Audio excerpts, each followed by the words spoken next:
Yeah. Real shit. Keep like sweat.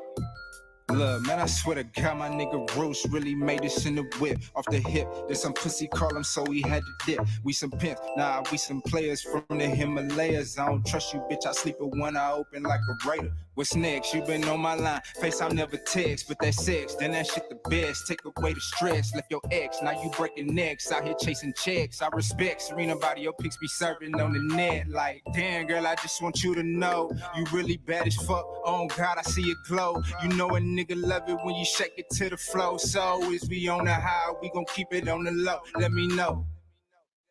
Mama's in the kitchen with the sauce.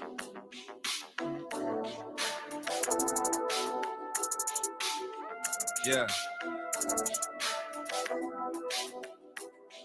Shout out my nigga Roots, man.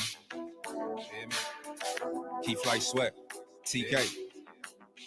Look, what the fuck you mean, bitch? I be going in. I'm going off this hen. Rest in peace, my brother hen. I yell his name to the end. That was my blood, was not a friend. He'll probably tell me, bruh, talk your shit again. So here I go, nigga. Oh, Ray Charles Shades can't see you. Yeah. Give your bitch the chills when I breeze through. Yeah. Most you niggas fake like see-through. Talking to the cops so much you probably bleed blue. You telling on people, fool, I can't fool with you. Nah, you be making it hot, I can't be cool with you. And your baby mama want me up her skirt. But we don't fuck with wet pussy, drop purse, that's first. So like a jet plane, high skirt. If it's about some money, I'm gonna try to make it work. If it's gonna get me paid, then I cannot be afraid. Flyest dark skinned nigga since Blade. Swagger cut you, nigga. Come through like fuck you, nigga. I come alive in the nighttime. My life is like a movie, a premiere on Lifetime. If it ain't wrong, it's at the right time. Slide like a motherfucker. With my brother, professional sucker duckers. Hey, always on to something, you ain't on nothing. My niggas got my back, so I'm never frontin'. Hey.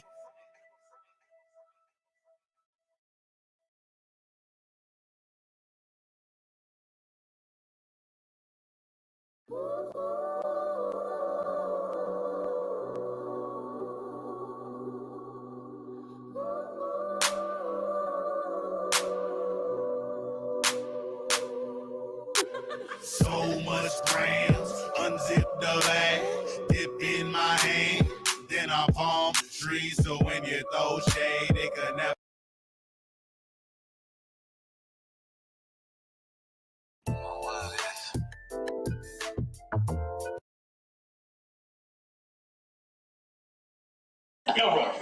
Mama's in the kitchen with the sauce.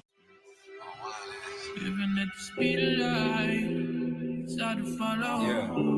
I could be dead by tomorrow. Rest in peace, my big brother. Yeah. Trying to face it. Trying to face this shit best way I So can. I ain't got time to wait.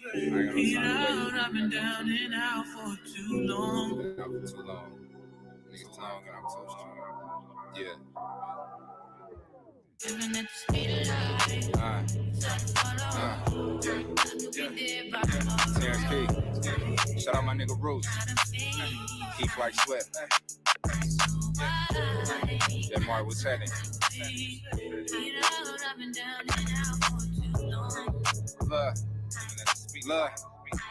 Look, I'm living at the speed of life and I'm just trying to make it. Shit is too real, nigga. I can't even fake it. Early morning moving too fast, but ain't got no time to break it. Cause I had to defend my life last night. A nigga try to take it, and I'm just trying to face it. Time ain't waiting, so I don't waste it. Gotta go get it. Niggas tired of being patient. We come from the basement, elevation, blood, sweat, and tears on pavement. Now when we step out, it's a celebration. Fuck you mean? They did me dirty, so I'm coming clean. But I'm fresh, so I'm in her mouth, just like Listerine. My brother got 2Ks, just like Krispy Kreme. Masked up at your door, but it ain't Halloween. But we still make them scream, do anything for the cream. Because we know that it rules. Niggas with the class with guns every day, but never shot up no schools. We just trying to bang blood, but I got us swimming in pools. I guess this is what happens when no one follows the rules.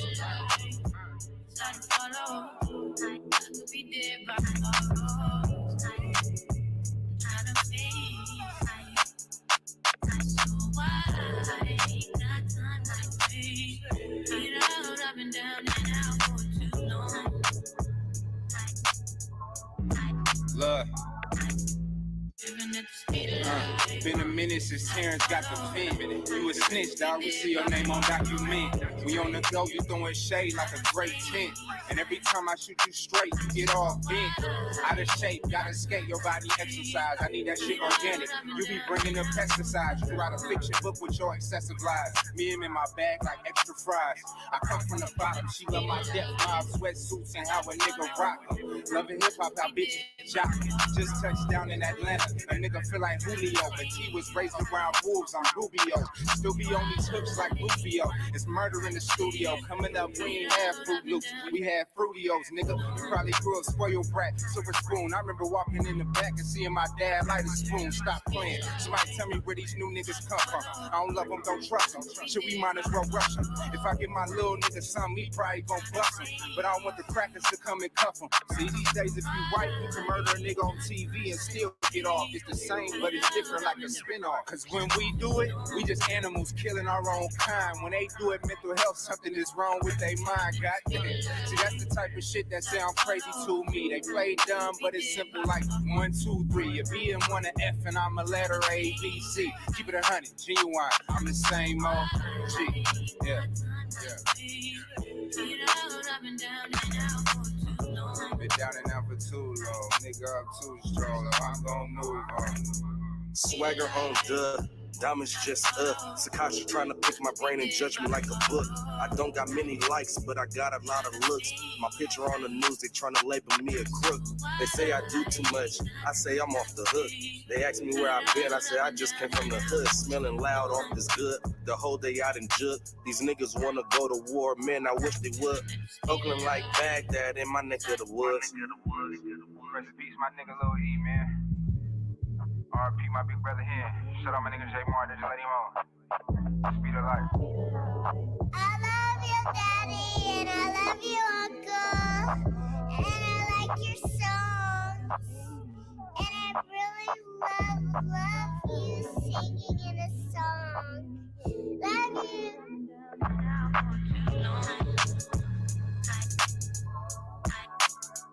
At the roots, he let the beats build his, and we never switch.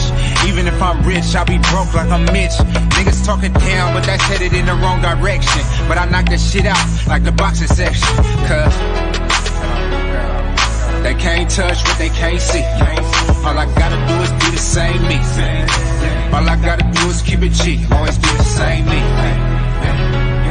While I'm solid, boy, they can't change me. No.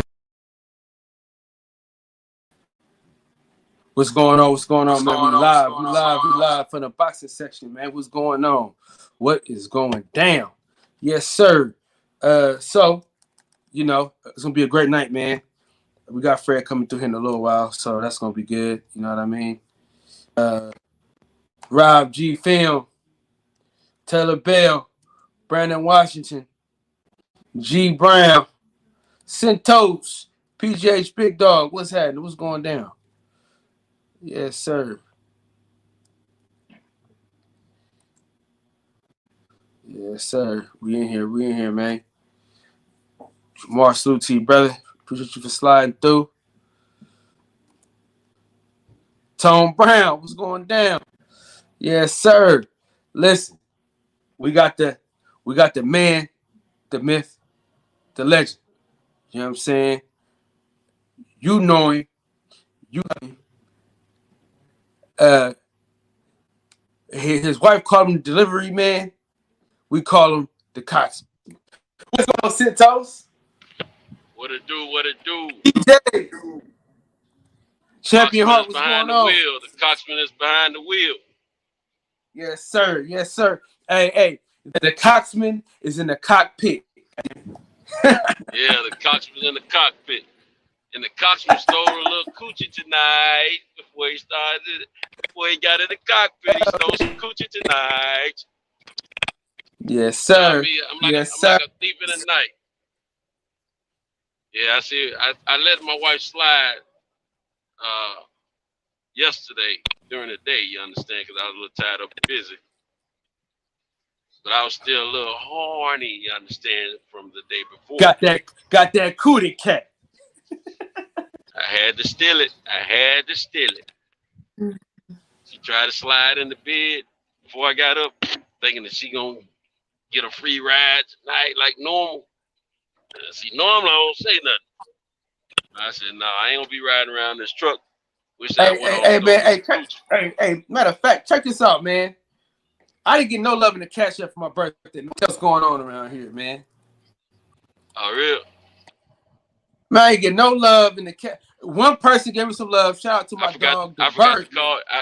I actually forgot to call you or text you yesterday, but this company got me so I'm a little pissed right now with this one company, man. I'm thinking about telling them no, I don't want to do any business. Hey, listen, this man right here is the only one that came for Cash App last night. Shout out to the motherfucking bird, man. God damn it. Birdman's always consistent. Love that nigga, man. All right, so listen, man. The person we got coming in here, man, is my boss. You know what I mean? And I say that, and I say that with all pride. You know what I mean? Well, your wife, or you talking about your actual boss? Nigga, shut the fuck up. Let me do my fucking intro. All right, I didn't. Nobody interrupted the coxman. Don't interrupt your boy. We gotta be good now. Right? I'm just trying to see what kind of behavior I gotta have. What kind of behavior? No. Shut the fuck up and let me introduce this guest. Goddamn it. Shit. Man, now this dude right here. Shut the fuck up, man. Damn. Shit. The guy coming in here right now is my boss. You know what I mean? He is the franchise CEO. You know what I mean? He allowed me to franchise the barbershop. You know him. Sometimes you hate him. Sometimes you love him. But God damn it, you always respect him. God damn it. My dog. You know what I'm saying? Yo dog. You did what I'm saying? My motherfucking guy. Frederick S. Hartthorne. My motherfucking friend. What's happening, big dog? Hey, what's up? What's up, Fred? What's up, man? Hey. Fred, I thought I was gonna have to Say it be again? real choir boy like, so I don't lose his job for him, man. He had me nervous, man. You know he's at the hospital. I was gonna be on mute. I was gonna be on mute all night, man. Yeah. Hey, what's up, Fred? What's up, y'all? God damn, you know, hey, the man just want to over talk me and shit. Next time I'm gonna remove his ass, man. You know what I mean? Hey, man, you got bad audio, man. That's your fault. You got bad audio, man. Ain't my fault on your audio. Nah, fuck you. Nah, nigga, fuck you, nigga. You know what I'm saying? This is a franchise owner, goddamn. Does Kyle have bad audio? Press 1. Hey, this ain't trap side. Don't be taking trap side shit, man. Does Mr. Kyle have bad audio? Press 1. Don't go campsite. Hey, so look at that. I go to the ones coming too, son. The ones coming. Fuck you, DJ. You know, my audio hey, fucking team last. Happy birthday, Cal. Appreciate you, man. Hey, listen, just send something to the damn Cash App, Centos. Shit. We got Big Fred in here, man. You know, cause we out here, we both movies coming out. Well, he got my shit coming out. So salute to my nigga Big Fred.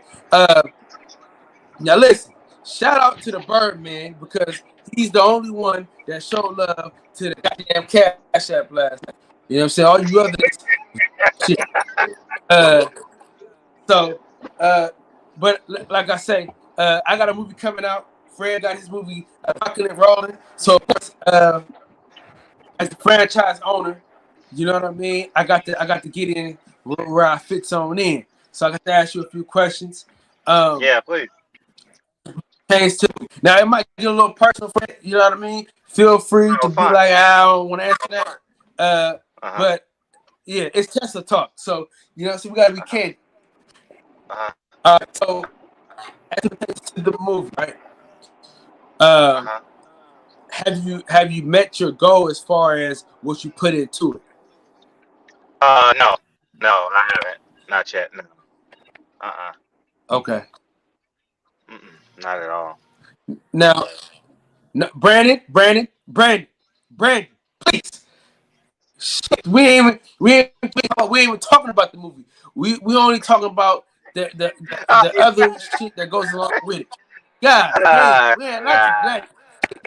All right, so I can't see the chat, so I'll. huh? I said I can't see the chat. I'm in the chat, but go ahead. Yeah, No, yeah. Brandon So cool, man. That's Cal, man. That's Cal. That's Master Cal with that conspiracy, man.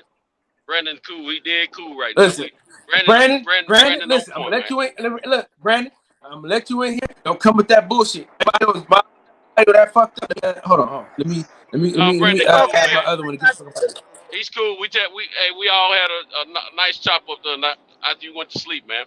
See, we can talk when I your don't audio ain't personally though. on real. No, real talk though, Cal. Check that cam and mic button, man. It's bad tonight, bro. See all them ones in the chat. All right, we good? We good? Can you hear me now? That's for the moment. Yeah, you good? Is it better? Yeah, much better. It's better. All right. Hey, what's your date? Can you get calls any time of the day on your cell? Who? You. Yeah. Pretty much. Okay. All right. Well, I'll hit you. I just been a little tied up here lately with these people trying to tie in some business and stuff, man. And it's just they're getting a little nerve wracking, man. They ask for stuff that I never had to produce. And we talking about nickels and dimes, man. We ain't talking about no folding money. Talking about nickels and dimes, man. I'm about ready to tell them get the heck on, man. But I cut my teeth with this particular company years ago and got me started. And I know I can make some money with them eventually, but I ain't willing to go through all the bull crap, really, what they're trying to put me through just to say they got me on their roster. All right, nigga. This ain't about you, nigga. We could do this after Fred get up out of here. All right. Oh, you just cut yourself off right there, man. All right. So shit. I'll go ahead and do your thing, Fred. So Fred.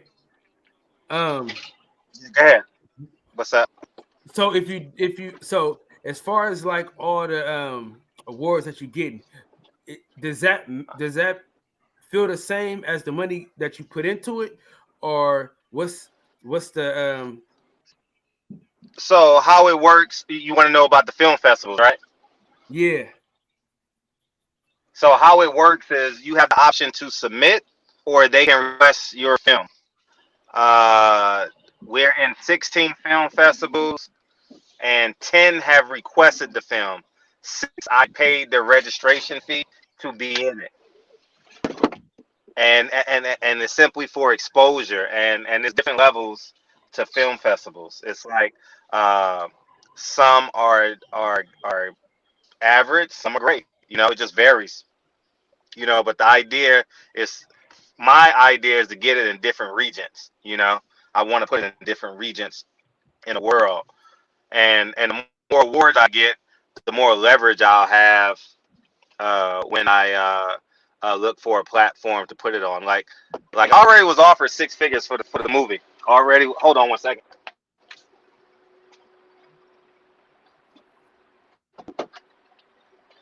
Yeah, I was already offered 6 figures for the movie. I turned it down because I'm just getting started. And I could have leveraged it where I could have still had ownership and all that, but I'm just getting started. I'm only 2 months in. We're in 16 film festivals in 2 months.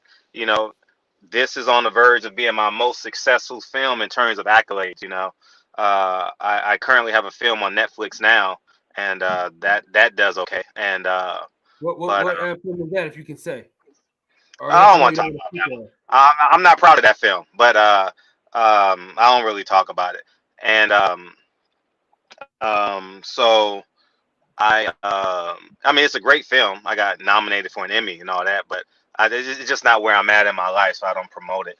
And but the film is doing exceptional, man. The film is doing exceptional. It's it's well beyond what I anticipated this soon. Because if I win this award next month from the Peachtree Film Festival down in Atlanta, where DJ's at, it's the highest award I can possibly get as a film festival. It's the same award I would win at at what's the most famous ones down in Salt Lake City? What's the name of that one? The most famous one. You know, I mean, I don't know nothing about these film Okay. festivals, man. I don't know that shit from you. Well, it's the same thing I can get there, but this one is at a black film festival, so it means a lot more, you know. Um, and so I mean, and that's typically how the film festivals start to work because now when I walk in and say, hey, I won 15 film festivals, I got nominated for 40 film festivals, they like, shit, people want to see this. This is an incredible film. And that will say, hey, well, I want I want what I want, and this is the amount of time I'm going to allow you to release the film, you know.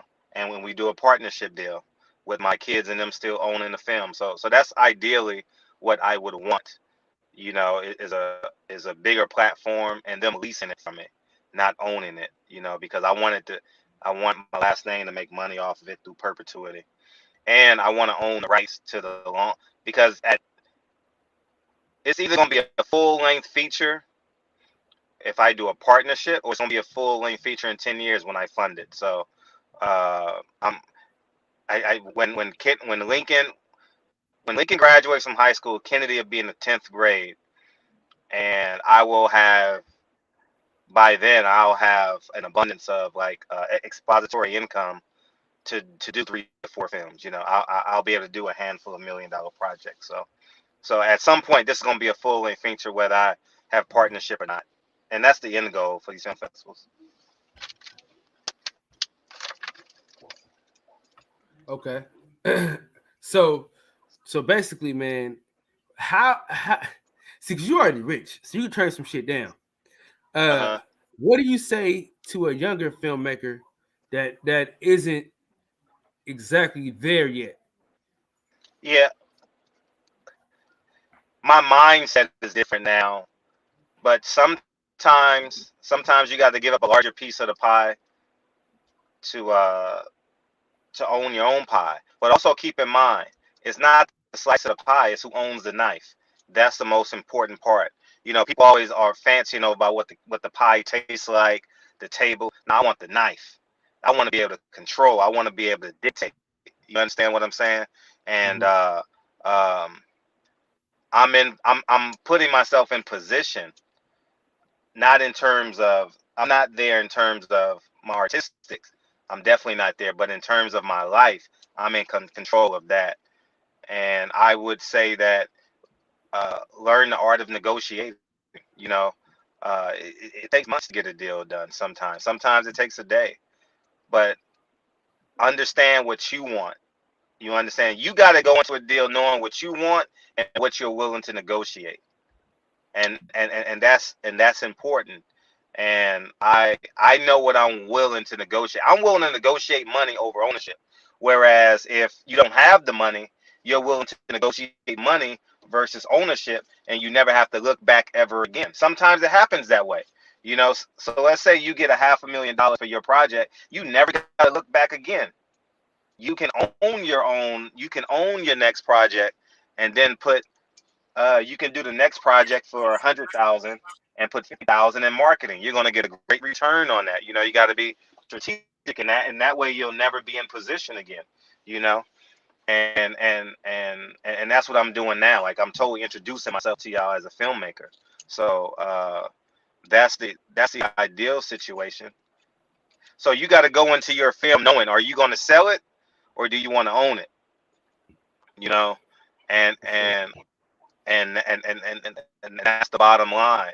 If you think you can duplicate it, then by all means, you know. Um, so that's where I'm at with it, man, and that's why my Floyd Mayweather movie never got out because people, man, I was offered, man, people want because that's when Floyd was hot, and I never sold it. I could have sold that film for $2 million at the drop of a hat.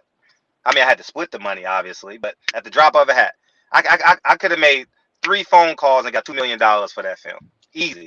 And I said, nah, nah, nah, nah, nah, no. And we've made a little bit of money on it, you know, but not the money we desired. But it's just your perspective, If you want the money now and never look back, then so be it. But when your name gets out there, you can do some crowdfunding, and that can alleviate a lot of the pressure from doing those deals with the conglomerates. You know, Yeah. Yeah, because I'm on the fence, man. You know what I'm saying? Because, you know, if it, I ain't gonna lie to you, really on this first one, if I get offered some crazy shit, because I gotta worry about my kids' future. I'm like, fuck it, I'll get it on the next one. You know yeah, what I'm you can do saying? that. Yeah, People do that. Your short-term goals, it shouldn't be your long-term goals. yeah, Your short-term goals are steps. The long-term goals is a staircase. So you, once you understand that in your life, you'll be able to navigate it a whole lot better. You know, yeah, um, most definitely. I if I hadn't hit it in property, maybe I would have sold the movie. You know what I mean? Maybe Mm-hmm. I would have did a short-term deal, understanding where I'm at, so I didn't have to look back because I was a school teacher. So I was a part of that system. I was getting a paycheck every first of the month. Or the last day of the month. So I understand that. I traded my time for a check. I've done that. I did it for 7 years. So I don't look down upon it. I just know where I'm at now. So my mindset is own, own, own, own, own. And since I have two kids, that's what I'm instilling in them now. Own, own, own, own, own. So I can walk out of an office and not accept a deal. But Yeah, sometimes you got to take that first money. You know what I mean? It's only one step. yeah. You Because already it's got like, three or and four steps especially if behind you it. get like, especially if you get like triple what you put into it. You know what I mean? No, It that's feels like, no, that's great. Like I think I've put this film costs well over $20,000 to do, right? damn. And it costs a lot because I traveled. Y'all didn't know I traveled a lot. So like today is Thursday. No, today is Tuesday. Like, you know what I would do? That's why sometimes I would end the shows early on Thursday because I had to catch a red eye at 12:30. So I would get on the plane, fly. I can tell you now, fly to Detroit, fly to Chicago, do all these interviews, and be back by Saturday. I would do it and I would do the show on Sunday. Y'all only knew of my last interview, the last interview I did with John Ali. But prior to John Ali, I did so many interviews before that. So, and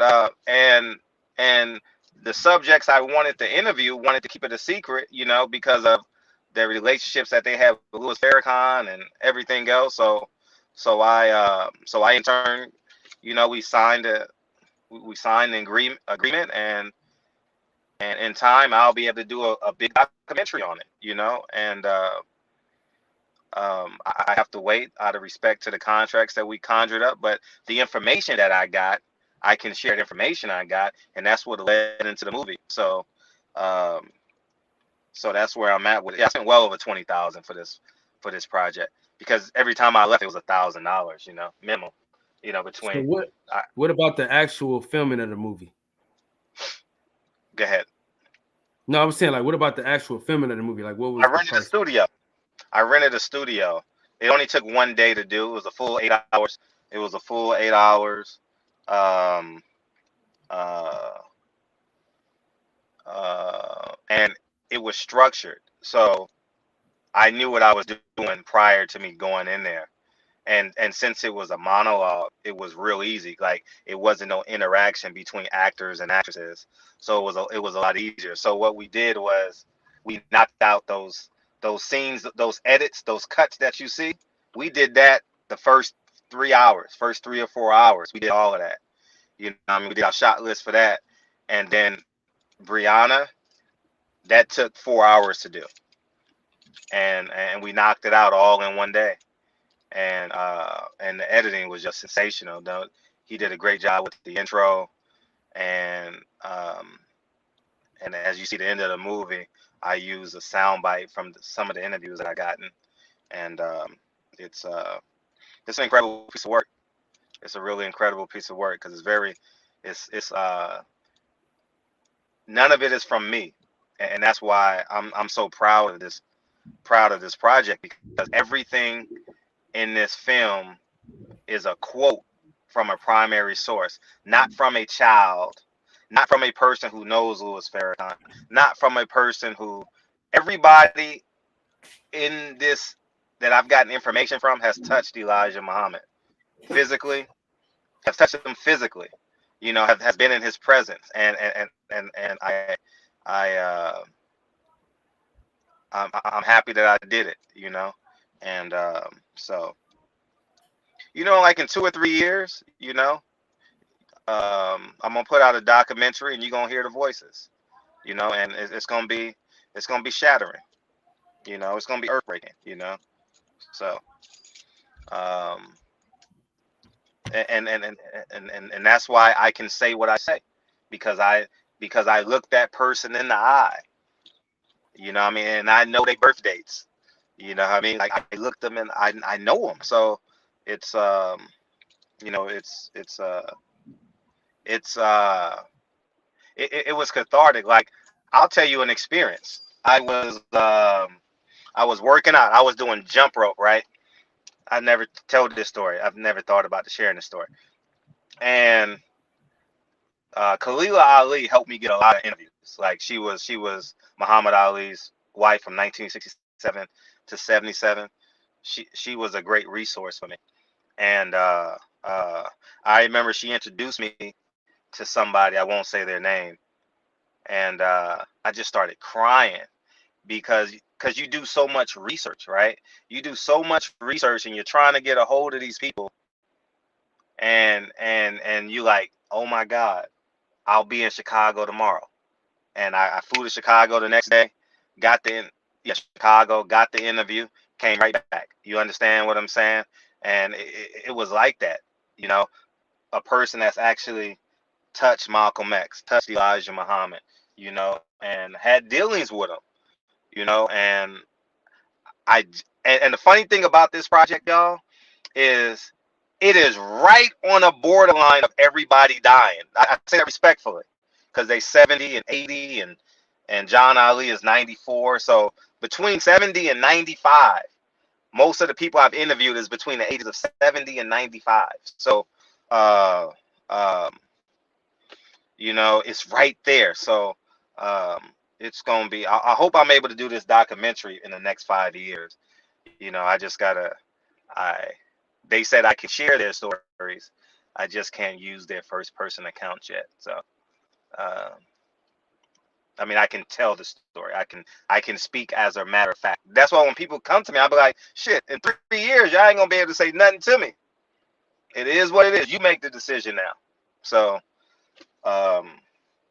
so that's where it's at. I can honestly say that Elijah Muhammad was a pedophile. I can say that 99.99999999. Hey, You can Kyle, have that. let me know when it's my time. Let me know when it's my time, Kyle, when I can say something. I'm not. We already You had really our don't conversation, Brad. There's no point us going back and forth. But the I don't want to. point I want to No, say. I want to talk to you, Fred. I want to know when I can talk. Period. I want to talk to you. All right, but so listen. Okay, well, So go ahead, basically, Kyle. what's happening right now is I got a film coming out, right? So the Yeah. purpose of this is to help me with my film. This ain't like, this is not even we're not having a conversation about the movie per Oh, I se. got you. We're just no. Hey, I'm your talking, film done, right? huh? I What said you your say, film Fred? done, right? It's done. Yeah. So I'm Your just trying film to. is done, right? Yeah. Okay, perfect. So what you do is, Kyle, I ain't supposed to say nothing. I'm just supposed to watch and just say. So what is this? Is this a question and answer? Is this a learning? Can I speak, or do I just sit on a panel and wait for dude to go back to his channel? What do I do? If you tell me, and I respond the way you tell me to respond, Kyle, because I'm here every night. So however you want me to respond, I respond. I'll sit back in the cut if you tell me to sit back in the cut. So basically, I mean, it's kind of me interviewing them, but I'm just letting y'all on the panel just Okay. kind of kick it with us. It's All not right. because even Centos is quiet right now. Basically, Okay. we just sharing information so I can best um, push my project forward. All So right. I'm Well, getting all the inner well, workings. he made some statements historically that I'll sit back and You have cut a away for him to trailer? leave, and we'll discuss it afterwards. I'm gonna put my phone on mute, like you said, and let you finish the interview. Yeah. So Fred, so my documentary is done. So that's why we're trying, we pretty Do you much have just a trying to trailer figure for out, it yet? huh? Do you have a trailer for it? Do you have a No, trailer I for it gotta yet? get it's a semi trailer, semi trailer. It's like Make a it's like trailer. yeah, And we do got a trailer, but it's not like it's we need to do another one. okay, make a trailer, and you can do those. Can you hear me? Yeah. Okay, great. Okay, make a trailer, and it's a website called filmfreeway.com. Write this down.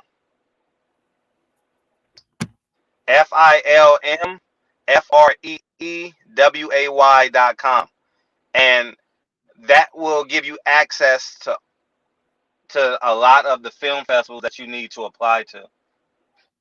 You know what I mean? And that's the and you upload your film to there, and you apply. And they're sometimes at $10, they're $30, they're $40, and they're pretty reasonable in terms of how to apply. And the film festivals that are easier to get into are the black film festivals. If you're a black filmmaker, they're sensitive to black films. So if you're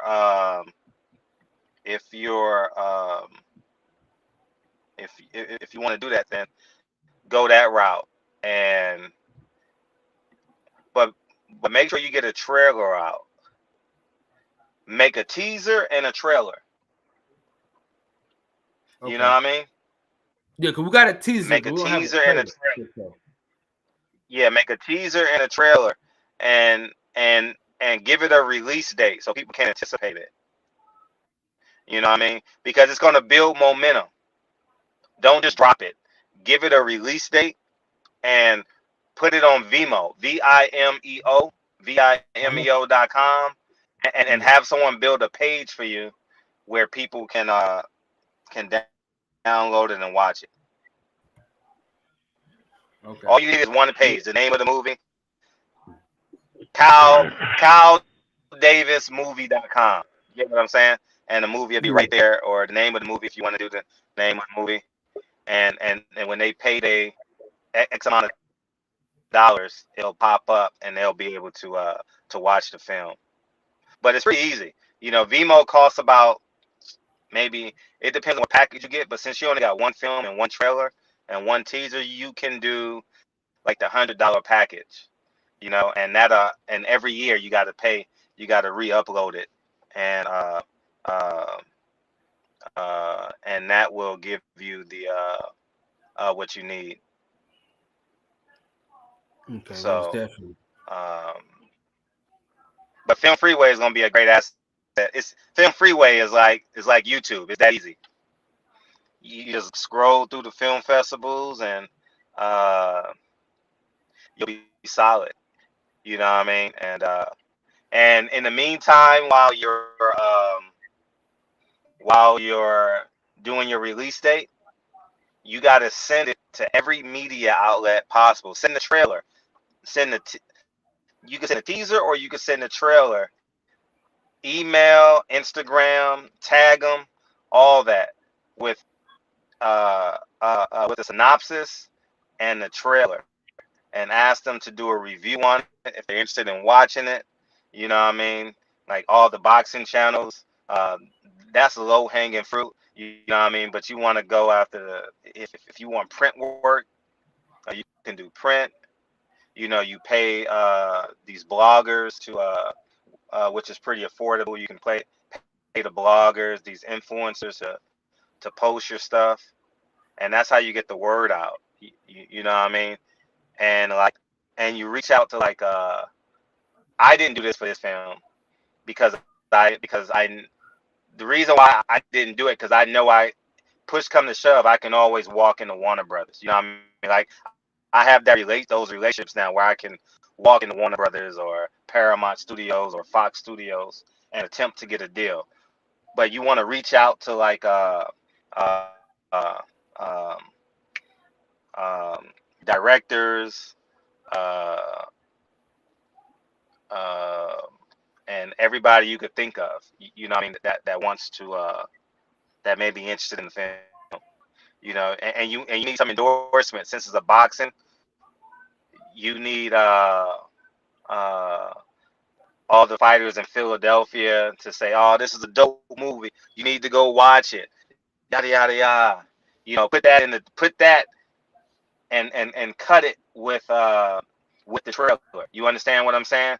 So if Mhm. Jerron Anderson, this is great, and then you show a scene of the film, and then you say this is great, then you show a scene of the film. You know, you want to make it like fast paced and as action packed as possible, and that'll help get the steam going. People gonna say, well, if Jerron Anderson say this is good, then it's a good movie. You know what I mean? Yes, he in it. And that'll help you a great deal. You heard me, Fred? Say again. I said he in it. What'd you say? He's in the movie. He's in Well, the perfect, documentary. perfect. No, and that's great to hear. And that's great to hear because when you promote it, you're going to say starring Ron in this, whoever else is in the film, you know what I mean? And that's how you promote it. That's exactly Yeah, how you promote the film. most definitely. Um, let me say this real quick. All right. So Brandon, Fred, right? So we I can say this because it happened on my channel, right? So we both said things, right? That that was out of bounds in each other's viewpoint, right? Um, what I will say is this: we don't have to agree on everything. There's atheists out here that don't agree with what a Christian has to say about Jesus, right? They but this is what it is. So what I'm saying is we can't take everything so personal. You might not agree with the facts that he's gotten from people. You might you might say that, hey, that's some bullshit. That could be bullshit. But at the end of the day, we both said some shit that was out of pocket. So we both could agree to disagree and move forward and go not really go back the way it used to be, but move forward positively. You know what I'm saying? Like you can argue with a man every day, all day, no problem. You could do it. I'm not saying that you can't, but I will say this though. Just because a man has a viewpoint, you can't be mad at that man's viewpoint of a person. Your relationship and your viewpoint of that person is your viewpoint and your view of that person.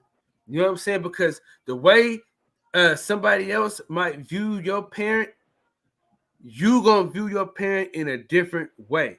So, with that being said, all right, let's agree to disagree. Let's move forward respectfully.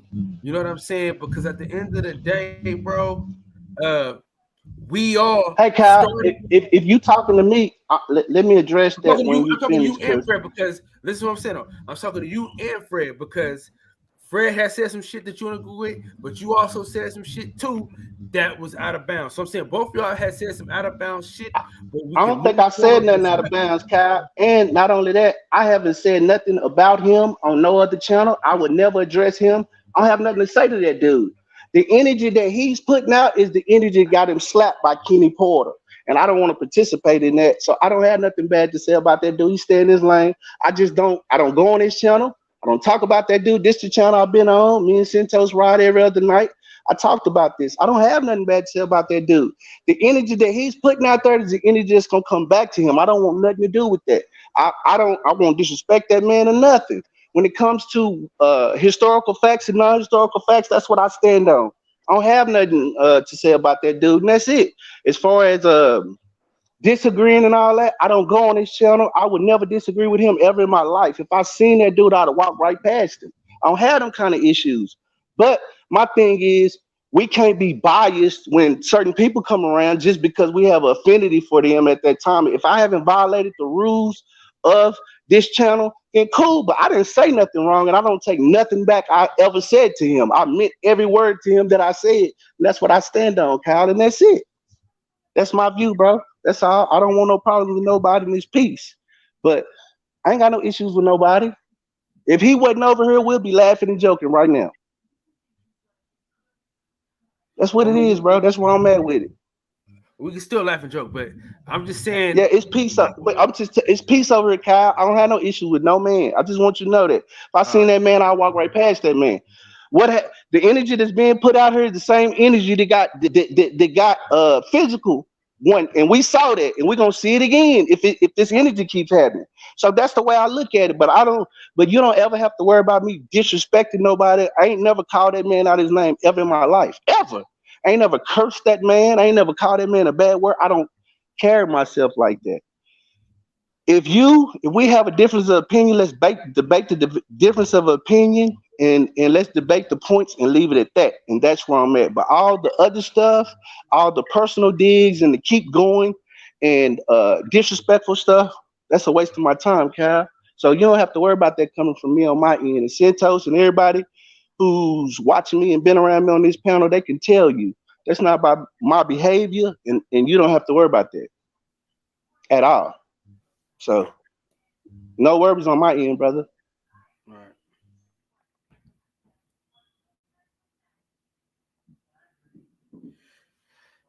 All right. Santos, where you at?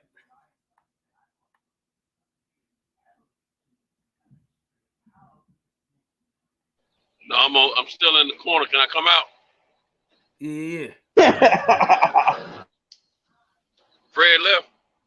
Yeah. I think he left. I'm seeing if he's coming back or not.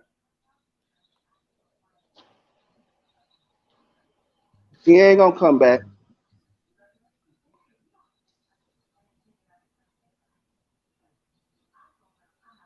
Hey, Rob G Film. You know he's on top of that kind of thing too.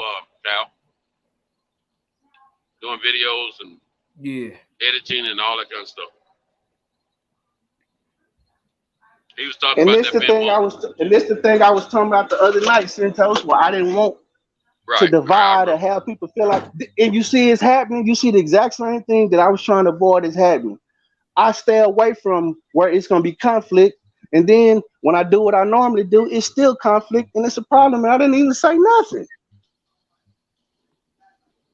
So I don't know what it is. I don't know what it is, but I tell you, I'm gonna stand on my conviction, and if I say something wrong, I come back and apologize. But my energy is not to be causing a nuisance to somebody or to be a problem to them, because that ain't my energy. If I don't go where I'm not wanted, if I'm not wanted there, or if it's gonna be a problem, I'm here to learn, to laugh, to enjoy, and that's it, man. I don't want no problems with nobody else. So Kyle, if that's the energy that I give off, I apologize, but that's not who I am, and that's not what I want in the atmosphere. I want peace and love and respect in the atmosphere. I don't want negative energy. That's all.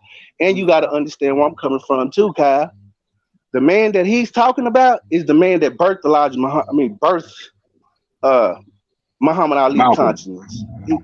and Malcolm. Muhammad Ali, yeah. He birthed And all of Malcolm. these Worth Dean, Malcolm. All these people is the conscience that he birthed. So I do feel a certain way when we hear historical inaccuracies. That's all. If he says something that's facts and spot on, then cool. But you have a whole thing that's dedicated to propaganda and is one sided, and you have somebody who's inside, not an ex-member of the organization, not the organization of 50 years ago. I'm talking about right now who can give you insight on it. It's just not the salacious. See, here's the thing, like you said, Kyle. You said that because remember I was jugging at you about that show being one of your highest rated. You said, yep, Brandon, people like mess. And that's what it seems like, people like mess. And I'm not going to participate in that. If it's not constructive, I don't want nothing to do with it. And I get something out of your channel when I'm at work at night. I learn from Santos. I learn from B. I learn from you. So all that negative behavior, I'm not with it, bro. And that's that. So I ain't I gonna got ramble one no more. question, Brandon. Salute, brothers. Salute, brothers. Peace, peace, I peace got one question. to the black man.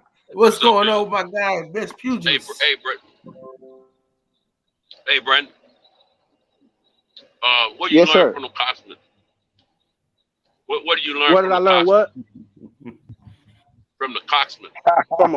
He's You the learn from Cento or the Coxman? I'm gonna tell you what I learned. I'm gonna tell you what I learned. I All right. learned what a coxman was, and I learned.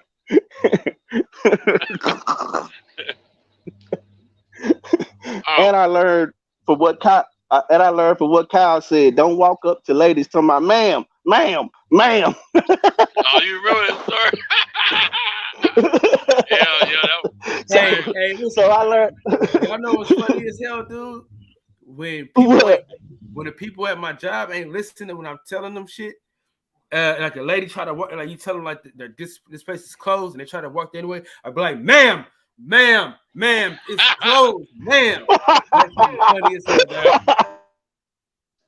I forgot that moment. I forgot to be a player instead of a professional. You dig? So I got my wires crossed at that moment. But now we have a lot of fun over here. We have a lot of teaching moments over here, and the main reason I think that the majority of us that come over here, one, we're third shifters. It's a new word I just made up. We're third shifters. That's a real word. Santos. Okay, all right. And the next thing is we come to get some good vibes. We want to feel good, feel positive. We don't come over here seeking an argument. We don't come over here. We come over here for healthy debates, but not arguments, not to insult one another. Joking on one another is one thing. Insulting one another is a different thing, because insulting can be harmful. And we the majority of people that I see in the chat, when I'm following the chat, I don't see that's what people look for.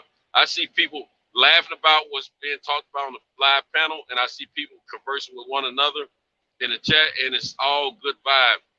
Every now and then we get a person, and I'm not calling no particular name. I don't want y'all to think that.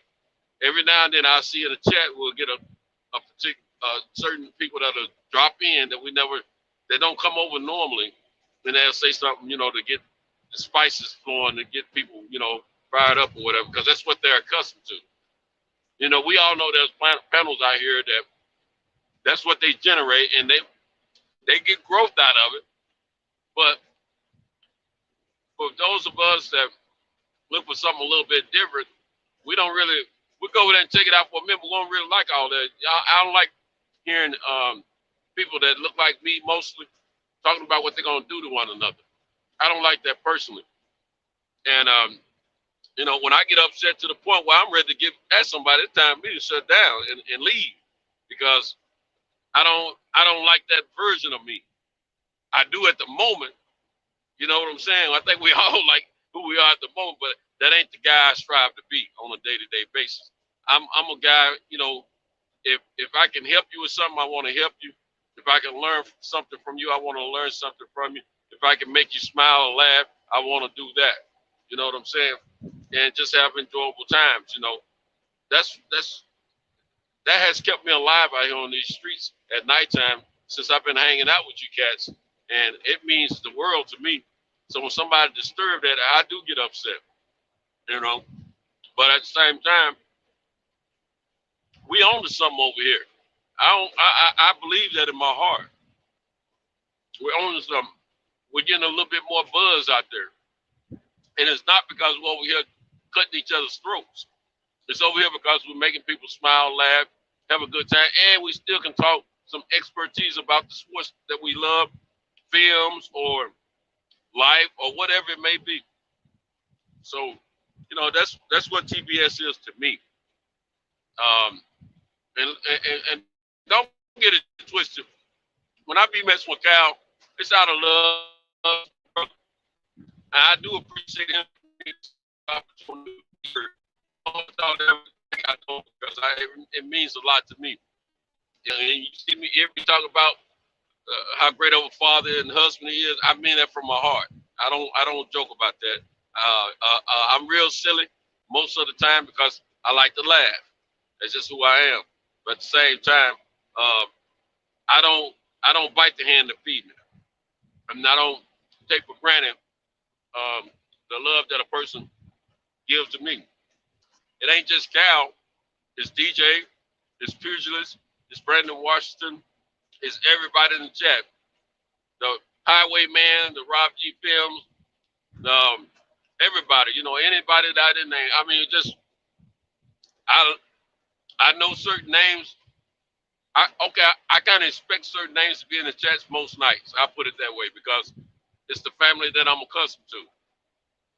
And as we grow and we get other people to show up consistently, hey, that puts even more of a smile on my face. You know what I'm saying? Because that means that people have heard about us and they want to join in.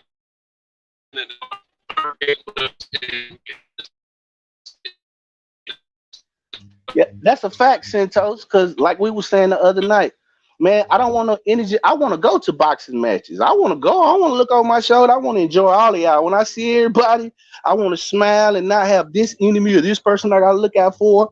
When we do all this traveling, it's gonna be peace. I'm not gonna be out here having enemies on these boxing YouTube streets. Hell no. I like boxing too much. Hell, I'll be sitting ringside, somebody come up, knock me upside my head. I don't need that. I just want peace. You know what I mean? I love boxing too much to be beefing. Hey, listen, as Nah. long as it's Keith Thurman, you're gonna be all right. Hey, we're gonna have to go and get Kyle, shoot me one of them boxing scene shirts, and if we see Keith, we're gonna have to just go and get on his head, bro. We just gonna have to do it for the coach. We got to get him for the coach. Hold on. No, that's a joke. That's a joke, Santos. I'm just playing, Santos. I'm saying you trying to get in on my cook. Hey, I'm trying to get part of that money. Santos. I ain't gonna let him get in on what we got going on. Listen. As soon as he hit me, I'm gonna fall right into Santos, and Santos is gonna fall. Nah. And I'm if he hit you, we're gonna tackle him. We're gonna tackle him. No, man, don't touch that. No, we want to be hit first. You don't want me to do nothing, Kyle? First, Brandon. No, man. Okay. Look, I was thinking like you at first, Brandon. I was thinking attack, and then Cal like, no, don't mess up my money. Then I got to think about what he was saying. I said, hey, he's right. Y'all so right. You right. Should I run? But don't run though. I ain't gonna run. You get hit. Don't take off running.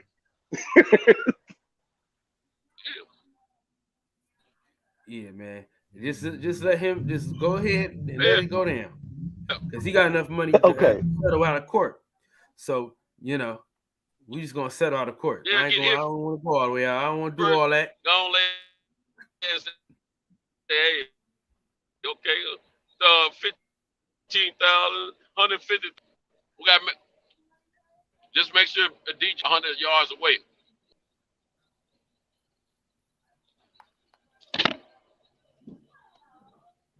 Yeah, he's breaking up, dang. Yeah, he breaking up. So he just went to that rough spot. That means breaking up. Yeah. You just hit that rough spot. I'm breaking up. Did you hit that rough spot? No, not yet. Okay. No, this is just some bull. This is just a little bull crap area. This ain't the cutoff area. Can y'all hear me? Yeah. Hello. Okay. We can hear you now.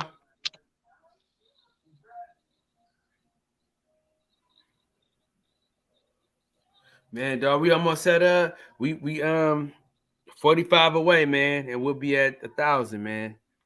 Wow. Slow grind. Start getting at that paper then, huh, Kyle? Yeah, man. Start getting them super chats then, huh? Fuck them super chats. I'm be honest with you, man. Super chats is cool, but if I could just get the cash straight to the cash app, shit. That's fuck right them super chats. Fuck them super chats. I don't. Work it out, but I'm gonna tell you, man. I don't like the super chats is good. I don't like the super chats because you gotta for YouTube getting the bulk of the money. So that's why I was happy when people start putting up their cash app. That's why I personally prefer the cash app. I understand what the super chat does for your channel. You understand? Because that's what YouTube prefers. YouTube is going to prefer you get them super chats so they can eat. You know what I'm saying? But I'm gonna support the channel directly. I'd rather put the money directly in my people's hand. You know, I'm not gonna lie, man. We had 30 people in here, man, and I ain't got one cash app. The fuck is wrong with people, man? It's my oh it's my word, birthday damn. yesterday, man. Cause I just got You know on what's this going on motherfucker, and then right you ain't got one cash app. Well, that's Nah, about to man. He talking change. about, he talking about That's about to yesterday. change He my talking about book. yesterday. Huh? Are you talking Oh, about today or yesterday? yesterday? Nigga, I had one cash app yesterday, none after that. Shout out to Oh the bird, shit. Well, man. Well, I wasn't on there yesterday. That's I was busy and shit. I couldn't get on. Shit, we got on yeah. late. We got on late because I was doing Got on karaoke late. and shit. So Yeah, got on late. Yeah, man. That shit crazy. I go straight to the cash app. That's my preferred way of helping the channel. You know, because I know it's going directly into your hands. Cause fuck that. You know, even though I know we using these platforms and stuff like that. Too restrictive for me. You understand what I'm saying? Like even though, and people go like, I got a channel. I choose not to use that shit. I mean, I've had that shit for years.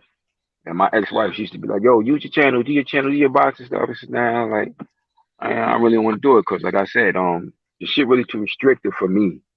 You know, we can't really we can do what we want up to a degree, but then if we really doing certain shit, they're going to try to shut us down. I Well, don't like nobody. I don't like nobody over controlling this my is shit like that. You know, so right. that's why to But be it's just honest with like you, what that's one of Fred the was main talking reasons about. I don't do it. Mhm. When you don't have For ownership, me it's like personally, that.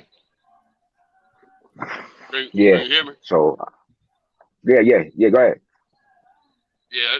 You know, this Fred was dropping some real info. I mean, some real knowledge. I mean, when you don't have ownership, you know, it's like that, man. You got to play by the rules and all that kind of stuff. Like Yep. Fred was talking. I was. Let me tell you what this guy did. I'm trying to I do a didn't million hear for much you. of what So he said. I didn't hear much of what he said because I came on at the very end of when he was talking, so I didn't hear okay, none of what he was saying. yeah, it was in the beginning. See, Mhm. this guy came. This guy, he was sort of like a mentor to me, so to speak, in the business that I'm in. Uh, Uh-huh. Early in the process, but he got next to me, threw me a little work, and I was taking everything. I was accepting all kind of work back then because I was learning. You see what I'm saying? I'm still learning, but I'm selective now because I have more knowledge about the business now. But back then, you know, Uh-huh. I'm trying to get my name everywhere, trying to get my imprint here and there. So I'm taking jobs here and there and taking for a little light money. You know, one really, hit. I was trying to be cheap, and so man, this cat, you know, he was nice. He was nice to me to death. You know what I'm saying? Uh-huh. Uh, I heard a lot about him. I know he's getting a lot of work, and he's doing a good job. You know, let's put it like this. He's on that level like Fred now, and Uh-huh. you know, Fred doing his thing with his thing, but this dude already on that 7-figure level. You know what I'm saying? In this business, and I haven't been doing it an extreme amount of time, but he's done it long enough, and he's hit the licks the right way, and just came up beautifully. You know, got a nice little office set up, everything. But anyway, um, he came to me first. He hit me up about. He saw how I was running my. I had a crew of drivers at the time, right? And he saw how I was managing my business with my guys and everything. Then he come to me want to know if I would manage his drivers, which means what? I will have to work for him. He said you can still own your company, and but you can put in X amount of hours and it'll pay X amount of dollars, and you still do your thing. Well, I'm still building. I'm still building now, but this was like 4 years ago. So what was I gonna do? Neglect my baby and feed his? You know what I'm saying? For to give him control. Then I told him I think about it. Then he came back and offered me 6 figures to buy my business. I didn't get in this business to be bought out like that.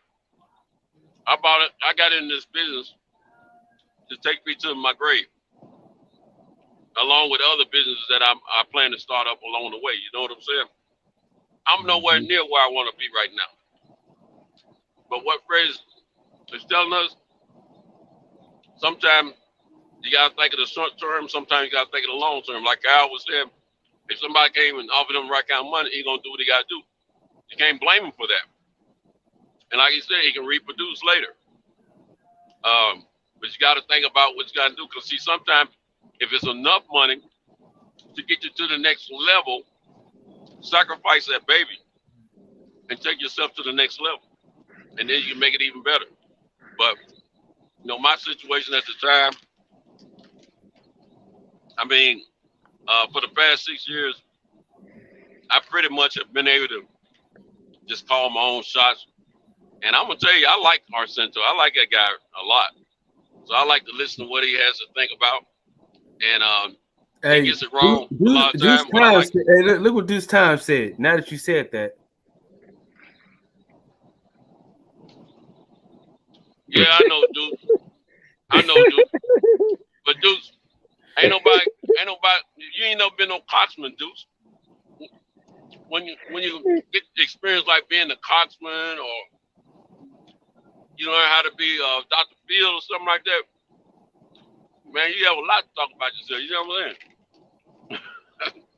I'm just messing around. Well, Deuce, come on the panel and talk about what you want to talk about, bro. Hey, hold on real quick, man. I gotta shout these folks up, man. Shout out to my dog. You know what I'm saying? Y'all know him as the best pugilist for the $10, man. Appreciate you. Endo, appreciate you, big dog. He said for happy birthday. Oh yeah, that's right. Happy birthday. That's right. I forgot you. Yeah, it's your birthday, man. Happy birthday, Jones, birthday, man. Thank brother. you, brother.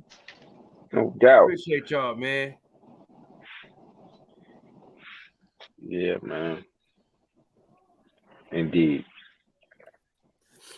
Man, yes, sir. Yes, sir. Yeah, man. Who the hell in Vegas, man, wants this Deontay Wilder ticket, man? Mm-hmm. You breaking up? Yeah, he breaking up. You breaking up bad too. Yeah, he real bad. He in a bad zone. Hey Kyle, why come we don't have no panels? Why come we don't have no panels? My bad, B. My bad. Yeah, Go ahead. yeah. My bad. Yeah, I was just gonna say, when it comes to your business, man, just gotta have a plan. You know what I'm saying?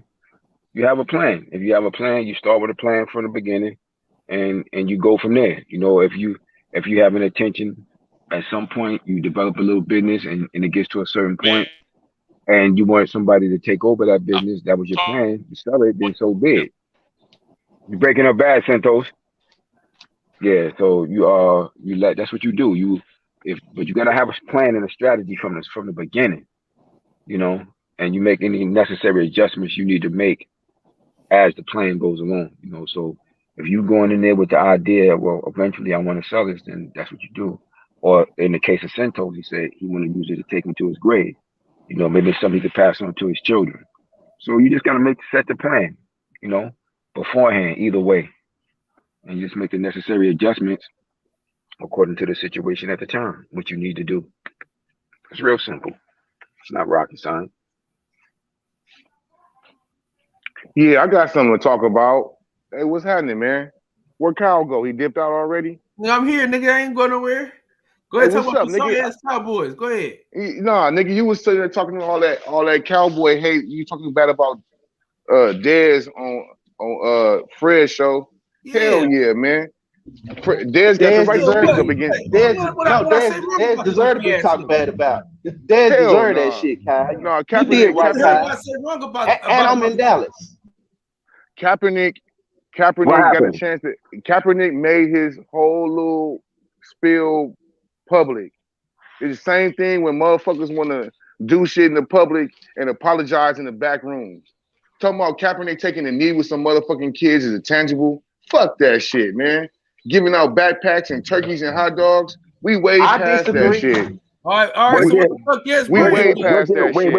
I'm lost. What did Des Bryant say? I'm lost. What did he say? What did he say? I'm lost. I didn't hear nothing. Okay, he said some dumb shit. Dez said some dumb shit. He said Kaepernick didn't lead no call to action. Didn't create no That's not, jobs. That's what he said. false. And that's false. That's No, false, man. and that was false. Everything he said That was wasn't wrong. false. That wasn't I'm gonna tell false. you why. Let me. Can I explain why? Let me explain why it's false, and then you can rebuttal me. You niggas been Okay? cutting me off Okay. the I'm whole. in You been doubt. talking the whole time. I can't. Go This is ahead. my Go time ahead, right brother. now. Go Yeah, let I'm him gonna ahead. be rock. No, quiet. go Go ahead. ahead, brother. Go Bro, ahead, hey, brother. Yeah, let him rock. Brandon, Let him let rock. him land his Let him rock. plane. Let him land his plane, Brandon, and we're gonna board the No. plane Yeah, and go take ahead. it Go off. ahead. First Go of ahead. all, Go Speak, ahead, Deuce. Deuce. Cause I ain't no. know nothing First of about it. all, Go ahead. Dez does a lot of shit in the hood and with other athletes and shit, getting other athletes readjusted to life after not being in the NFL or NBA anymore. He do a lot of shit with Rock Nation, all that shit. Dez do a gang of shit. Hey, Deuce, let Kaepernick. everybody know what he said so we can know what's Hold on, going real on. quick. Cause I Let said him, what he B don't said. Brandon, let know. him finish real quick, I Brandon. said We're what he gonna go. said. We're gonna No, go. I Go heard him. ahead. I heard him. I heard him. I He said said what he it. said. Okay. All right. Yeah, he Okay. said it. Okay. Okay. My bad. My bad, bro. Go ahead. And you know Go what I'm ahead, bro. saying? It's the same thing, like I was saying, it's the same thing when people get mad about you do something in public, but you apologize behind closed doors. Kaepernick's statement, Kaepernick movement, all that shit was in public. All that shit was in front of everybody's eyes. And all the maneuvering and whatever claims they giving him, saying he did, all that shit behind closed doors. That's why nobody know what's going on with him. But everybody sure the hell knew when he was kneeling, though. I don't want to hear that shit about he making people feel good. He telling people shit. Kaepernick got enough power, enough clout, enough responsibility to move the chain on some shit, to start businesses, the fun shit, fun ideas, fun programs. He putting his name and giving out suits and shit. You giving out suits, you should be giving out jobs. You can start your own business, your own warehouse, You employ do some of these know motherfuckers. you do know he started a He production see. He don't company know. giving out jobs. Wait, no, he Yeah, started what? What and did he he got a start? non-profit. And he got a non-profit. Okay, now let me rebuttal everything you Okay, yeah, said because you please, yeah. wrong. Okay, First of all, I'm in Dallas. Dez Bryant does shit in Dallas. I don't know where you from, but you said he do shit in the hood. What hood did he do anything in? Because I don't see him. I ain't I never heard seen Oak Dez Cliff, ever one time. You heard? I Fort live in Worth. Oak Cliff. You heard? I live in Oak Cliff, homie. I ain't never seen Dez. So you All wrong right, there. So all let's right. X that out. He ain't never done shit in the hood. Number two. You say he don't. He didn't. He had Dez said that if he had Dez was an athlete in the NFL with the same fucking voice that he had, and Dez said nothing. Dez said he was gonna stand up for the national anthem. Jerry Wait a Jones minute. made him do it. Let me read. I Go ahead. want Go to ahead. speak on that too. Let me speak on that. Go ahead. So Go ahead. nobody remembers when he had Jerry Jones taking the knee against the Cardinals on Monday Night Football. Nobody remember that shit. The That was whole team took a before. knee. Hold on, The nigga. whole Who you team. That think wasn't during the spearheaded national that anthem, shit? bro. And that Who wasn't you think? about that. Who That you wasn't think about that. spearheaded That that was shit? Jerry Jones. Hold on, Deuce. Jerry Jones Y'all said gotta why he talk. took a knee. What did Jerry Jones say? Why did Jerry Jones say he did that? He's going Do out you there with his remember? team, showing solidarity with his Why? team. Okay, so it wasn't the reason that Kaepernick took a knee, right? But why would they take a Okay, knee though? that's what I thought. Why Okay, do they want to no, take a that's knee? not what I. No, you. Okay, you said Jerry Jones took a knee, right? And Jerry Jones said why he took a knee From for Dez solidarity Bryant. for his Dez team. Bryant ain't, yeah, No, sir, that's solidarity with not his what Jerry team. Jones said. That's not what Jerry Jones said. That's not what Jerry Jones Dez said. Why Bryant he was took the a one knee? who brought that shit up. That's not what Jerry Hold Jones on, hold said. on, hold Jerry on. Jones gave the reason why he took a knee. He said it. Why did he take a knee? In solidarity with his team. Solidarity on what? Okay, wait, Being a hold on, team? stop. Wait a minute. Being a team? Hold on. Yes, Well, yes. hold on. No, Wait, man. hold on. Fuck Hold on, that. Brandon. Let Brandon go real that quick. was a Let form of Brandon go real branding, man. fast. That was a form of branding. That didn't have nothing to do with no solidarity. He just said, But listen up. Man. He didn't do that during the national anthem. Though. They did it before the national anthem. That's exactly, right. What That's the right, fuck are you Kyle. exactly. talking about? It's branding. Oh, that's right. He He didn't did go That's it for right, with and did Kyle, it and that's right. for it though. He he did didn't it do For it it for before the the though. national purpose. anthem. That's not the For same it thing though. as doing it during the national anthem. That's For not it the though. same reason that Kaepernick did it. That's not the same That's it. thing. Now let's get back to Dez. No, you moving the goalpost. Let's get back to Dez. Get Okay, on him, now Brandon. I Get on him, said Brandon. that Ship it. Dez, hold on. I said that Dez don't do shit in the community, and you said you heard. I'm telling you, he don't. You named Oak Cliff. I live in Oak Cliff. So that ain't happening. Number two is So Dez you know everything said that that happens in Go Cliff? hey, I know I live there and you don't, and he don't either. I know that. How about that? Mm-hmm. Well, I don't live there. I never Okay, claimed next. to. I do. Next. Let's move on. Next. All right. You said Listen, Dez listen. said that you said that if Dez had the platform, Dez had the same platform Kaepernick had. The exact. He's in the NFL. What was the difference between Dez and Kaepernick? Nothing. He The had a thing about family it, to feed, Dez just Brandon. chose. Brandon. He had a family to Yeah, feed, that's right. Brandon. Oh yeah, he don't believe in that because he got a family to feed. Oh yeah, that's right. That's right. We forgot. He compromised himself for money like most of us do. But anyway, let's get back to saying that Dad said that he would have offered jobs. Okay, now that dude gave $1 million and he broke down every place that he gave it. He has a nonprofit organization that he employs people. It's called the Know Your Rights campaign. That's an actual nonprofit Right. that he employs people from. So he What about gave Facts. people jobs. So Dez is uninformed and don't know what the fuck he's talking about, and he's You ignorant, give and he 5 probably people needs a to look up a job. Hey fuck. Brandon? You give Hey 5 people a Brandon. job. Hey Brandon, what about that film we just came out with? What Oh about yeah, the that's right. production Come on, company? man. What about the Come on, production man. company? Come on, man. What film? What And he film? got children, What? but see, you Hold don't on, know. hold, whoa, whoa, whoa. Hold on, slow down, cowboy. You said what film? Yeah. So you came on this platform to talk shit for Dez, and you don't even know. You say it was Dez. After you clown me about me talking all the time by God myself. damn. Wait, Now what? No facts, bro. you done came here, put your cape on to save Dez Bryant, and you didn't even know that Kaepernick had a production company which just made a movie that employs black folks to play parts in the movie. Wait a minute. Wait a minute. You talking about Kaepernick's movie or Dez Bryant's movie? What are you talking about? Kaepernick has a movie coming out. The one from Disney? Netflix. Oh my God. So Netflix what does that means mean? ownership. Because that's his Does production it? company. His Does production Netflix mean put on a ownership? production. That's jobs. He's giving people jobs. His Most of the time, it production does in company. situations like that. Guys like him will go to Netflix to own. Most of, if you notice, a lot of black actors and actresses And not only that, and comedians have been doing their thing on Netflix. It's for ownership. They're getting hell of a that's deals right. over there, man. It ain't that big Hollywood thing, and Hollywood keep it all. Man, that's the problem So with the and community why now. is he You let upset? motherfuckers. He looking to be led. He looking to be led. Dez is like, where's the leadership? The leader is within you, boy. Dummy. No, While you running around, ask Dez what happened to the he grabbed the videotape. money and Hold go on, home. hold on. Let me finish. Hold on, let me finish. Dez is looking for leadership outside of himself. When he said, "What's the action?" The call False. to action is what he said it was. He protested, doing something in the community, starting a nonprofit. If Dez would have followed Colin Kaepernick's lead, he would know what the fuck he was doing. But because Dez ain't doing a goddamn thing but running around here acting like a goddamn idiot, if y'all want me to start telling Dez stories, I'll start telling Dez stories all about how the bodyguard following around David Wells. I start telling y'all, if y'all want to hear how ignorant Dez is, how he beat up his mama, and y'all want to hear all that? Because I'll tell you about it. Y'all want to hear it? Man, we Y'all already want to know hear all how that. Dez is?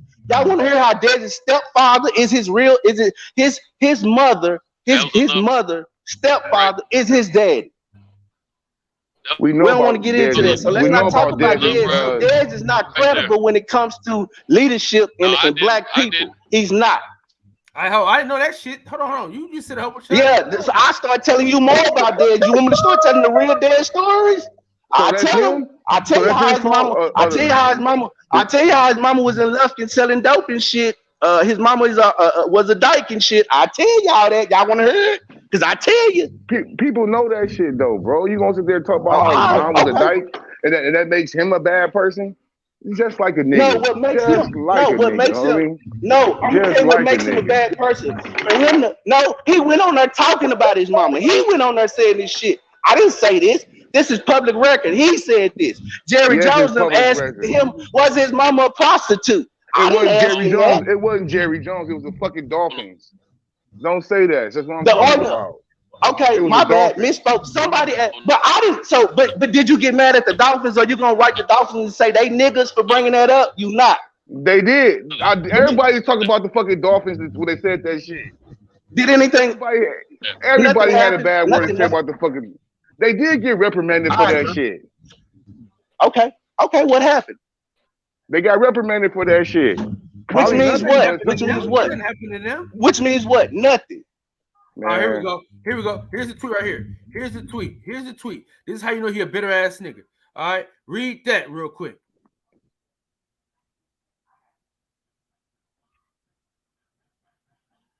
Can we see this? He said, I'm a product of media hate, so I get it.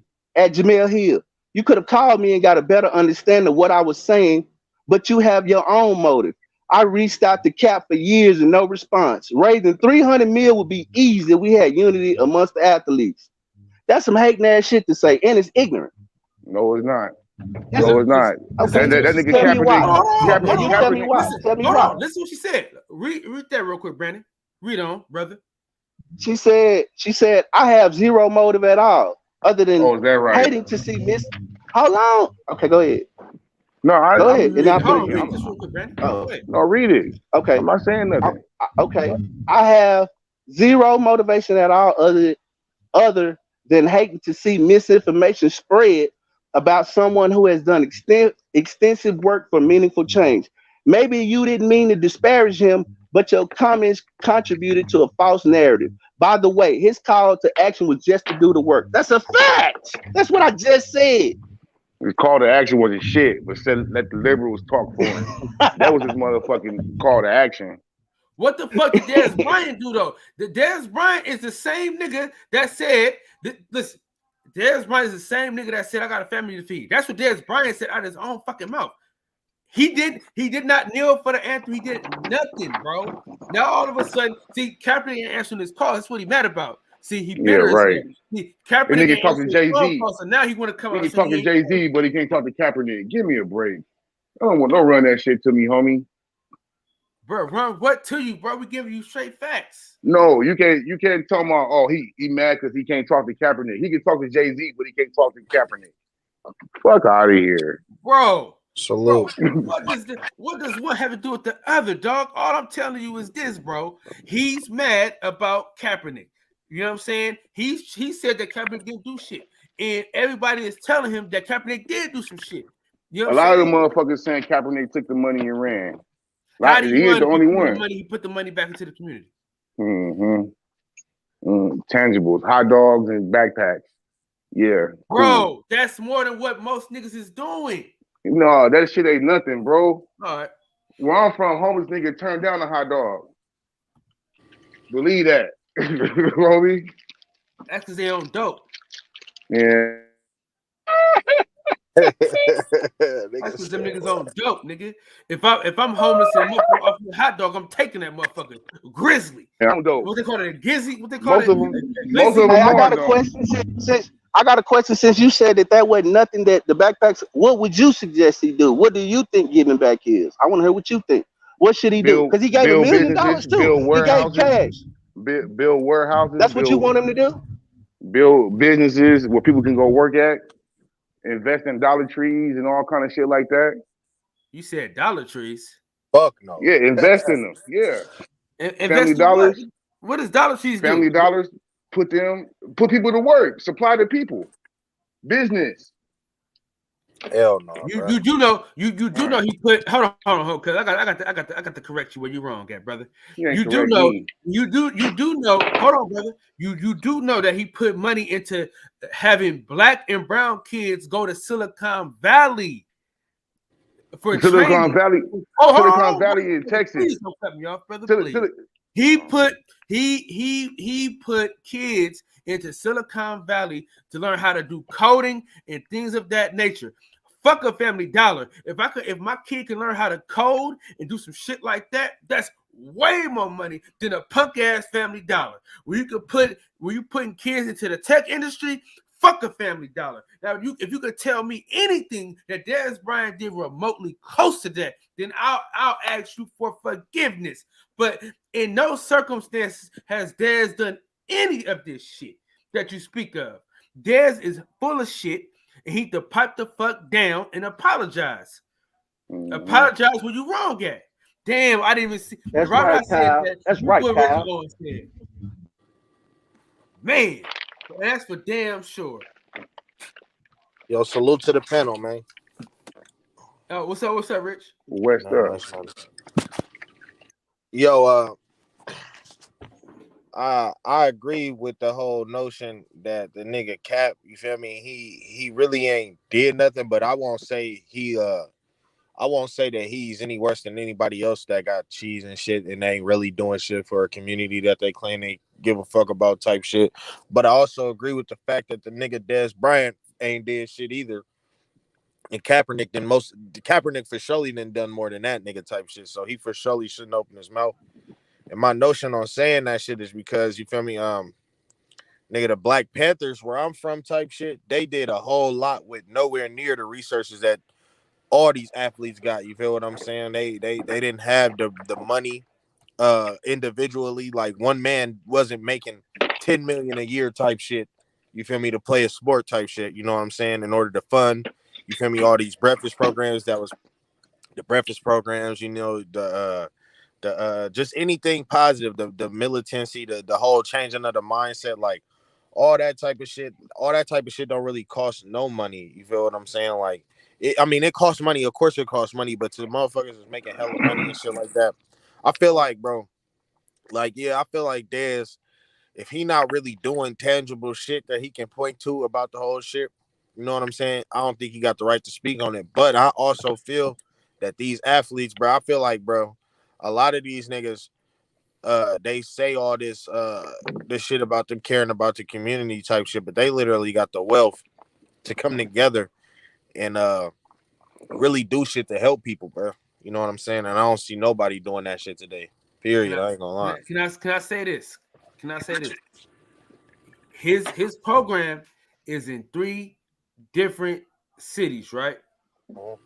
Now, until we talk to those people in those particular cities to say what he's doing for them, then we can come back with better information.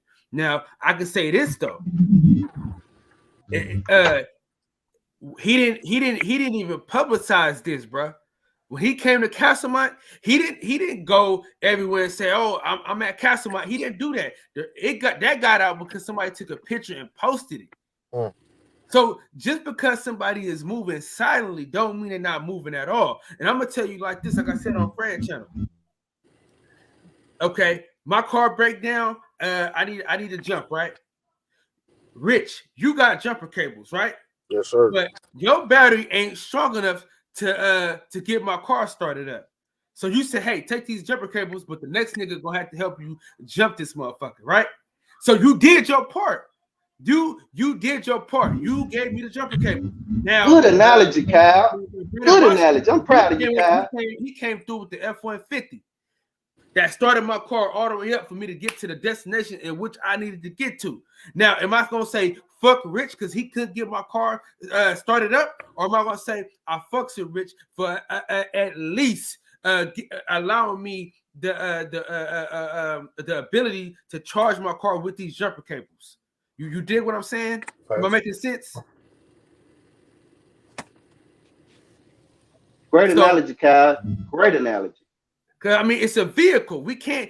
Hey, look, the whole plight of the black community can't be on one man's shoulders. I'm just keeping it a buck. Yeah, you're speaking some strong medicine, man. Oh man, I got to do it every now and again. And I'm gonna tell you like this though. A lot of times, most things don't like. Listen, a lot of times, I'm gonna tell you. Let's say this. We can say this for sure because I'm speaking from experience. Because I'm most of the time I'm the loudest nigga in the room, right? And you know the loudest nigga in the room really don't be doing shit. You know what I'm saying? Like back in the day, I used to talk a lot of shit about like I could fight a little bit, but I wasn't the best fighter. But I'll talk that shit like I was. But I had somebody behind me that was quiet. RIP to my one of my best friends, Ron. He wasn't doing all that talking that I was doing. See, I was writing checks that I knew he was gonna be able to cash. See what I'm saying? So I'm talking hella shit to everybody, right? You know what I'm saying? It's a story time. I'm talking shit to every fucking body. You know what I'm saying? Like, nigga, what's up, nigga? I'll get on you, nigga, whatever, what have you, right? Because I know Ron is gonna save my ass. But guess what? One day, Ron got kicked out of Elmhurst Middle School. And you know what happened? All the people that I was talking shit to and getting crazy with, guess what they did? They formed Voltron on my black ass, ready to jump me all the goddamn time because Ron wasn't there to save my ass. You know what I'm saying? So what I'm saying to y'all is the person that's the quietest in the room is the person that got the power. You dig what I'm saying? So him moving in silence is not a knock on him. You know what I'm saying? It is a different vehicle. You know what I'm saying? Because a lot of times niggas that's doing all that talking ain't about shit, ain't doing shit. You know what I'm saying? So a nigga can say whatever they want about that man, but he's doing something. And I give you another aspect, Kyle. He Yeah. is getting death threats. His life is on the fucking line every day. And these dudes, Dez Bryant life ain't on the line.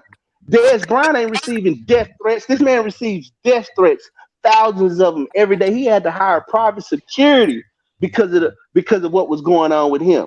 Now, if he wasn't doing nothing like yo say, why the fuck is he getting death threats? Nah, what he my speaking on this nigga not doing nothing for real ain't Man, it's nobody not care coming about from a that. Dez. My shit not coming from no Dez buying praise, bro. I actually know what it takes, or I actually got an idea of what it takes to uplift and actually help black people. And I'm gonna keep it a band, bro. Like the implementing of those programs, like you were saying, that casual minded shit, that's hella positive type shit. That's real nigga shit type shit. But at the end of the day, bro, and like Reggie said, bro. He said in the comments, he don't nobody gotta give out money type shit like that.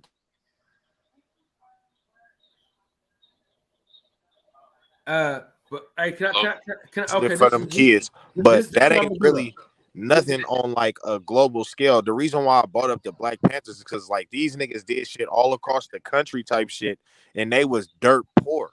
You feel what I'm saying? Like, bro, hold on one second. They was, bro, pull right there. Fuck is wrong with you, All right, bro? Pull right there. Like, what the fuck is, bro? My bad, John, bro. No, it's all good. We're gonna figure it out. All right, so this is what we're gonna do. We're gonna read it. We're gonna read. Okay, this is where we at with it, right? All right. We got Know Your Rights campaign. Okay, you got the shop that goes. Okay, now let's read. Let's go to the shop so we can read where the proceeds go to. Let me see. Oh my God! Hey, hold on real quick. Y'all see something that I see? What's this? What's that? What that say, fellas? Does that say something? Where is that at? Can anybody read that? Hold on real quick. Can anybody read what that says? What does that say? Shoe Palace. Is that a store? Shoe Palace. Oh shit. Yes, sir. Oh shit. That's a store, ain't it? Hey, yes, sir. Is that a store juice time? You saying he producing jobs? That looks like jobs to me. Yo, can y'all can hear me? Yeah. All right. So my point was because Kaepernick he risked hella shit type shit. So pretty much this nigga's doing more than just about everybody else. This is facts. Like it ain't really no running from that fact type shit. Like ain't nobody else risking their job and shit like that, risking their career in order to speak about shit that most motherfuckers, especially them NFL owners, want you to shut the fuck up about. You feel what I'm saying? So for that, I for surely respect the nigga. And actually, I wouldn't even should say anything about that nigga. I'm trying to figure out if y'all can see this certain shit. Y'all see what this says? Somebody got some background, some machinery in the background. It don't matter. It don't matter. It's Brett that's talking. Can y'all see this right here though? Can we see this right here? What that say right there? Bro, park the car. What is you asking me what I'm doing for? Bro, park the car. Hold on, I'm gonna mute your mic, bro. I'm gonna mute your My mic. bad. When you ready to come back, you can come back. I'm gonna mute your mic real quick. All right, here we go. All right, what that said right there though? That says COVID relief fund donates $1,000. 100,000. 100,000. My bad. I'm sleepy. So I mean, if that ain't doing some shit, I don't know what the fuck is, man. Well, hold on. Let's see what else he's doing. Okay. Let me see the Ben and Jerry's shit. Let's get to the Ben and Jerry. All right, Ben and Jerry's and Colin Kaepernick unite to change. Let's click on that. Let's see what that's about. Yo, I wouldn't. So let me, yeah. So with that being said, bro, I respect the fuck out of dude. You feel what I'm saying, bro? Like I respect him more than a lot of niggas that claim that they give a fuck about black people type shit. You feel what I'm saying? But with that being said, bro, like I said earlier, bro, it takes a lot more to help people that you claim you fuck with, bro, than implementing programs in the high schools type shit, bro. Black people for real need a shift in consciousness, bro, and that type of shit comes with work type shit and motherfuckers that care. But I gotta bounce off this motherfucker. I'm Hey, gonna real catch quick y'all. Go before ahead, you go ahead. go, you said black people have to have a change in consciousness, right? Isn't that what Kaepernick had when he gave up his livelihood and his well-being? Facts. Nah, Ain't that, ain't, nah, nah, nah, nah. That I'm not. You don't really have to be. You don't really need to have a shift in consciousness to talk about what bro was talking about, yeah, bro. you Like do. Listen, see, Yeah, we hey, saying, Cal, okay, I'm don't gonna let tell you him go this. nowhere We You yet. just saying this. said, Hold on, real quick, Reg, I'm gonna let you go. I gotta say this real quick. Let me say Don't this. let old boy hang up yet, because I got something to say about Okay, what he's yeah, been don't let saying. him hang up. hold on, real quick. Hold on, quick. Let me say this, y'all crazy. Reg. Let me say this, Reg, and then I'm gonna let you go. I gotta say this real quick. Listen, it's easy for let me see, one, two, how many niggas on here? We got 1, 2, 3, 4, 5, 6, 7, 8. It's easy for 8 broke ass niggas to say that it's easy for a nigga to walk away for millions of dollars because we ain't never had that type of money. You dig what I'm saying? That Facts. that changes your whole entire world. You gotta understand. You got that's families that he's taking care of. People don't understand. Like people have entourages and they got families that people take care of with all that money that they get from the NFL. They ain't just that ain't just no easy shit to just walk away from. You did what I'm saying, especially when you still got you still got like 10 more years to play in the NFL. But go ahead, Rich. Yeah. Back to the brother. I don't know what's the brother name, but he's making a statements It's about what rich. these It's rich. yeah, Rich. What's up, Rich? About these statements about what these guys don't get back. It's not upon them to give back to the neighborhood when the money is made outside. We don't put that same pressure on niggas who put poison in our neighborhood and accumulate a wealth in it. You know, these same people in the hood who are quick to point fingers at Kaepernick type cats who are making money elsewhere. We don't put that same pressure on the ones robbing and pillaging our fucking neighborhoods with poison. We sit there and we worship, we idolize and praise them. They ain't putting nobody through programs. They ain't doing none of that. And the whole give back of what you get from these folks, because we see them with accumulation of wealth, ain't to put money in your pocket. A lot of these folks are sending people off to college, or people paying attention to that. A lot of times you can give people information, tools, the Way tools out. to guide them, and you begin to see how many people fall off. More than 90% will. And it ain't a factor of money being the issue in the hood. The issue in the hood is actually a complex situation in the brain. A lot of our brains are fucked up. A lot of us are undeveloped. It ain't to put this onus on what Kaepernick ain't done, because he has taken the sacrifice and he has done what he's supposed to have done. He's done everything the appropriate way. He's made the NFL bow to their knees to settle out with him, and they're still struggling to get themselves back. So I think black folks really got a fucked up focus when it comes on to what someone has and hasn't done. And Dez Bryant has clearly shown that shit in the statements he's made, and everything has been rebuffed about everything he come out and stated. And he's also made himself look bad by his past statements. Like, nigga, you was in the league at the same time as him, and what did you stand on? Man, I gotta look out for my family, man. I'm black too. I know my like. Get the fuck out of here.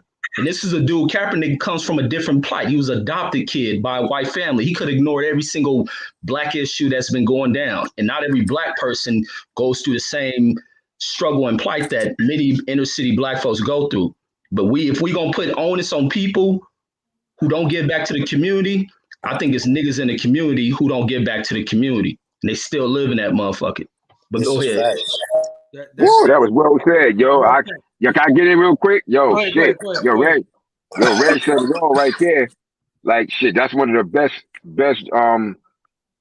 man, rebuts I ever heard to something like that. Like when he said shit, all these motherfuckers in the hood, all the hoods across America that's hustling and was doing all they do.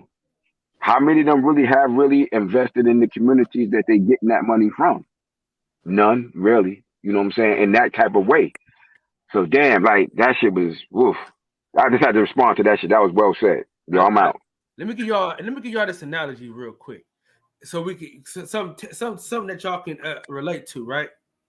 Most of us been in love before, right? Most of us been in love. Can I say that? Can we all agree on that? Yes, sir. All right. That's like okay, you about to get married, and a motherfucker say, hey man, you got it, you deeply in love. Y'all finna get married, right? And a motherfucker say, hey man, you gotta walk away from this shit here.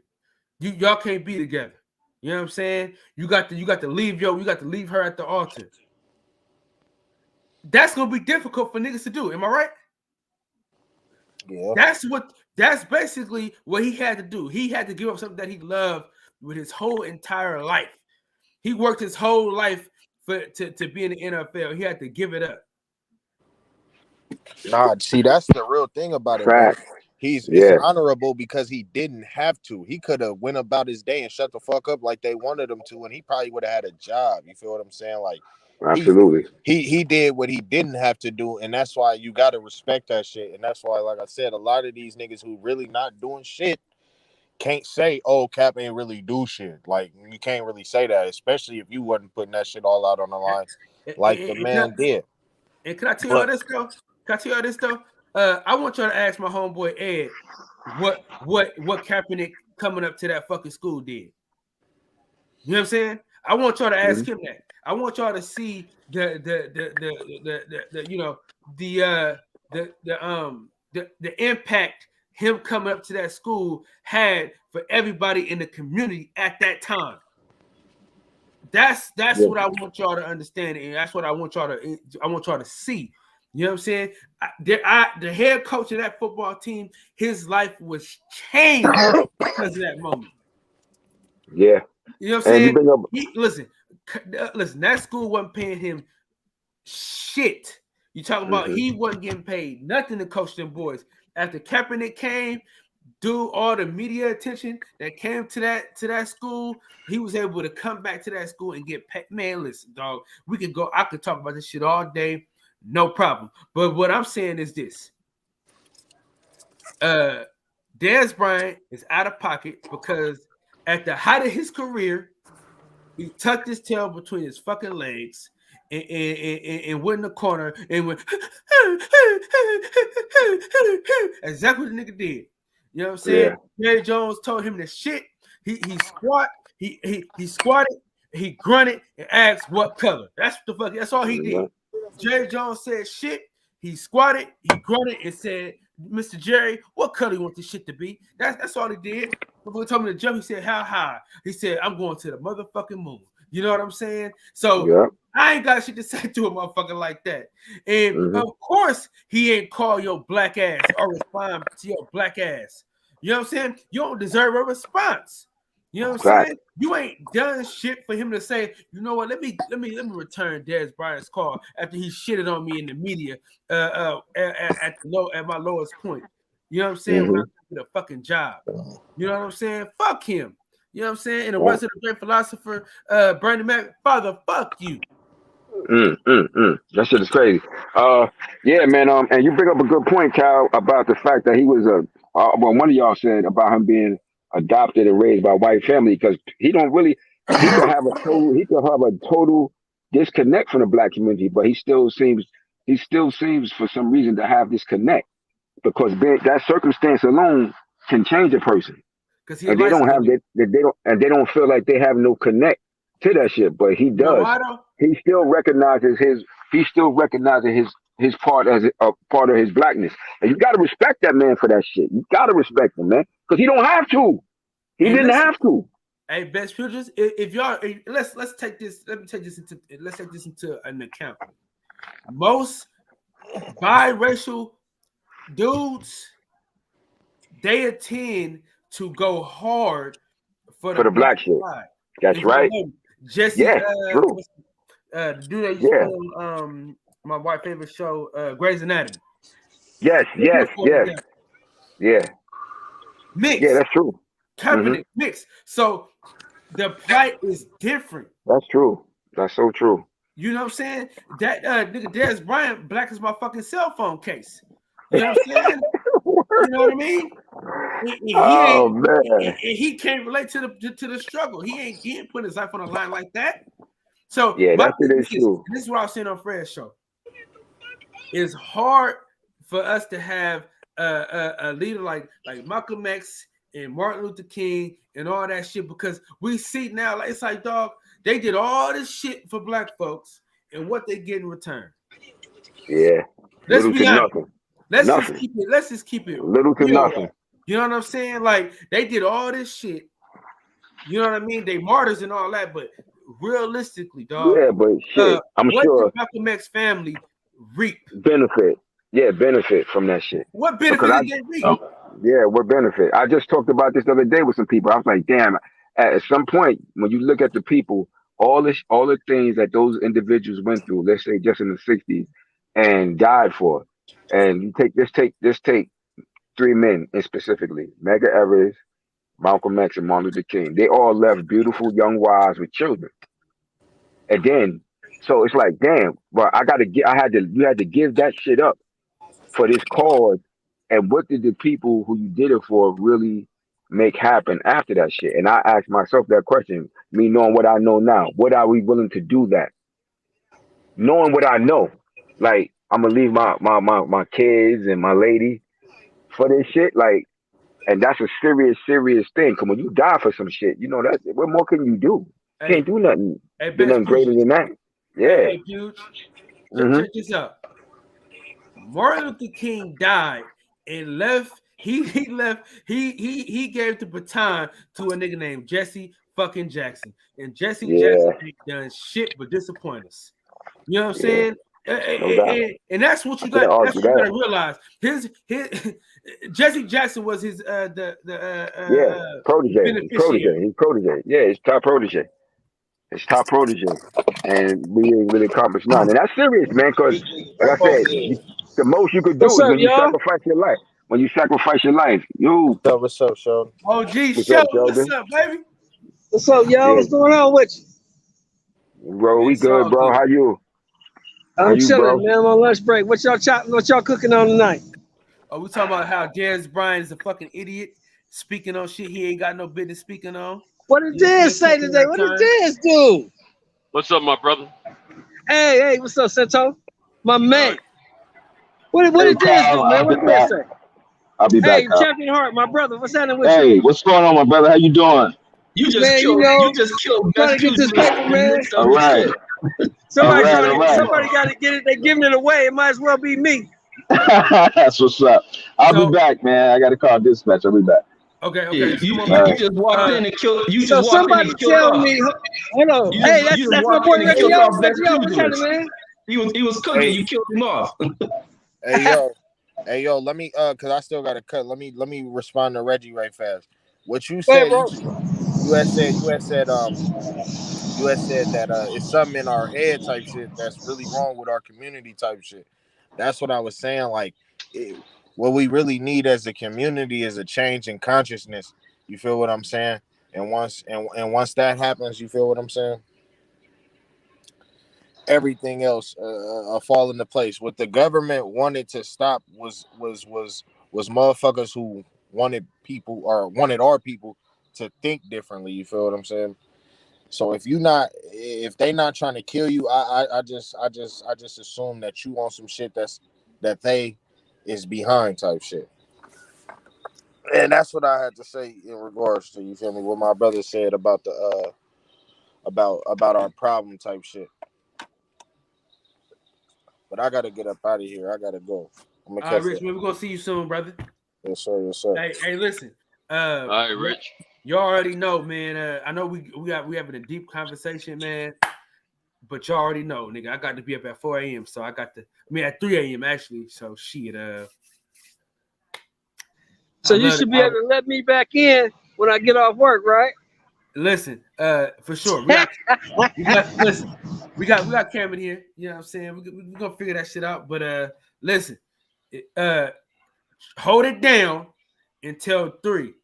You know what I'm saying? Hold it down until 3. And you know what I'm saying. I will for sure be back. Reggie, oh man, it's good to have you back on the panel, man. It's been a minute. Appreciate you for coming on, man. Absolutely. I'm only on for a little bit. I just had to cook on that point because I hate how people come down upon people who have accumulated wealth out of our community, and we go about it the wrong way. Money ain't the driver to everything. We see people getting money right now, taking PPP loans, getting all this extra sort of income. What are they doing? Fucking it off. Are they putting it towards burying themselves, putting themselves through school? You don't see none of that shit. Niggas want money to But blow it. on the Hellcat, on me in the Hellcat, Reg. On me in the Hellcat. That shows us right there. Right. On me in the Hellcat. That shows us that right there. He's the perfect example of that, Reg. Go ahead, Reg. I ain't mean to interrupt you. I like listening to you cook, Reg. Oh yeah. No, that was my thing because I think we focus too much on tearing down when we see certain black folks gain success and especially financial success. We quick to say, "Oh, they ain't for the people," and da da da. Anytime we see black folks make money, that's the first shit black folks come up with ripping them. Nothing's wrong with black folks making wealth. Ain't nothing wrong with that shit. People even try to discount Jay-Z. That nigga from the fucking projects. How the fuck you gonna say what he ain't part of? If I become wealthy, y'all niggas wouldn't even know if I'm rich or not. If I became super wealthy, does that take away from me being from the hood, having to dodge bullets, down there being thrown in the trunk, watching motherfuckers get their heads You know blown off why? for their kid? Yeah. Oh, you breaking up. Say it again, Brandon. You was breaking up. I said you're right, Reg. They associate that with poverty. They think because you rich or you have money that you're not authentic. You're not authentic. That you not that you're not black and that you don't have the best self interest of your people at heart just because you have money. You're right, Reg. That's wrong. That's 100% wrong, and we shouldn't even we shouldn't hold our people to. Listen, Martin Luther King didn't go around bashing Sammy Davis and them. He didn't go around bashing all of the people. They helped him, but they helped what's called to pay for his funeral. Harry Belafonte paid for his funeral. Those kind of things. They helped put his help make sure his children go to college. Helped his children get college funds. Those are what we should use our wealthy black people for as an asset. We shouldn't expect them to go out here and do the work. We can front line and make sure they back us up with their wealth. That's the way I think we should do it. We should get out here in front line. I don't have a problem with front line as long as I know, hey man, Jay-Z gonna bomb me out. Because he bombed a few people out. That kind of thing. That's the way, but we shouldn't wealth does not mean we should bash our people at all. Yeah, absolutely. Because like I said, we don't ask some dope dealing niggas to do that shit.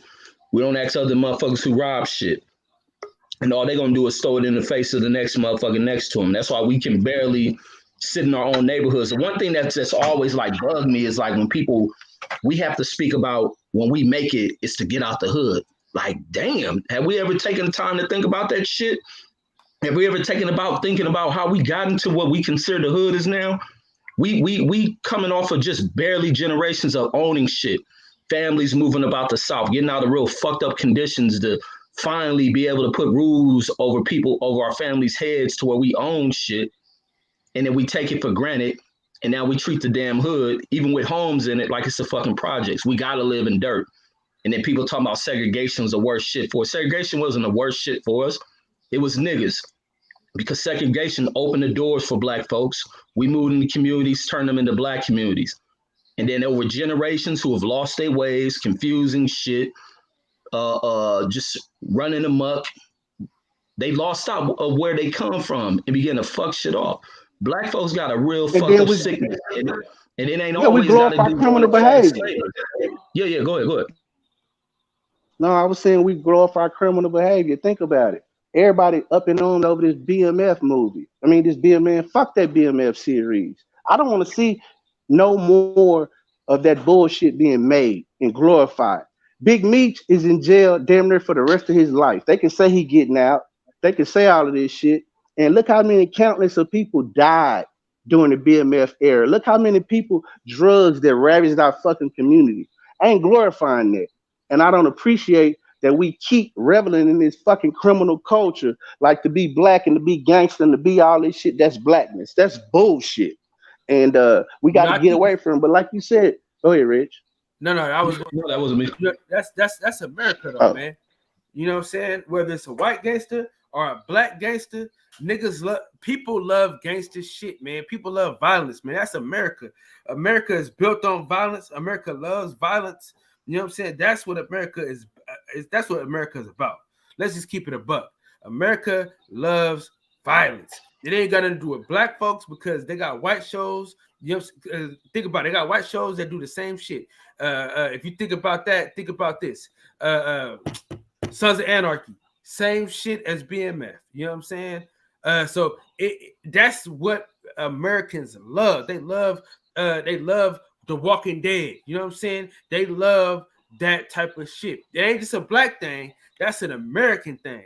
You know what I'm saying? Americans love gangster shit. You know what I'm saying? And I'm not gonna lie to you, man. Yeah. I love that gangster shit as well, man. You know what I mean? Yeah, but that's because of the white and fucking influence, man. I always go back to that. That's because they control the narrative.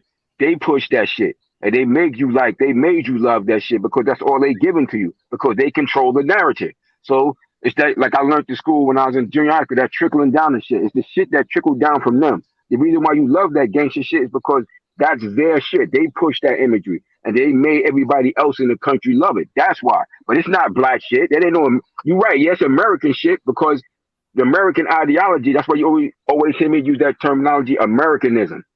That's that Americanism shit. That's a part of that Americanism shit that ain't never been good for us. Cause that shit ain't good for us. That shit is good for them. And that's why they project that shit to your very ideology so that you want to grow up being some shit that you ain't got no business wanting to be. Period. That shit ain't good like that. Even that shit touched my family. That shit not something everybody wanted to do.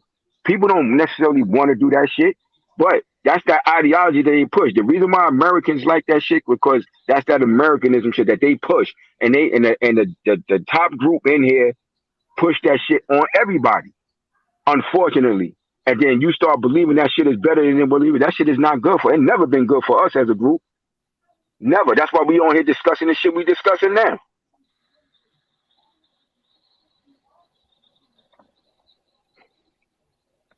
So I agree. I definitely agree with Brandon. I agree with Brandon with that shit. Like we constantly looking towards that shit like it's some big fucking thing. Even in like I said, even in my fucking family, like and even my uncle, he admitted that shit. Yeah, like shit, that's all I fucking have to look forward to.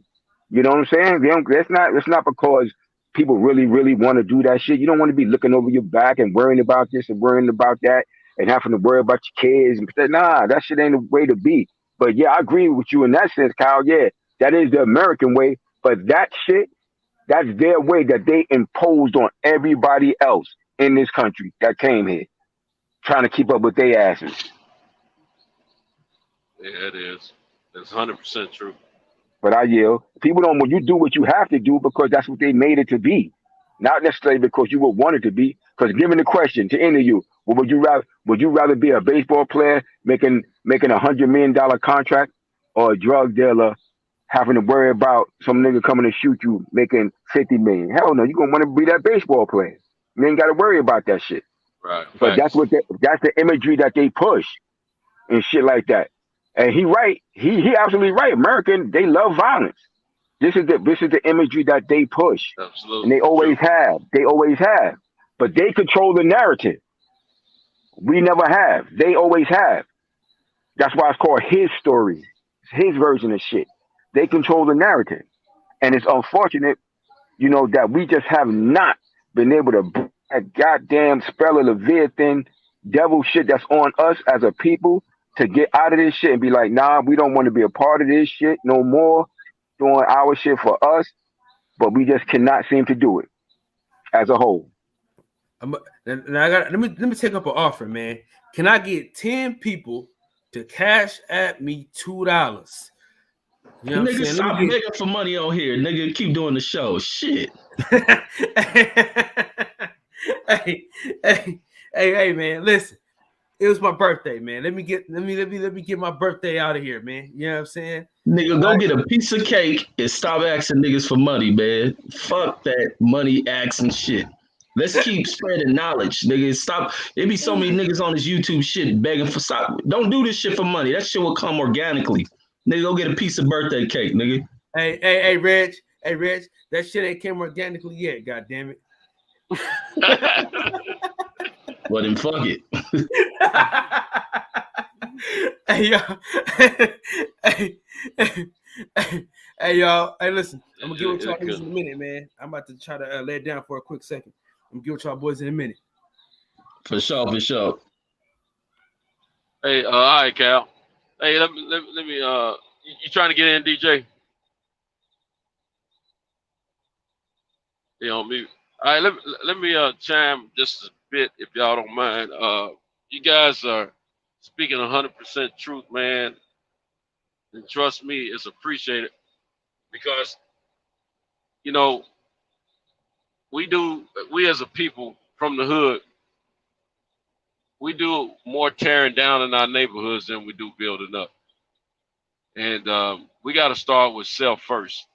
And when we have people that look like us, that come from where we come from, that work hard to get those opportunities to make high profile lifestyle for themselves, you know, with sports or movies or whatever it may be, um, we need to encourage them and uplift them, not bash them. Now, if they on some old cornball, stupid stuff that they're doing out there to make themselves look bad as well as the community they come from, that's one thing. But if they're not doing it causing a harm to themselves or anyone else, they just living their life and doing what they do. Applaud them people. Don't break them down. You know, like Reggie them was saying, because first of all, they worked hard to get where they are. A lot of people don't make those sacrifices because a lot of us want that quick gratification. So we go to the streets to get that quick money instead of thinking about the outcome and the big picture of what we're doing to our communities. I can speak from firsthand account. You know, um, I've been in them streets doing the wrong thing. You know, now I'm not gonna say that everyone who's doing the wrong thing doesn't do something in the community. You know, they might not do it uh, on the public view level, but they might be helping a lot of people individually. But at the same time, they're still doing damage to that community because I don't care what era of years that we can refer to, drugs have never done anything positive for communities. It's made the worst come out in people. It's held people down. It's broken families up. It's taken lives. It's done a lot of things that are negative. Like my man Peaches is saying, it's not for us, but we get, you know, go back to the Indians and the Cowboys, the cops and robbers, all those Hollywood movies that they've shown us. Um, you know, men in movies being coxmen and all that type of thing. I mean, all of those stuff we kind of gravitate to that stuff. You know, they put penitentiary movies on television for us and stuff like that. Um, I'm speaking from my own personal experience. Um, I was a kid watching the cops and robbers, the Indians and cowboys, the men going out there being coxmen and ladies' men or whatever you want to call them. The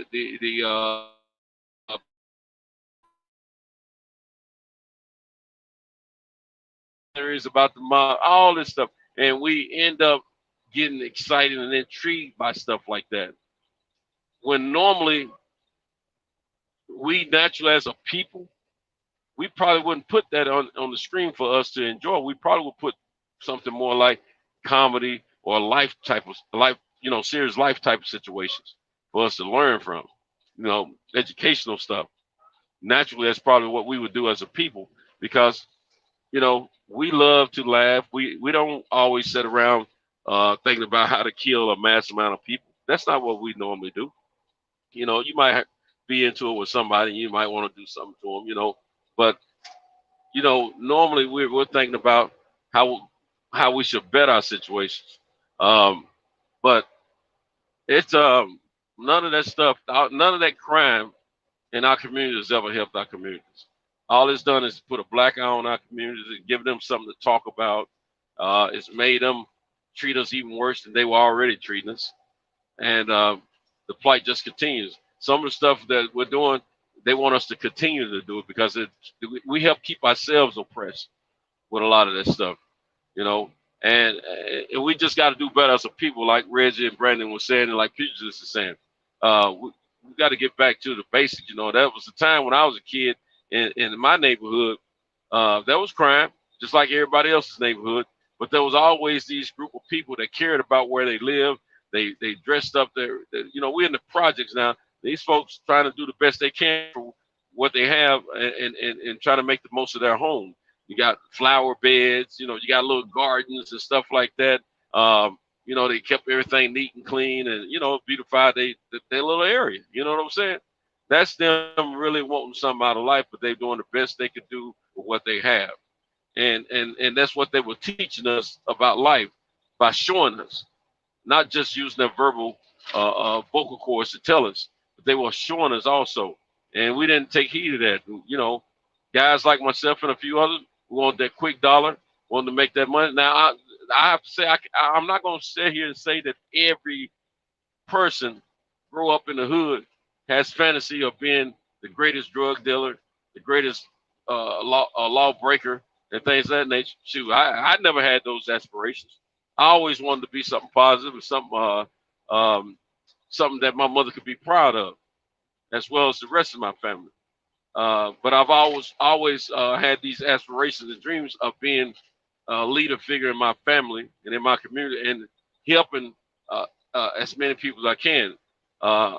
Now, the thing is, you know, sometimes you run into a situation in your life, you want these things so quickly and so badly, you do the wrong thing to obtain them. And you make the wrong decision because it all boils down to choices. I made a choice in life. I did the wrong thing. I learned a lot of things, positive and negative, but nothing built up the community. You know, if I died today, I'm almost sure that a lot of people would say, you know, I did some good things for them individually. But as far as done some on the broad spectrum of the whole community, no, I haven't. I can't claim that fame. I've always wanted to, but I can't claim that fame because I haven't. I've helped a lot of individuals, but I have not been able to get things where I wanted and make something happen, you know, on a mass, a blanket area of my community. That's what I want to do. But at the same time, it ain't all bad, it ain't all good, but we know it's a lot of bad that comes with that, you know, for our neighborhood. We need to change our thinking as a people. We need to change our thinking as a community, and we need to take heed of the things that we need to account for ourselves, and not worry about what the other man is not doing for us or what he could be doing for us. And the Kaepernick thing, I want to touch on that briefly. For me, the closest thing, Kaepernick to me did something that the only athlete I know who sacrificed their actual career during their peak like that, sacrificed their well-being, and it was Ali. I don't know anyone else has, you know, made those sacrifices. Now, Kaepernick's story changed a little bit sooner than Ali's did, in my opinion. But that wasn't what he did it for. He made sacrifices with his own money, giving it. He lost his future money. He gave his clothing. He did a whole lot of different things. And I'm gonna tell you something. I feel that Kaepernick's gesture was, it wasn't a gesture. His sacrifice was greater than I've ever seen Black lives. To me, he made the biggest impact. And I don't see no other individual that did it like he did. And Dez Brown and them other guys, they had plenty of opportunity to join forces with him. He didn't have to call anybody. They knew who he was and they know where he was at. If you want to join in, join in. You know, it was there. He chose to do something different. So, you know, that's another crowd mentality. Pull the next black man down or the next person or whatever. You know what I'm saying? You call Kaepernick whatever you want. He still got that black blood in him. And he felt that crap. He knew what was wrong. That's why he spoke on it, and that's why he sacrificed it his own life well-being situation to make a point. So we got to start as the people start doing better and thinking better. That's what I had on that, folks. No, great piece, Santos, man. But no, you absolutely right, man. You absolutely right, man. A lot has to be changed. I mean, each of us can affect it, man. We sit back and wait for too much to occur from celebrity, and everybody sits around idle, and we ignore the activists in our own neighborhoods. Why? Because they don't come driving fancy cars. They don't rock fancy jewelry. We may see them struggling, and people ignore those people. But we have a lot of righteous activists and former people who have done a lot of damage to the community, who have turned their lives around, and people ignore them. But they'll sit here and want stuff from celebrities. Like, no, we got to change a lot. And I think what we have to learn is where we went wrong in this history. And it doesn't take going way back into the 1800s, because a lot of this shit went wrong in the 70s. A lot of it. And a lot of it hasn't been fixed. We're seeing a lot of people up in their 60s who are recognizing the wrongs they done in their youth. And a lot of this problem is when parenting began to kind of fall to the wayside. And a lot of what we look at is our grandparents have failed a lot with this shit. That's where the plight of black progression went wrong. Blacks began to kind of push being pimps.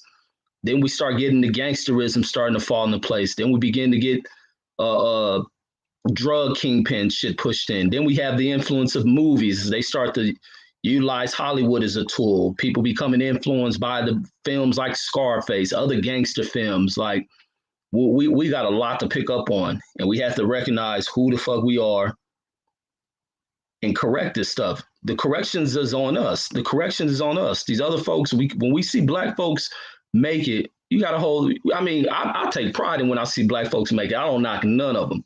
And I try to steer away from even conversations where I see other black people wanting to knock these people. My thing is, I correct when I know a black person saying fucked up shit, but the onus is on us. And we can, and even in my community, like in my neighborhood, when I go to my neighborhood, my kids ain't met none of my friends' parents, none of them. Cause I won't dare take them up over there because of the bullshit that goes over there. When I go over there, I feel like I make life and death decision of going over there. And I got to worry about getting out the car. I don't need my kids with me trying to put them in a car when another motherfucker who looks like me is driving, lurking through a community to find a so-called enemy to just gun down. And you be gunned down putting your kids in a car. I don't got time to risk that shit with my kids. And that's the fucked up community. It ain't just my community. There's communities all throughout this country who operate in the same kind of function, and it's effed up. They ain't got shit to do with white folks.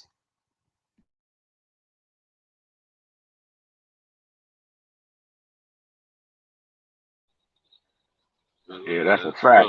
That's a fact. That's a fact. You can't argue that shit. That's on us. The onus is on us as a people. You know what I'm saying? At the end of the day, man.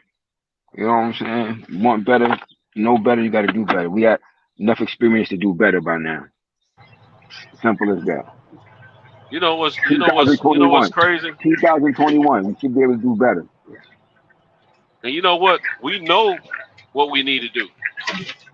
It's just we can't get. You remember I said something a few days ago. We were talking about different groups and stuff like that, and I was saying the one thing that we lack the most is organization, man. We don't have to be the perfect organization, but we got to have it. We got to have it mentally to be willing to work together. You know, we don't want to work together, man. That's the biggest problem I see in our black community. We know what to do. We know what we're supposed to do. We know what's messed up. We know what needs to be fixed. And we know what to do. We got to come together. But you got this group, you got that group, you got this group, and everybody want to be the main group, and no one wants to come together as individuals or groups. And what we get is nothing. We get no advanced movement. No, we don't gain any yards out of this stuff. So we stay stagnant, and we sit around. We continue to complain and talk about the negativity instead of trying to fix the problem. So we gotta start with us. first and foremost. We can't be worried about what John, Dick, and Harry are trying to tell us what to do or what they feel we should do, and they're not a part of us. We got to start with us, and we got to build off of us, and we got to make sure that we show the kids that are coming up behind us see the works that are happening. But we can't seem to get ourselves together to unite, man. It just bothers me. I don't understand it, man. But I'm part of that community, so I don't want to be the one complaining too much about it. But it is what it is. Well, like you were saying, since the problem is it's not. Although we know, it's not enough of us, on that same thought pattern because we have so much we have to deal with. Not only are we dealing with, this white supremacist system, but we also dealing with our own who will sabotage. You know what I'm saying? Who feel that they have to show uh, loyalty, approval, to a system and a group that don't give a shit about you. And this is one of the problems. The thing is that we did it before. This is how communities like Wall Street were established. So we did it before. So we know how to do it. It's just we have a lot more factors that we're dealing with, because of the times of changes and the mentalities that have changed. And we got to get back to that original mentality when we did it before. We can do it again, but that's going to be hard because of all of the other factors that we're dealing with. You got to understand that everybody can't go. We got to stop thinking we can work with everybody. No, you can't work with everybody. That's true. That's true. You know what I'm saying? That's the problem. We want everybody to come. No, everybody can't come. I'm sorry. Everybody can't come. You know what I'm saying? You can't have, someone who's just waiting for an opportunity, to show approval, and destroy everything we put together. They can't come. They just can't. Simple as that. We got to understand that. Yeah, you're right, bro. Now, let me say this to piggyback off what you were saying. Um, we do know how to build. We do know how to improve. We do know how to make better. First of all, most of the people that look like us built this country. Second of all, I hear what you're saying about there's a lot of things to deal with now, but let me tell you, there's a lot more obstacles to deal with, but there's also a lot more opportunities to build off of. The Black Wall Streets and all the other black communities throughout the country years and years ago that were sought out and destroyed by people that didn't look like them because of jealousy. They built something: schools, banks, hospitals, grocery stores, and they were living decently financially. They were doing their thing. They built those things. So if they could do it back then, and they didn't have the opportunities that we have today, if they could do it back then, we should be able to do it now. And you're right. Everyone can't go, and because they're not gonna, either they're not gonna commit to doing what it takes to make it happen, or they're gonna be wanting to work with the opposition. And so we just gotta know. We just gotta something gotta give, man. We just gotta come. A good amount of us who want the same things, which is positivity and a better equality of life for not only us but our young that's coming up. Some kind of way we gotta get some. You know what we lack these days, and I applaud Kaepernick because he tried, but we don't have those leaders to look. We don't have the Malcolm X and the Martin Luther Kings, the Medgar Evers, and cats like that we can look to and look forward to today. We need somebody that can galvanize a mass of people mentally. And we just don't have that, man, in my opinion. And we need somebody like that. I wish I could be a person like that, but I don't. I never felt like I could hold the bootstraps to those guys. You know what I'm saying? But I'm just saying we just need some kind of leadership to galvanize us and spark our mentalities. So a good amount of us will start doing better, man. Because I mean, we right now we're living in a lost situation right now. We really are. Right. Well, that's the thing is that we have to understand that we got to be careful on who we attach that title leadership to, because when that person galvanizes, what ends up happening is we become lazy and we don't protect our leaders.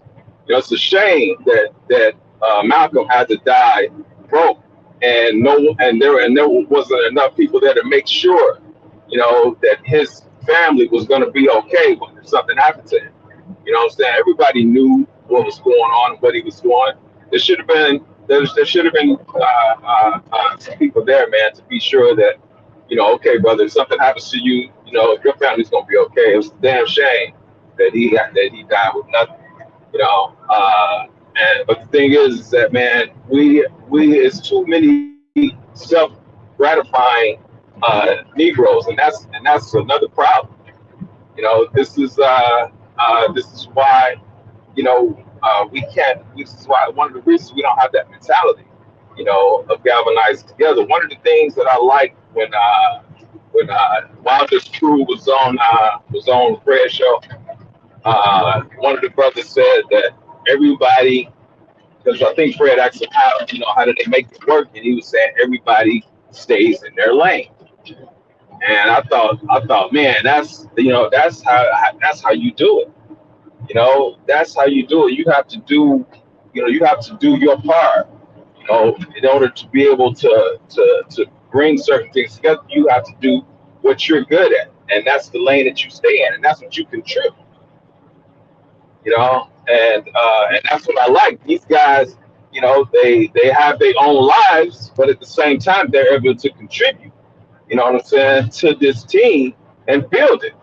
On top of the fact that they have their own lives, families, and everything that they take care of, but they still, are able to come together and put that together. And that's the mindset, man, that needs to be duplicated. Dr. Clyde Anderson has laid the blueprint. We have to practice group economics, man. We're gonna be in trouble.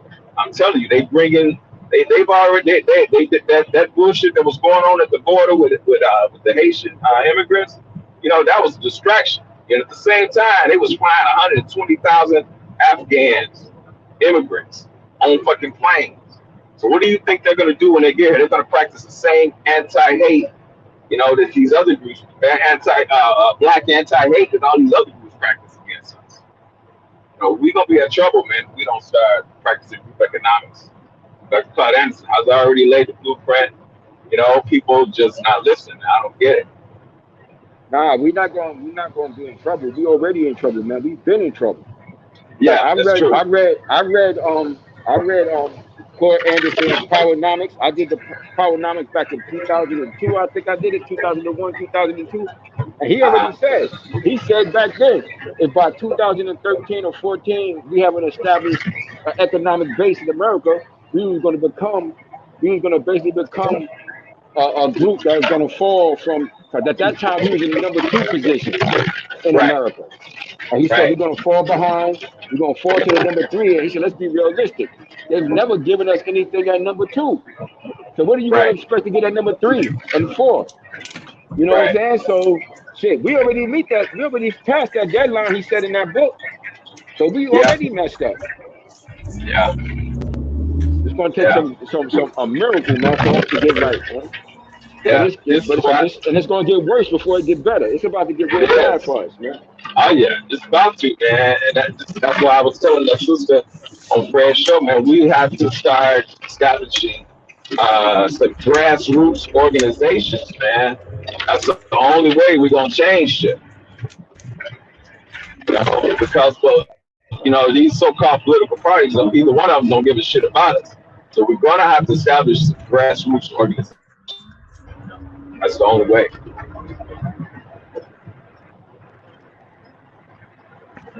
Gotta start them now. I mean, we sit back and Test, we test, test. Can you guys hear yeah, me? go ahead, KP, go ahead. Test. Yeah, go ahead, KP. Can y'all hear me? Yeah, we hear you. Go ahead. We can hear you, bro. I think he's talking. If he's at work, he might be talking to them. He hasn't muted his mic. No, I don't think his audio coming through. I don't think he's connecting to where you can hear us. There's a lot of people on here. Can you hear? Yeah. Champion Heart, can you hear? Yeah, I can hear you.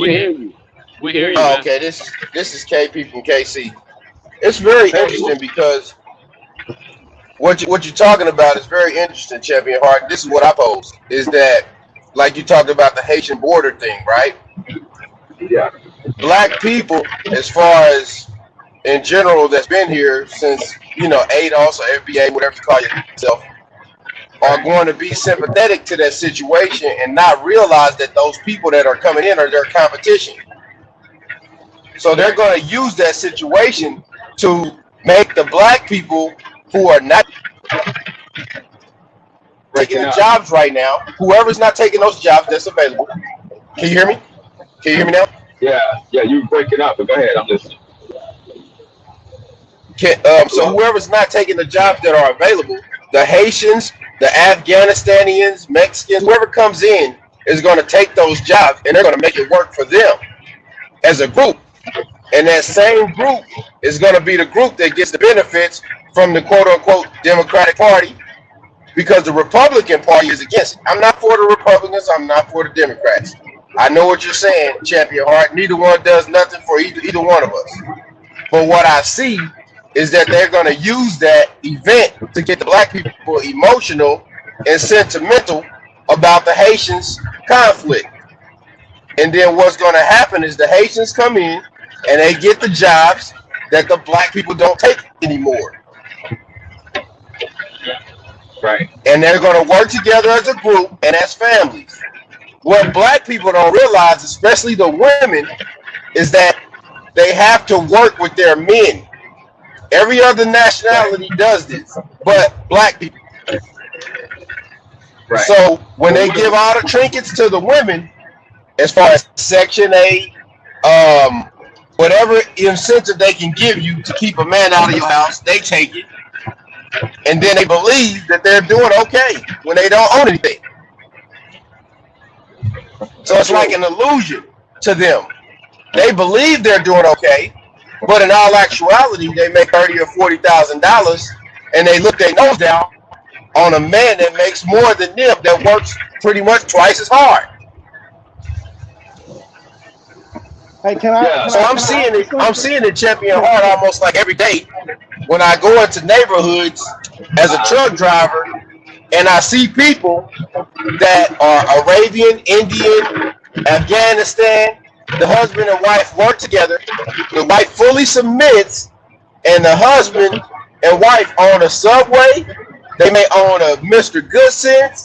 They may own any kind of small business, but they get the benefits as a family and as a group. Right. The one thing. You're gonna bring those. Go ahead. I'm sorry. Go ahead. The one thing that black people don't have is the family unit anymore, because the incentives are being given to the women to stay away from the men, right. And they take it. That's by design. That's by design.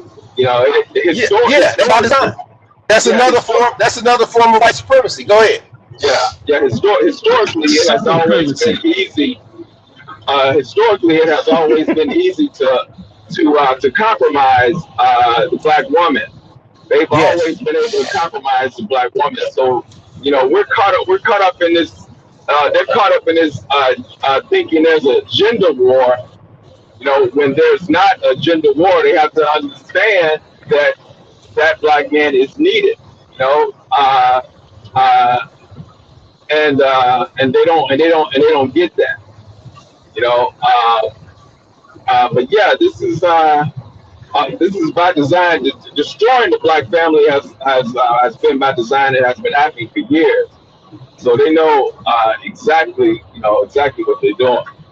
And Yeah, I mean, let me and add then you got this. to think about it too.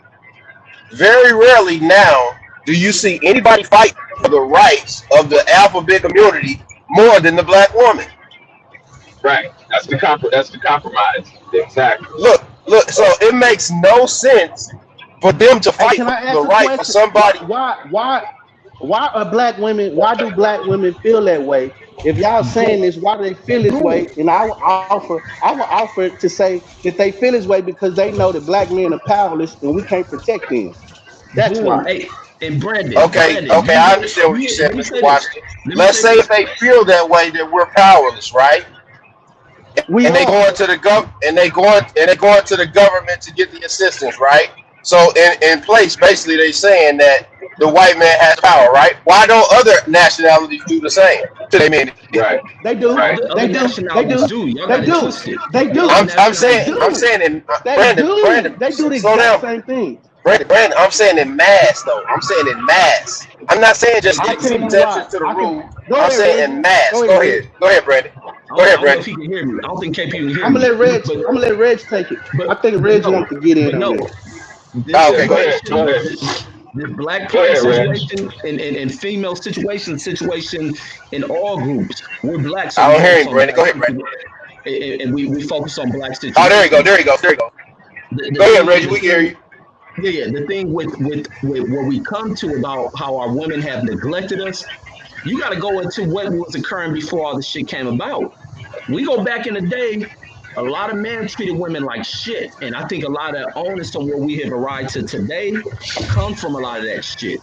A lot of men would Facts. just knock women up, move on, go to some other shit. A lot of our elders, who we may view as our grandpa, great grandfathers, they treated women like shit. And a lot of them fuck with underage women. So a lot of these women depended upon them to take care of shit. So when opportunity comes for them to be able to receive assistance, to not depend on a man who wasn't too much doing shit for her, we arrive to this point. I think, man, we have to do a better job of the way in which we treat our women. We got to choose Mm-hmm. the right women. A lot of us like fucking with hoes, which I'm guilty of that shit. I ain't knock no hoe up, but we tend to want to do that, move on, bounce from woman to woman. We gotta start doing better by the women that we fuck with. We gotta patch up a lot of shit because we have destroyed a lot of shit to these current age girls are really fucked up. But it's not something that arrives to today. This is a kind of a gradual progression. We have come to this point over decades of arriving to this shit because dudes back in the past were so fucked up to women. They treated women like shit. Women were objects. And when women got that opportunity, when you get whoever government official applied it, we come to this point. So it ain't just women jump ship from men. Men haven't always been the most righteous when it comes to women. You look at the condition of women across the globe, men treat them fucked up. White women don't fuck with white men. Mexican women too much don't fuck with Mexican men.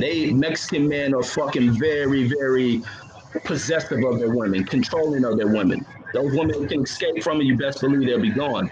No man treats their women, or most men in all cultures treat their women like shit.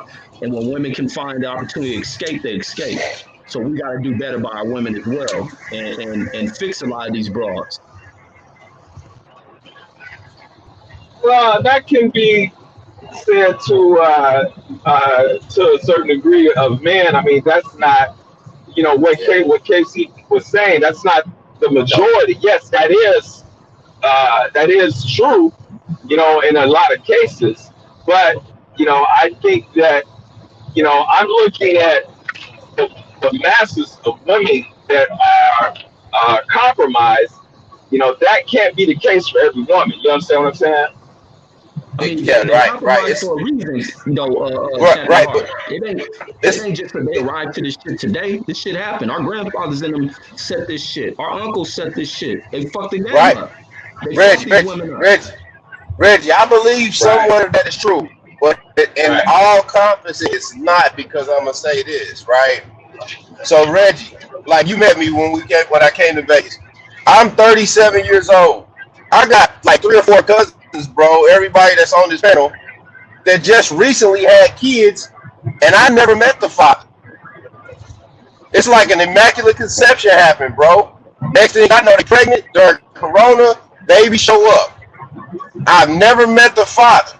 Black people as a community has continued to do stuff like this when they know that I'm 37. So what are you doing at 37, being single and still having kids by random people? Like, what the fuck? Who does that? No other nationality do that. We do. I'm gonna tell you why. Yes, they do. Yes, they do. Yes, they do. Go We ahead, need to stop. Brandon. I think a lot of times You we breaking need up. to You stop breaking up, Brandon. jacking. Yo, You breaking up. I'm You sorry. breaking up, Brandon. You breaking up, brother. Would you say that that's Is decision making? that better? Would you say that That's that's decision making. decision making? Is that better? Is Yep. that better? Yeah, What it's I better would now. say Go ahead, is, Brandon. I would Yeah. say that we Go were ahead. bred into And you breaking up, bro. You Yeah, you breaking breaking up. up, Brandon. We can't hear you Yeah. all the way through, Brandon. I We can't can't hear hear you you, all the way brother. through. Oh man. Yeah. Oh man, that As sucks. soon as, I think as what soon as Brandon you Damn was it. getting start at talking. is how we were brought here and the slavery That's thing. right. I think he was saying some Right, of but that, but I that's the couldn't get it reason. all. Yeah, that's the reason why why we relate to each other like this, because we were bred as animals. You got to remember, especially up in the Baltimore area, that was one of the big breeding. They had breeding farms up in the Baltimore area, and that's why I read that somewhere that they have the highest rate of incest in the country, based on our history. So the reason why we relate to our women like that, it's hard to relate, to have love, and to have respect for somebody that you would just totally just go into to make more slaves. To make We didn't have You all right. traditional You're family right. relationships. So think about So this. you're Think so about you're it. saying that's conditioning. That's conditioning. Yeah, Yes, yes. yes. It's Because think about it. pathological. It's pathological. Yeah. Yeah. So which is passed on. So if we watch our people simply womanize and womanize and womanize, and then not only that, our women run to another man when they need assistance. You see what I'm saying? Facts, Brady. So Right. Facts. Right. but Right. go ahead. I'm gonna fall back. No, no, No, keep yeah. cooking, B. Keep Keep, cooking. Yeah, yeah. you was, Keep you was going. pretty Keep cooking going, good. man. Keep going. Yeah, keep going, bro. Yeah. Keep going. Yeah. Keep going. So we got to understand the dynamics of these learned behaviors. Like you said earlier, some we was talking about the gangster movies or the way we depict it, and they was like, that's America. And they right, because you got the Godfather, you got all these certain Right. movies, but the thing about us, our shit is always filthy and nasty and degenerate. That's what I don't like. Like Harvey Right. Weinstein trial, we didn't see all of this shit, even though he had the same, damn near the same shit going on that R. Kelly did. But we didn't hear all of the debauchery and all of, I mean, they had dudes testifying on R. Kelly that saying that R. Kelly had sex with them. He got charged with racketeering and all this other bullshit. So if Right. what he did, my thing is they always make us the poster boy for the ills of America, just like the They do. lieutenant governor said. Just like the lieutenant governor here said. He said, well, it's unvaccinated black people. You're like, man, what the fuck? We 13% Yeah. of the That's bullshit. population. How Yeah. in the That's fuck are right. we? But they always make us that, and they always use distractions to distract us. Right. And we sit and Right. tear down our heroes. We are, I give you this, we the only people that sit around and let and tear down and tear away at the legacy of people who have came and made us better. You think they're allowing Kim Jong's son to be torn down in North Korea? No. You think they're allowing Chairman Mao to be torn down in China, even though he made mistakes during his reign? They don't allow this shit. We Yeah. the only ones that allow our Well, people they to know they know they'll be killed for it. They'll be killed. They'll be killed for it. So they probably do tear it down, but you ain't gonna hear about and we have it. to do we gotta make certain you took it home. Yeah. But we Yeah. have to have our own shit that we do. Like now, what we doing on Right. this YouTube, this is what you call culture. Because this is Right. our culture. Because this is what we do at this time every day. And if we keep Yeah. pushing in this culture, it's gonna spread. Because especially if we doing something productive. So when people be saying that's our culture. No, your culture is what you doing at that time as a group and a whole. That's your culture. Yeah. But Yeah. Yeah, that's but the truth. That's the truth. That's very similar to but what Nita Fuller Jr. said about Yeah. yeah, culture and what black people do at that point in time. And you're right. It is pathological, and it's very hard to get away from. And in modern day America, watching watching generations come down. Now more so than not, our age group are having less kids than our grandparents did because our grandparents had more kids in a time where they had the kids in a different age and they revolution didn't of have science Planned technology Parenthood has either. happened and They didn't changed have it. Planned Parenthood. They didn't have Yeah, yeah, they abortion have clinics birth on every control. corner. They didn't Yeah, have birth control like that. And they understood something. See, we bought into this damn dumbass narrative that they sold us that if you have all these kids, how you gonna take care of them? Birds right, have a bunch of little birds, but they find a way to take care of them birds. Bears have a bunch of bears. Rabbits have a bunch of children. The thing about it is we've always taken care of ourselves. We've always, nature has a way of taking care of itself. If you birth Right. these children, I wouldn't give a fuck if you had 12 or 13 like my grandmama had. All her children was taken care Shit. of. So they didn't have the Shit. distractions and the shit that we have in front of us. They didn't have Planned Parenthood on every corner. They wasn't told that, and they didn't have these different STDs that limited their sexual behavior too. So a lot of things go into it. What I know is this is a poison planet. And if we don't do anything to erode this system, man, we just gonna keep going in this perpetual fucking circle over and over. This shit keeps happening to us, and we're just gonna keep watching it, and it's sickening. Yeah. Yeah, it is. Definitely is. yeah, Man, definitely, yeah, it definitely is. Like, yeah, it really is sickening to bitch. watch. It's bad to watch too, especially when you see the Damn. experiment working predominantly in your own family unit, so to speak. Yeah. Yeah. Oh, man. Ah, shit. This ain't gonna work. you sound like you sound like you're driving that truck and you gotta go somewhere you can't turn. Yeah. Yeah, so, yeah, this somebody got me blacked out, man. I'm gonna go on mute, man. I'm gonna go on mute, Go but I'm ahead, listening go to ahead. y'all. I'm listening to y'all.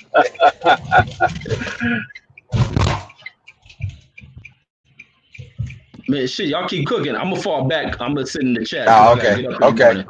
Yeah, Keep cooking, y'all. Man, it's some Yeah, great Brandon is right though on a lot of those points because where we are and who we are now and what we think of ourselves because of what we bought into based on what the politicians are selling at whatever time. You know what I mean? So it's like watching it go down, even though like Brandon said, and then Reggie also said, some of our grandfathers and the pimps and this, that, and the third, they may have did grandma wrong or did this person wrong. So the granddaughters may have seen the situation and like, nah, I don't want that for myself. So I'm going to go against that. But by going against it, it's kind of like you understand it's self-preservation in the mind, and a person be like, nah, I'm not going to do that because this is what it's going to lead to. I got to depend on this person when this person did my grandmother wrong and they sons are doing the same thing in general. So I've seen it in my family too, like Reggie was saying and like Brandon was saying, and it's kind of hard to watch where you can build more if everybody came together, but everybody's not reacting to come together as family units anymore. You know, it's like the big mama thing is gone away. The new grandmas is like it's like a whole different generation that's not willing to pass on the information or sit there and teach the way it was possibly taught to them.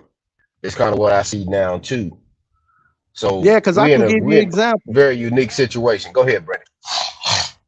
Oh, I didn't mean to cut y'all, brother, because you No, go ahead. I can you hear you. breaking out. I can hear you. Go ahead. Go ahead, Brandon. When you start talking about the grandmother and the granddaughter dynamic, you made me think about my mother and my daughter. My mother is 57. My daughter 20, which Mm-hmm. means, and I'm 40. So I never, even though my mama had her own struggles because she had her struggles because of what people go through in the 90s. I ain't got to talk about it. Everybody know what it is. Ain't that right, Santos? Mm-hmm. So the struggles in the 90s, she didn't pass nothing along to my daughter. She didn't the things that were passed on to her from her big mama is because her big mama wasn't tied up into the things that my mama was tied up into. That's the thing about these modern women that we have made in this community. They didn't have a lot of distractions. They didn't have a lot of things, so it was more close knit because they didn't have a lot of outside distractions. Remember, at some places we couldn't go, some places we couldn't eat, some things we couldn't. They wouldn't allow us to see. So it depended more on us verbally, like we always did, being sages and that kind of thing, passing on the information. The information died because of what they did to the community in the 80s and 90s, which is disproportionately locked black men, which helped destroy the family dynamic, and they unleashed a pandemic, an epidemic in our community that they put and planned there, which is the drugs, which is crack, which is the crack era. You got to think about all that. That takes away from us. That takes away, erodes us. So that's what I was thinking about. Because you said grandmama and granddad, I was like, my mama didn't teach my daughter certain things. My mama didn't give my daughter certain things. So my daughter kind of had to figure out on her own in a way. And that's why I think we dropping the ball at because of the distraction. So we shouldn't even, I don't even think we should expect, I don't expect my mama to be what my great grandmama was or what her grandmama was. The situations ain't the same. The only thing I can do is see that and try to teach my daughter the best I can as a man. And that ain't been working. But go ahead, brothers. Yeah, you're right about that, man. The environment has been changed so much, and we want to go back to a situation like that. But since all the technological advancement is happening and the environment has changed, it's kind of like we're looking around like, damn, where do we go from here? Because the culture of us, like you said, the culture is what you do at that time. We have yet to sit down and establish a new culture way forward for our people as a group. Like, okay, let's say 5 years from now or whatever, my daughters and your daughter or somebody, they want to get married. Typically in black families, there's no setup culture or setup for them to go into a position to where they say, okay, this is what you do. These are the steps. We know this person comes and meet the father. Yep, they call it but rites of it's passage. Rites of passage. rites of passage. Yeah, rites of Rites of passage. passage. Right. You're right. You We could. really You have could. we really have nothing like that, bro. So Brandon, a couple years ago, one of my cousins married an Asian woman. Well, the Asian family came from Laos. And as they came from Laos, they all came bearing gifts. Man, he walked away with almost $30,000 from these people. Most of the time in our culture, you don't see nobody walk away with no money of that significance when they start off of marriage. And I Yep, you thought that cooking, was bro, I thought that because was really I thought that was very eye opening when I seen that from the Asian that married him. Go ahead, Brandon. Yeah, that's a good point. Let me enter this right now. Yeah, I want to enter in on that. See, that's what I was talking about, Brandon, when I say our lack of culture and our Americanism took away our true culture and replaced it with Americanism. Because when you don't have like that set culture that is done a specific way from the way our ancestors did it, because it's been replaced with Americanism, you don't have anything to equal what the brother just said with those people from Laos. You understand what I'm saying? Because this is what Americanism has done to our people by removing I our agree. culture, our true culture, you know? And that's the point I just wanted to chime in real quick. Yeah, I agree. Completely agree. See, I think as a group, as the men, we have to establish something where when our daughters get married, this is what happened. When our sons get married, this is what happened. And we almost have to possibly incentivize it because we know the families build better communities. Because we're not getting married like we used to get married, and then the government is incentivizing people to leave marriages. We watching athletes leave marriages and get half their money took. You know what I mean? So if you're watching that on a global level as a man, you kind of like, well, what the hell did I do if they can leave and take this money and they can get alimony too? If they're incentivized to leave the marriage, then that makes it very difficult for the man to trust because he's going to lose in the end if he builds quote unquote an empire with a woman in today's America.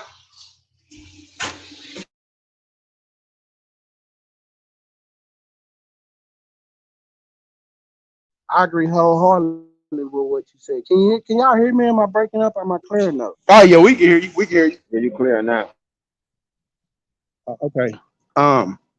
See, the thing about it is, we wouldn't taught these things growing up. We don't. We laugh at the um Muslims in Arabia because they have arranged marriages based on political stances and based on strength and longevity of the family.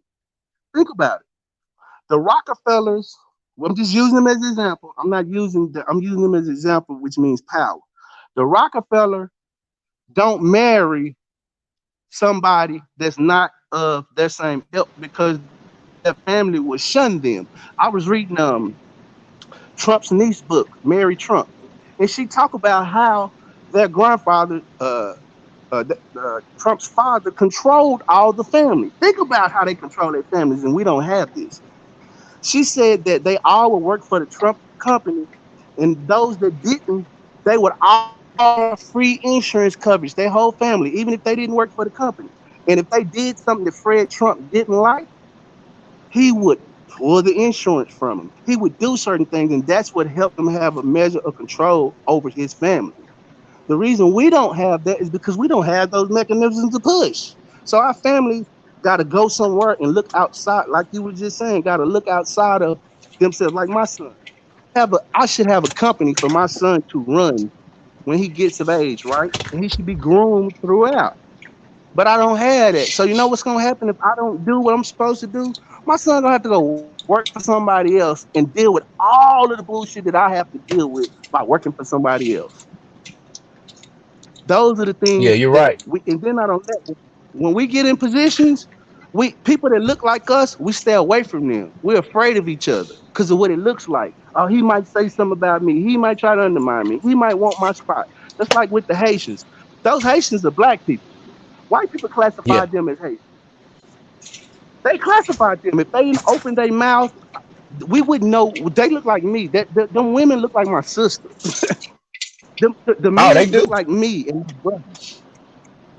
So because they give us these classifications, they have us going like I heard one of the brothers say Neely Fuller. I'm a Neely Fuller fanatic. I used to talk to him all the time. Great man. But he used to say he used to tell me all the time. He used to say this over and over, and I'm pretty sure y'all heard him say it. He used to say, if you don't understand white supremacy, he used to tell me this, Yep. everything else gonna confuse you. And when you're Yep. confused, you in chaos. When you Yep. confused, And that's that's the chaos. and Go like ahead, brother. and like and like and like and like the minister teaches that taught you before the Satan is the author Yes, of what? Confusion. And that's right. they keep us in that perpetual confusion because of the classification of the races, and then now they changing the classification of men and women. It's crazy. So And guess then what? and the problem If you and the no, if problem you is many people are buying transgenderism, into the something new wrong with you. classification. Go ahead, man. Talk that talk, brother. Yeah, No, you're on it. Talk that talk, black. man. Yeah, Yeah, that's on point right there. and most of the people are buying into the new classification, the binary, the non-binary, the trans this, the trans that. You know, so like it's like watching our people go deeper down the rabbit hole when you're like, bro, if you're talking to a man, more likely than not, a man is gonna say, "Nah, I don't believe in that. It's male and female." But if you sit around and talk to your women family members, oh man, they go for it all day, man, and you can't get off the cliff. Yup. And that plays into the um shit. Like brother Brandon said. the Yeah. teacher Neely Fuller told him that until you understand white supremacy, everything else will only confuse you. So we watch it go down. The people that are not confused are the people that keep it very simple and basic, and the people that are confused are adding all the new terms and all the terminology to their lingo, and they don't even have the English language master. You can't master the English language, and then after they start changing everything, you start to go along with the changes of the definitions of the new words that they come out with. So we watching people that don't have a Ooh, brother, mastery of repeat it. that. No, no, no, no. Repeat that. Repeat that. That was heavy. You gotta repeat that. That was Man, heavy. Repeat what yeah, you we just watching said. we watching brothers and sisters that don't have a mastery of the English language, accept new definitions and terms that people are giving them on television, quote unquote, the vision that tells lies, and then they adapt into it in real life and believing that the people that are keeping it basic are really tripping. Like the guys on this panel, like we are keeping it basic. We are tripping, but they are right because they believe the vision that told the lies about the new binary and non-binary, about the trans this and trans that, about the this plus this don't equal 4, it equals 5 now. Wait a minute. They got you confused, and you trying to confuse me with more confusion, but I'm already understanding what I'm watching, and my observable reality is telling me what's true. But you're telling me my eyes are lying to me. It's very hard to be around your own people when they start to believe the lies of the deceiver. yeah, exactly. And that whole sexual confusion, that's an agenda. That's an agenda that's sexually confusing our women and emasculating our men. This is why they prop people up like this little dude, what they Yeah, call him, X. yeah, Lil Nas X or Say the whatever. first. I ain't gonna say the Yeah, first part because Nas to us was a poet, right, That's lyricist, right, da da da brother. da da. That's Right? right, right. He's right, they right, add his name with it, and then they gonna put an X on it, like right. They're attacking our put him manhood. towards Malcolm X, and then they put Yeah, him towards the new little yeah, guys that rap, that mumble rap. right. Like, oh man, Yeah, this shit is crazy. yeah. I agree. Yeah, I agree with you on that, man. That's an attack on our manhood It means. by Yeah. by using Nas and X because they know what that means to us. Yeah, man. Yeah, you definitely dropping gems, man. It's Neely Fuller is the truth, man. I didn't know you were aware of Neely Fuller, Brandon. you Oh yeah, you just I have to talk to him listen to all the Brandon. You time. have to listen to Brandon talk, and you can tell. You can tell by listening to him Yeah, talk. you could tell. Yeah, you could tell. Most people could tell by the way I talk what I what's my stream of thought. You because I say stuff like code and race soldiers and Right. Yeah, yeah, Right, yeah. right. If you listen to Fuller long enough on YouTube, you get it all. And then if you read the book and you read it over and over again, it's like, okay, damn, this makes more sense. And then for the ISIS papers, Dr. Frances Cress Wilson, when she Oh died, man, when I she got talked that book. about quote unquote Trump will be the president or whatever before he was a he president, did. and Yeah. He and then now did. you see this stuff going on and on and on again. It's even worse now. They putting the Yeah. biggest and the brightest athletes in the dresses, Yeah. in the fanny pack, and all this old goofy shit. And we like, man, this is a serious attack on true masculinity in its most highest. And it's most Because highest. That's true. the black man is the truest form of masculinity. And if he's Right. being attacked and he's being minimized and turned into something else, then everything else is attacked underneath him. Right. Yeah, that's so true, brother. Nah, Yeah, you breaking up, Brandon. You breaking up, Brandon. You breaking up. You was in a good spot. Yeah, Brandon, you breaking up, bro. okay. Is that better or not? Yeah, Yeah, that's great. better. Perfect. Oh no, I just was just gonna add that just telling Champion Heart, man, my first time being around some of the I seen Dr. Khalid spark my conscience. I seen Khalid Muhammad when I was like Really, 12. Yeah, man, yeah, that that's was one of what's my up. first experiences in the Nation of Islam was being around Dr. Khalid Muhammad, and that just, I mean, I done been around them all. He's Dr. a great Bilyak, brother. I Great mean, you brother. I name had it, the I've been privilege around. to be around him too. Yeah, Great Beautiful, yeah, brother. beautiful I brother. had the privilege of being around him, on a couple of occasions, man. Strong, yeah. strong, strong Yep. representative of a black man, an intellectual giant. Oh man, I had so much love for that brother, man. So Yeah, man. impressive. A good I heart, used to man. love. I used to love to watch him on Donahue, man. Get them folks the business, boy. I used to love to watch that when he was on Donahue. Khalid Muhammad, he used to give them the business. They couldn't Man, handle it. when them They shows could was not going handle on, it. yeah, man, that was great, man. When Yeah, the they action could. was happening, Y'all, they that couldn't was the handle it. best television. Yep. Donahue loved the show because his ratings was extremely high. Yeah, they But could not yeah, but let handle me. that, brother.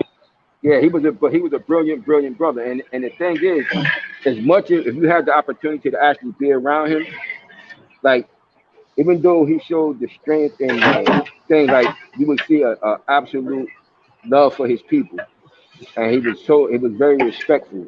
You know what I'm saying? Like very respectful brother.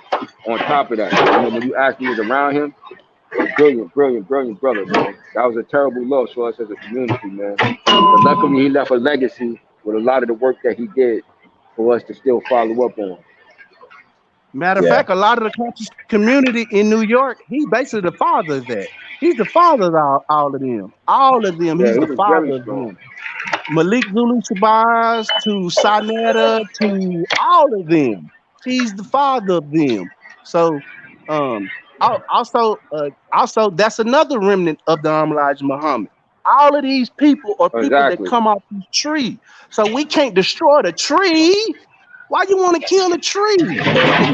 You can talk about the imperfections of the organization, and you can talk about what we did wrong and what we should do better. But to sit and just destroy a tree who produced fruit like that, I don't get it. But hey, I miss Dr. Khaled. I wish Yeah. he was here. And I Hmm. listen to Neely Fuller every Tuesday because he's what 91, 92 now. I don't call him as Yeah. much no more because Yeah. he's kind of busy. He's usually busy. And I'm gonna give y'all a funny Neely Fuller story before I fall back.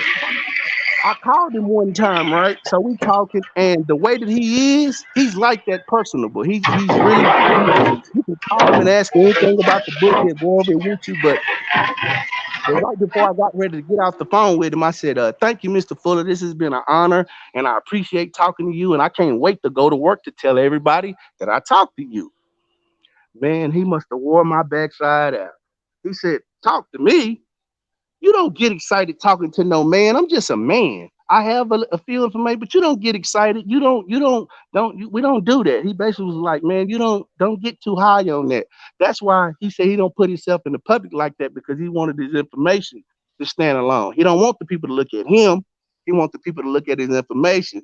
And he wore my backside out for saying that he told me don't get too high about talking to him on the telephone that he's just a man, that he's more concerned about the information. I was like, wow. Most men Yeah. wouldn't say that. Most men would take the compliment and be like, yeah, tell everybody you talk to me. But but that's not but he what he right. works. Yeah, but he right because we do that. That's what I was saying. We quick to put leader on anybody that speaks on our issues. But we don't take care of them because you see what happens to our leader. They get killed. But yeah, he's right. Hey, I got a question, guys. I got a quick question for y'all. Do y'all think that what happened in the 50s, 60s, and 70s to the quote unquote leaders that we had caused the fallback of the black man after seeing so many assassinations of said leaders? Absolutely. That was their plan. That was their plan. That's why I don't know if you've been on the show and heard me say it before. I said that with all those things that happened, the '60s and particularly, which was very revolutionary times. The '70s, when the '70s came about, it ushered in a false sense of success in the black community, and we didn't complete the mission because they made sure to get rid of the individuals who were spearheading those drives. You understand? It's like kill the head, the body will die, and they know that point of attack. So the 70s ushered in this false sense of success with with the so-called civil rights bills and these things like that, so that we wouldn't continue to go hard to really finish. No, true revolution ain't about being able to sit next to a white person in a restaurant or sit next to a white motherfucker in the toilet. That's not no revolution. Revolution is about land, man. That's what revolution is about, land. Then being able to build something for yourself. And absolutely by stopping those, by doing these individual things that they did to get rid of those individuals, that was exactly their purpose. Kill the head and their body will die.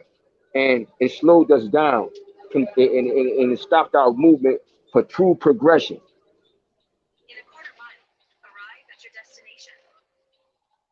Yeah, not only that, think about it. Think about it. We watched our leaders get killed in our face. They killed them in Yeah, our you're face. right, Brandon. You're right. They killed Yeah, they Martin killed. Luther Yeah, in they front of his killed him. children and his Yep. wife. They killed Martin Luther Yes. King Yeah, they did. in Yeah. our face. They killed Medgar Evers in our Yeah. face. So you telling me people that's a sign.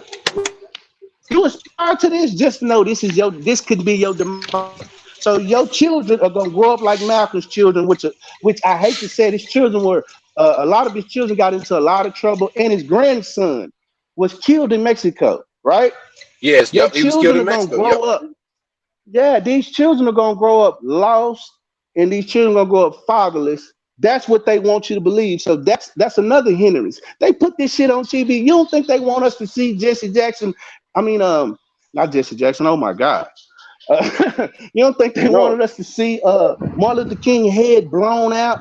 They yep, wanted us to see that. They exactly. wanted us to see the images of Absolutely. Malcolm X bullet holes in his ass because Yep, that is something that's gonna forever be in our consciousness. That's why they whipped us and beat us in front of each other because they wanted to yep, instill fear in us, and that's what they do. yep.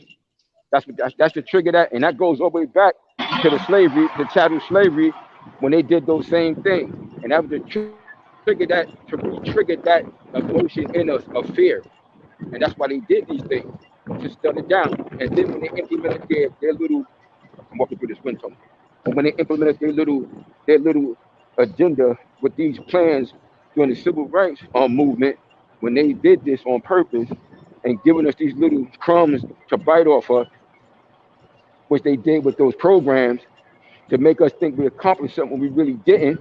It stopped that aggressive effort to go harder and go further to really accomplish what we actually needed, not what we wanted. You understand what I'm saying? And they knew exactly what Yeah, they like were doing. they killed Fred They were Hampton very Jr. in our calculated. face.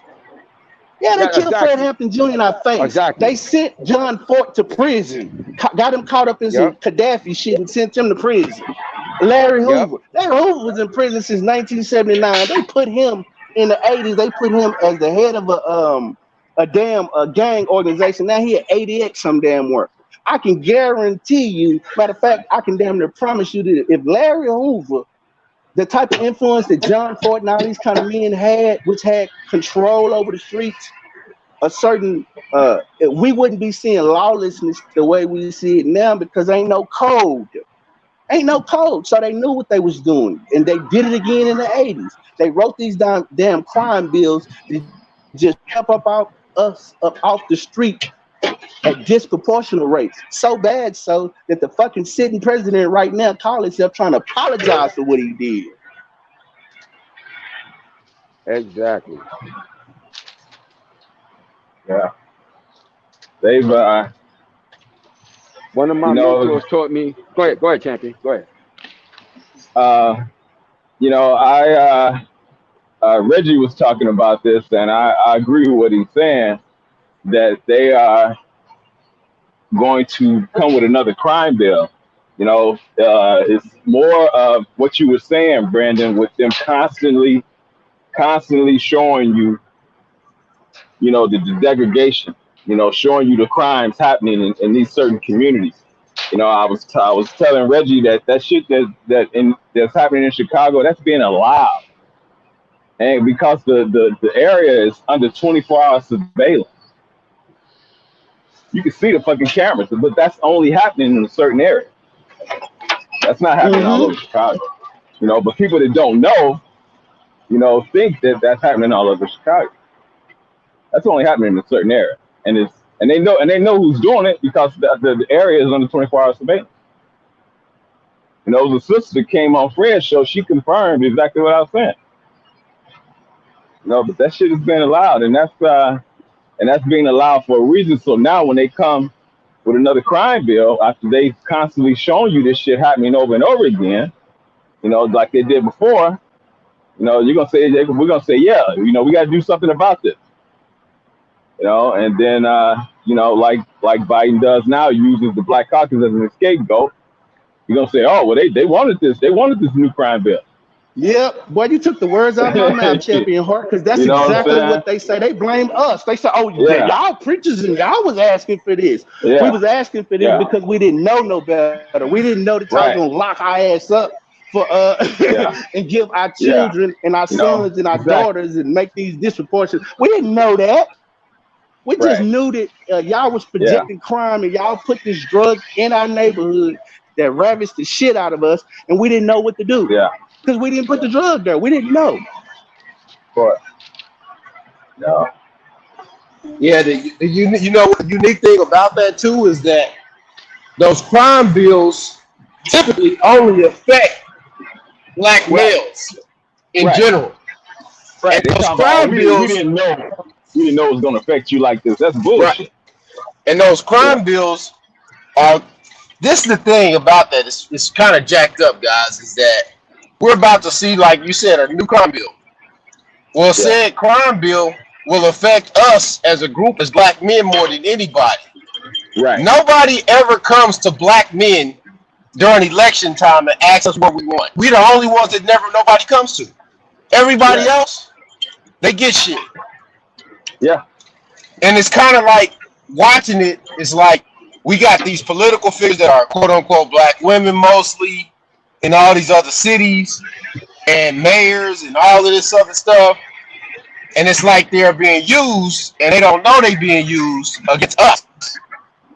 Right. That's what I was saying. That goes back to the compromise. They've been compromised, and they think it's a male and female gender war when it's not. Right. Yeah. When they're being used against their own, let's say their cousins, their family members that they got, this black boys, this, that, and the third. Because if y'all remember, the one thing that I remember Obama tried to do, he tried to do a program for black boys or for boys, period. And when he tried to do that program, the women took it down.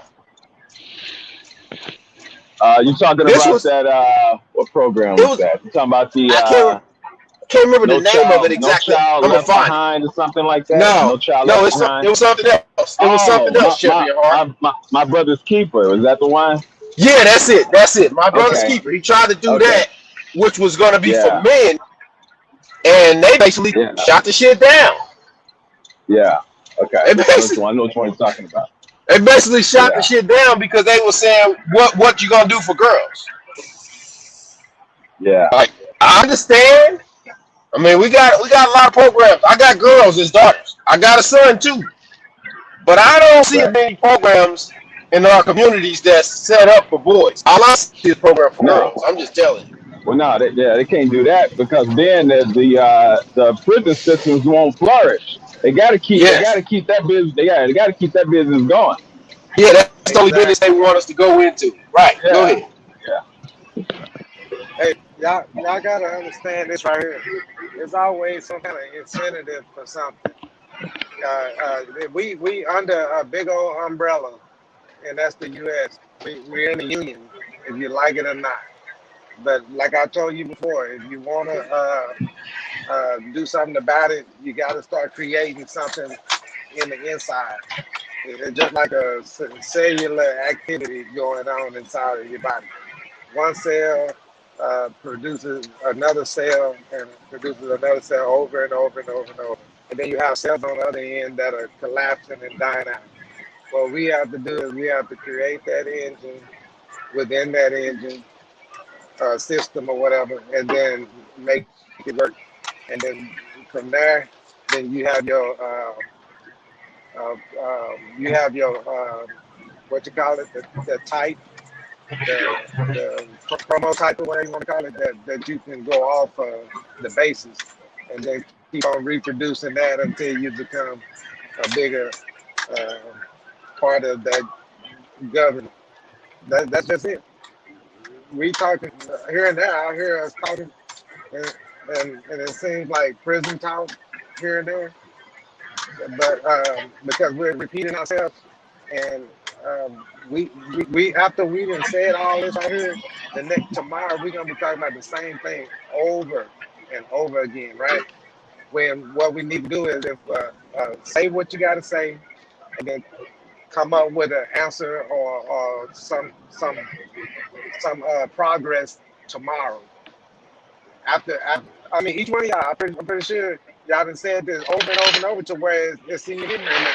I done forgot shit I done told people because I done told them. I told them because I know I'm gonna forget. But I tell them, do this, do this, do this, do this. I'm gonna do my part as much as I can, but I'm being held back. There's people look at me and my potential of being able to do this and doing that, and I dish out money left and right to people that I know that can help everybody else, and I don't get nothing back. That's what takes me steps backwards. But at the same time, I'm trying to do certain things in my life so I don't spend my whole life helping everybody else. You see what I'm saying? I'm not gonna help everybody else, and everybody else ain't working with me. So I do know this though. If you're not willing to work with me, then I'm gonna let you go. My circle is real small, it's real tight, right? Like frog pussy, it's real tight, and ain't nobody gonna be fitting in that motherfucker, right? Okay. So the thing is that all we need to do is create something. Stop like repeat it, and then expect somebody to come. Expect to have a what you call it, like this Illuminati shit. Like they waiting on a fucking empty what you call it to pop out a little golden child, whatever, to rule the whole world. We don't need that because that's we already know that old shit. That they did in Africa, take me to your leader, and then they take out the leader and then take over the fucking country, right? We already know that, but we already way behind. Just imagine that. We way behind. We need to stop the train from going backwards. Find out how we can get that motherfucker going forward. You see what I'm saying? Like a addict, a drug addict. You gotta find out what's your problem, admit it, and then start working on trying to go forward and have something. That's what I gotta say. Right, right. You absolutely right. And one way is group economics. You know, I agree with you saying, but I got a question for you. How you know frog pussy tight? I didn't hear you. I said, how you know frog pussy tight?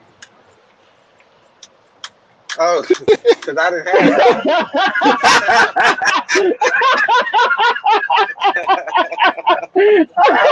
some. Okay. I feel like never be more realistic about it.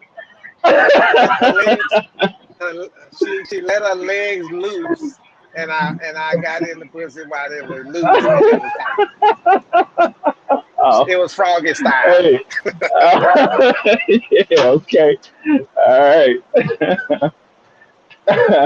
But yeah, Not a man, real frog. yeah, absolutely Not a right, real man. frog, but you know.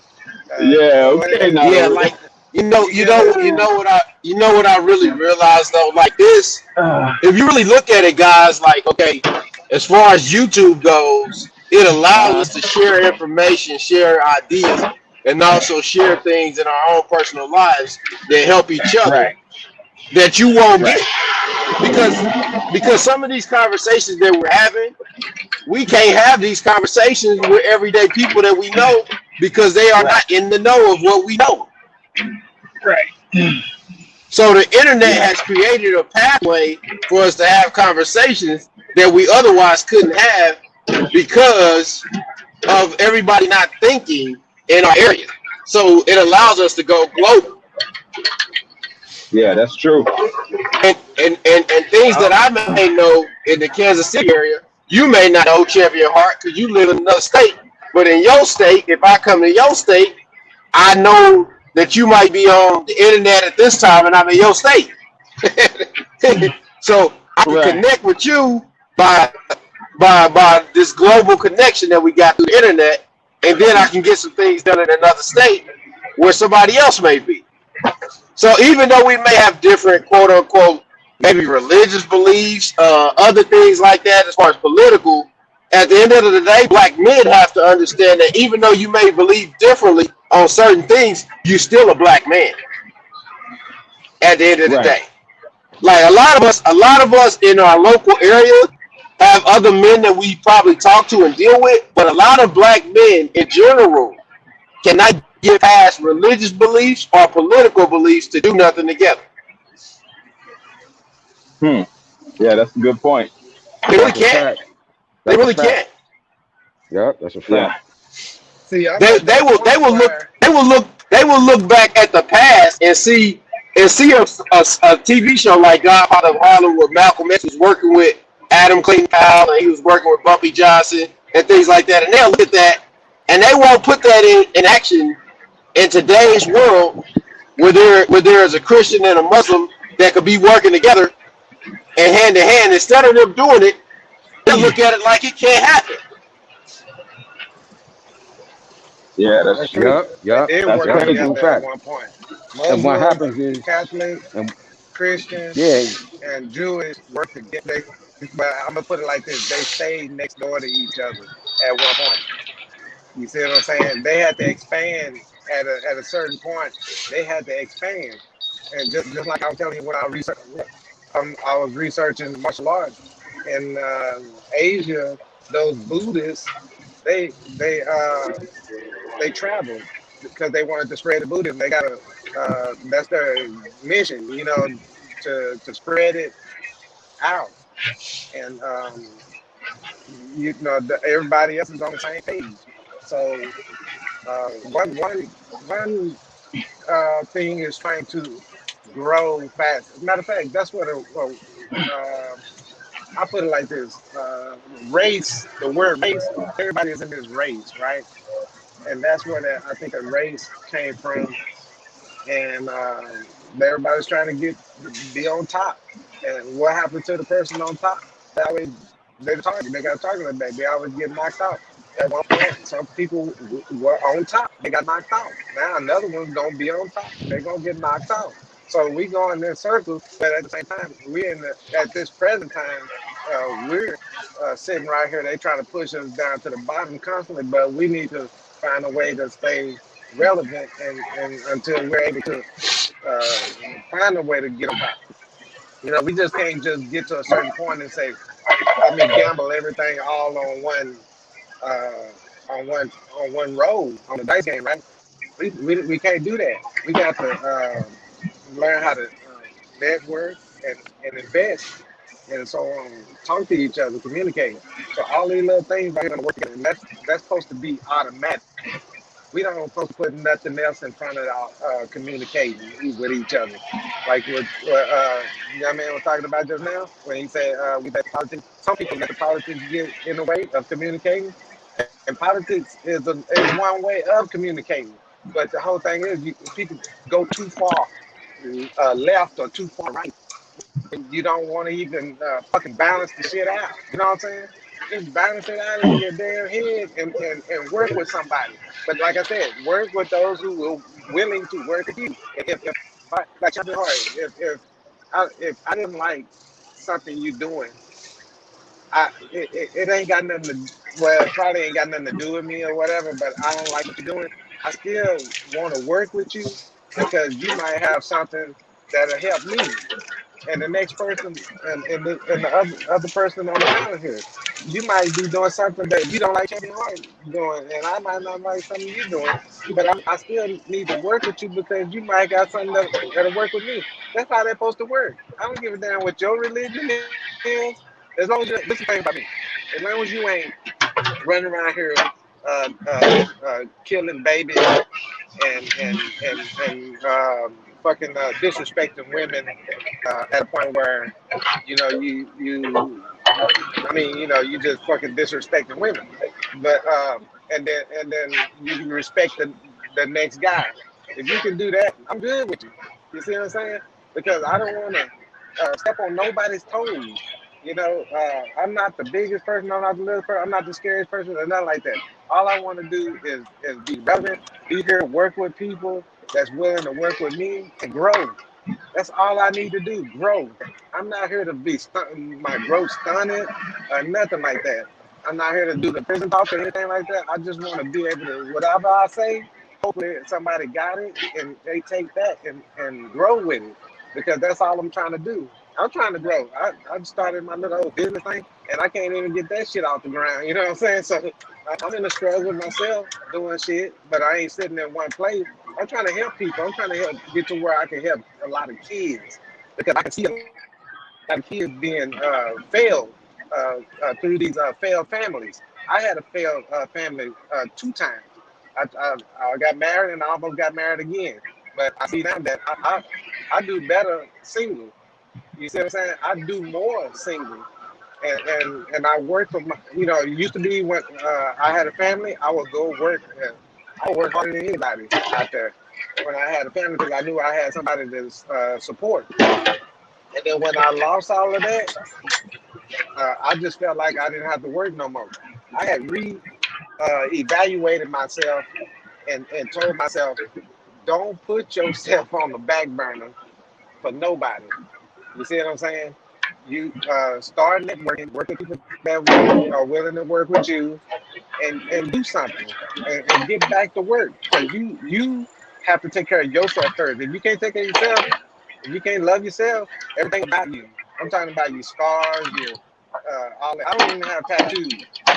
I mean, nothing against people that have tattoos, but my ex-wife, as crazy as she was, she knew she said she would say don't wear earrings, don't. She was real Christian religious, but she was the what you call it, back rider, or what do you want to call it, but bench slider, or whatever you want to call it. But thing is that Backslide. yeah, and I learned from that, because I never got a tattoo, and she was too late about the ear piercing. I ear pierced my own damn ear with a needle, but when we were kids back in the day. But I don't care about the tattoo. I had to learn myself that there were people around the world that used the tattooing of the body, the piercings in his ears and whatever else. So I said, why am I against ear piercing and tattooing?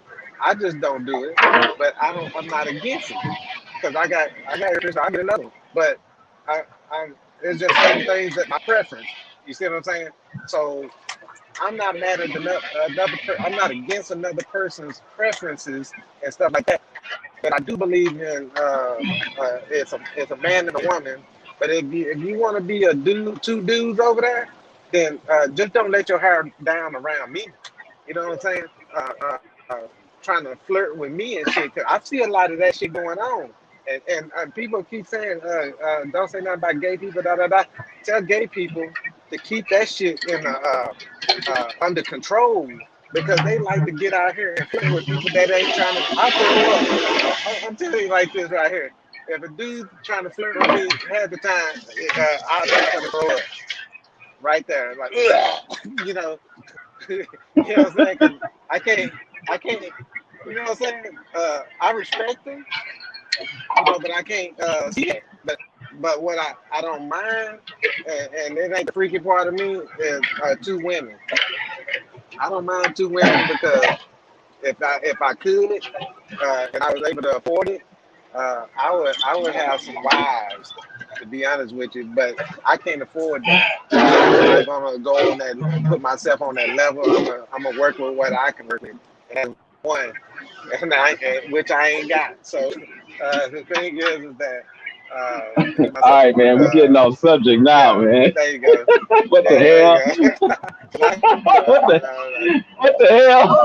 There you go. I stop. I'm out. Yeah. Right. I don't know what the hell that got to do with anything, but all right, man.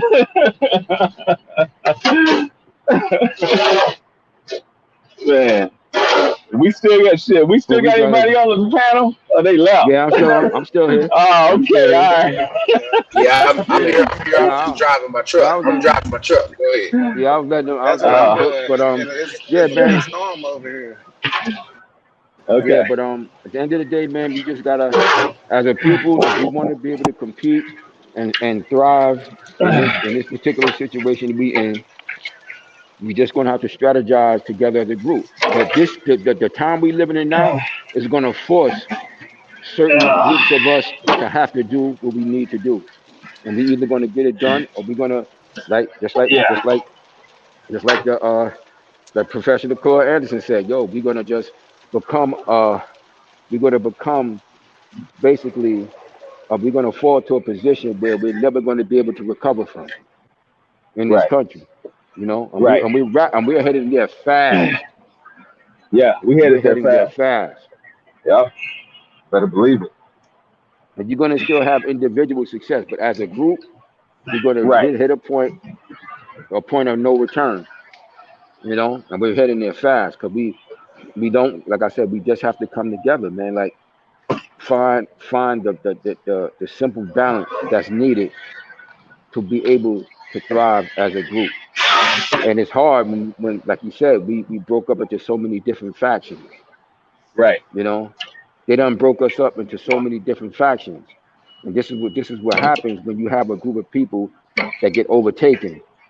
When, like I Yep. said, when that paradigm shift took place, that took blacks from the top and put us on the bottom, you know, it did irreparable damage to us as a people. The You know people. what I'm Right. saying? It did Right. irreparable damage, and we have yet to recover from it.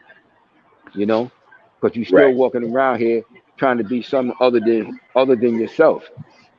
Because Yeah. they didn't give us everything. Like as I explained, you've heard me say this plenty of times. You know, they giving us everything. That's why I said the average black person.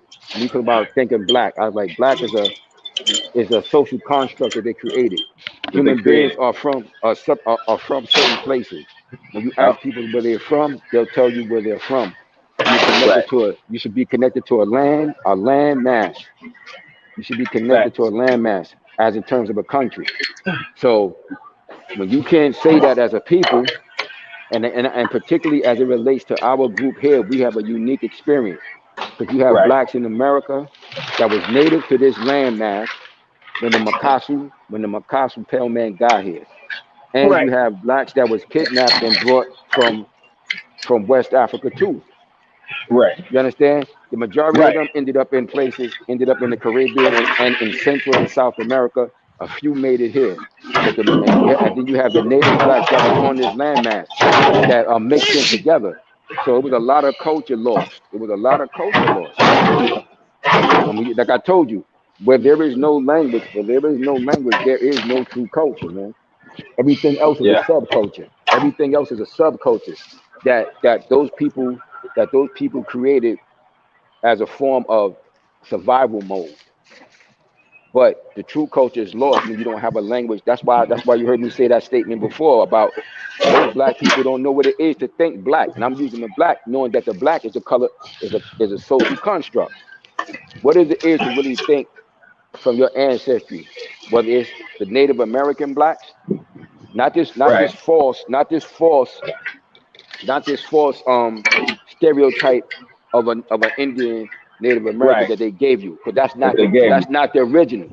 That That's is not the not the original. original. Exactly. And when And you what does it what really connotates being so-called black? That's why I tell people when you look in the mirror, do you really know what you're looking at? The reflection coming back. You understand what I'm saying? What are you? You understand what I'm saying? And yeah. most of our people have absolutely lost the knowledge of self and kind. You understand? They Yeah. don't really know exactly what that is. And Americanism, like so many other isms and schisms they've given us, and all their different religions, and all their different religions that they've given us, those are all their isms and schisms. And they created this. Like one of my mentors taught me, like said they created history, man. History don't belong to you. History belongs to them. Because Yeah. another man That's can't tell our story. I told you our story is not their story. right. That's why it's in the title. His story. History, that's his story. Yeah, You that's his understand? story. They can't tell you that. They're not even fronting. They're not even faking the funk. They telling you that's their version of shit. Because Right. if I take you over, just like the professor taught me in school, he's like, the winner tells the story, never the loser. The spoils, Right. to the victor goes the spoils of war. The loser don't tell no story. So Yeah. when that paradigm shift took place and we got overtaken as a people, we lost everything. And when you want to decimate a human being, one of the first things you do is take their language away from them, Yeah. and you Yeah, the replace it old with African you proverb. replace it and Yeah. you replace it with your language. That's Yeah. why I tell people, I said you can't even think of certain things outside of their language. Like I said, we on this phone now speaking American Right. English. Right. I have to relate to y'all in American English. You ain't speaking in your own tongue. You Yeah. understand? You can't even think of the concepts. Even the concepts, Right. it in fact, if it affects every aspect of who you are as a human being. Your thoughts, you can't even think properly. Like you thinking right, but you thinking with their voice. You're thinking with their voice. So your concepts of everything, including whether it's spiritual or otherwise, God, that's them concepts you got. They coming from their thought process, man. You don't know how Yeah. to if you don't know how to refer to a deity outside of something that they told you in any of the languages that our captors, and there have been many. There have been many captors over the so-called black man and woman of the planet Earth in Hmm. human history. You know, Hmm. there's Yeah. been many captors. You understand? We Right. faced opposition. One thing I agree with the great Dr. Claude Anderson said. He said we ain't got no friends, and I totally That's agree with true. that shit. We ain't Yeah. got no friends. Ain't nobody our Yeah. friends, man. Yeah. Because no matter where you look at the forms of slavery, whether it's the Europeans or the Arabs, or ain't nobody our friend and has never been our friends, man. You know, our time, our time frame precedes their known set time. You understand? Right. We've been here before that. We've been here That's why before when that. they, that's why when you're looking at the scriptures, like most of the people is particularly here in the West. The America is a Judeo-Christian society, so you dealing with Judaism, Christianity, and Islam. Judaism go back 6,000 years. So if that's the truth, if that's the case, how you gonna explain to me them bones they found in Africa or that they call Lucy, that's millions of years old? That shit don't add up. Right. Cause that's us. That's us. We older than that. Right. Those stories ain't about us. Those stories is not about us. Those stories is about them. That's why you heard. That's why when we were discussing a couple of weeks ago, we was talking about man and mankind. We're Hmm. man. There are other kinds of men, but we the original man. You understand what I'm saying? Yeah. And that's a scientific fact. That's not my opinion. Right. That's not my opinion. Even the Makasu white scientists will tell you the original, the human, the true Homo sapien is people that would be considered coming from the continent you now know as Africa. Those are the people that's considered to be true Homo sapien. You understand? So, yo, Yeah. the facts is clear. If we wanna get our situation to better, it has to be us. You can't look to nobody else to do it. Cause you pray Yeah. ain't nobody coming floating out of that sky to save your ass on no Huh. chariots. I was just You know, thinking Yeah. that. A lot of folks you can't tell that to. ain't no You know. motherfucker coming on no chariots. I remember when I was a little boy in like 1974. They told me some Jehovah's Witnesses told me the world was ending in 1974 Yeah. when I was a little boy. Shit, it's 2020. What happened? They must have missed the bus. They must have missed the chariot or some shit. You know, Yeah. gotta be Yeah. realistic, man. We Yeah, have to I be was talking realistic. to Jehovah Witness about. They were talking about there's a certain number, and I was like, well, the population has grown, so isn't that number out? Exactly. Yeah, isn't that number outdated? you know, Exactly. and You they know. couldn't really answer that. You Mm. know. Yeah, of course they can't. Of course they yeah. can't. But like I'm saying, that's the reality. What are we gonna do if we want to find Right. something? If I go back 55 years ago, 60 years ago, to when Malcolm was alive, he told you he told the fam back then. He said when they beat you upside your head, they're not beating you upside your head because you're Jehovah's Witness. They're not beating you upside your head because you're Christian. They're not beating upside your head because you're Muslim. They're beating upside your head because you're black. Right. So we have to find a common denominator to link up with. We could deal with all that other stuff, but we have to be able to agree upon that particular issue. Whether it's you in Texas, me in New York, Santos in um, Nashville. Nashville, Yeah. it's all the same. We get dealt with the same way. You Yeah. understand what I'm saying? So and what's the common denominator? Yeah. That melanated skin. Yeah. That's the common denominator. That's the common denominator. Yeah. That's real So talk. we got it makes no sense, man. We move through space and time, but no consciousness, man, as a people. You know, Yeah. we move through space and time, but not as true consciousness. And this is why we still in such a bad predicament after the year 2000. And honestly speaking, there's no one to blame but ourselves. Ain't nobody to blame. At the end of the Man. day, Yeah. you can't be blaming nobody else for their problems.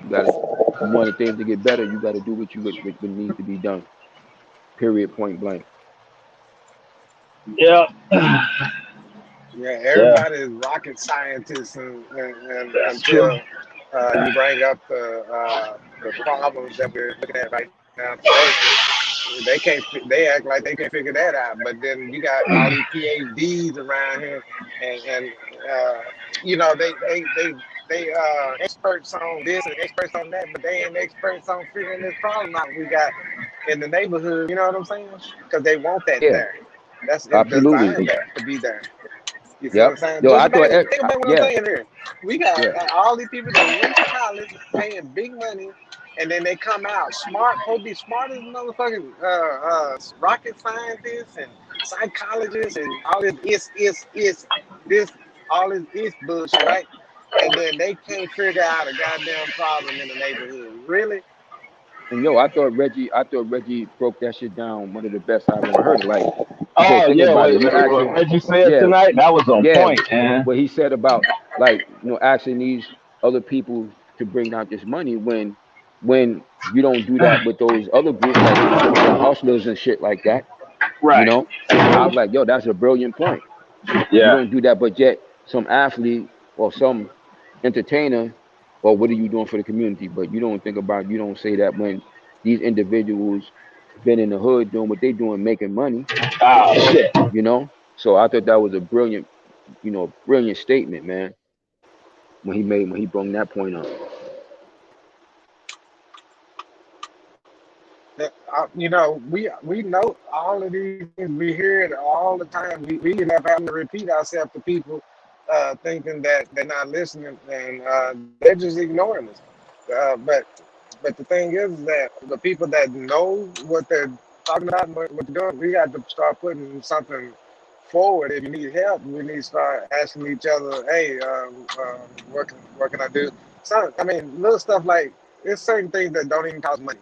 It just pass on that knowledge and it from the other person, and you'll take that and just like the feed the person every day. They don't learn. They'll all they know is to come back, keep coming back and eating off of you. But if you teach them how to fish, then they'll go out and fish for themselves and feed their family. You see what I'm saying? Absolutely.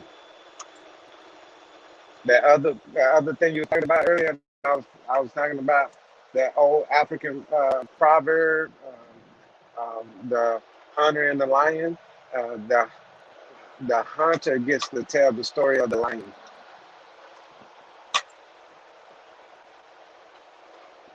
Yep.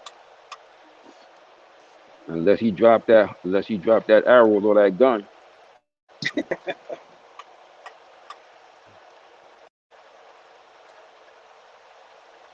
Champion Hardy fell out. I think he probably. Oh, I don't know if he did or not, but I know he working in the back of a truck. That Yeah, was all that noise you heard. Who was that? yeah, Santos talking?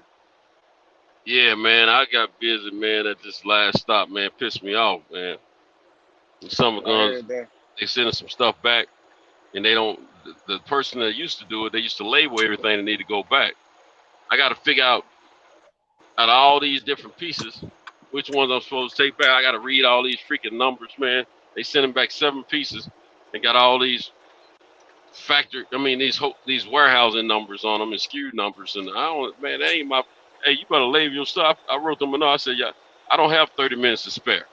You know, y'all don't have y'all. Mm-hmm. I said, it used to not be this difficult. Y'all used to label everything, every part by number. Now I got to figure. I'm gonna give me a call. I'm gonna call somebody tomorrow. I'm gonna tell them about this bull crap. They ain't gonna keep doing that to me. I ain't got time to fool them. That stuff will get backed up again. The reason I ain't took nothing lately because I couldn't distinguish what they want to send back. Yep, you And got to I'm not talk gonna to be those. reading no. I'm not gonna be reading no labels trying to figure out which numbers match numbers on the sheet and all that bull crap. They forget that. They better put a.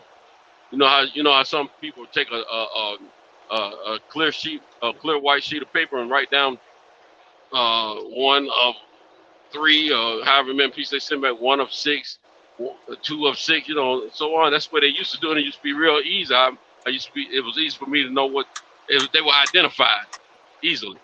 I can just Mm-hmm. grab a part, put it in my Mm-hmm. truck, and get on about my business. You know what I'm saying? Now I got to go in there and act like I work for them. Man, bump that bull crap. Communication. Yeah, they're not Time is communicating time is with you money. on that part. Yeah.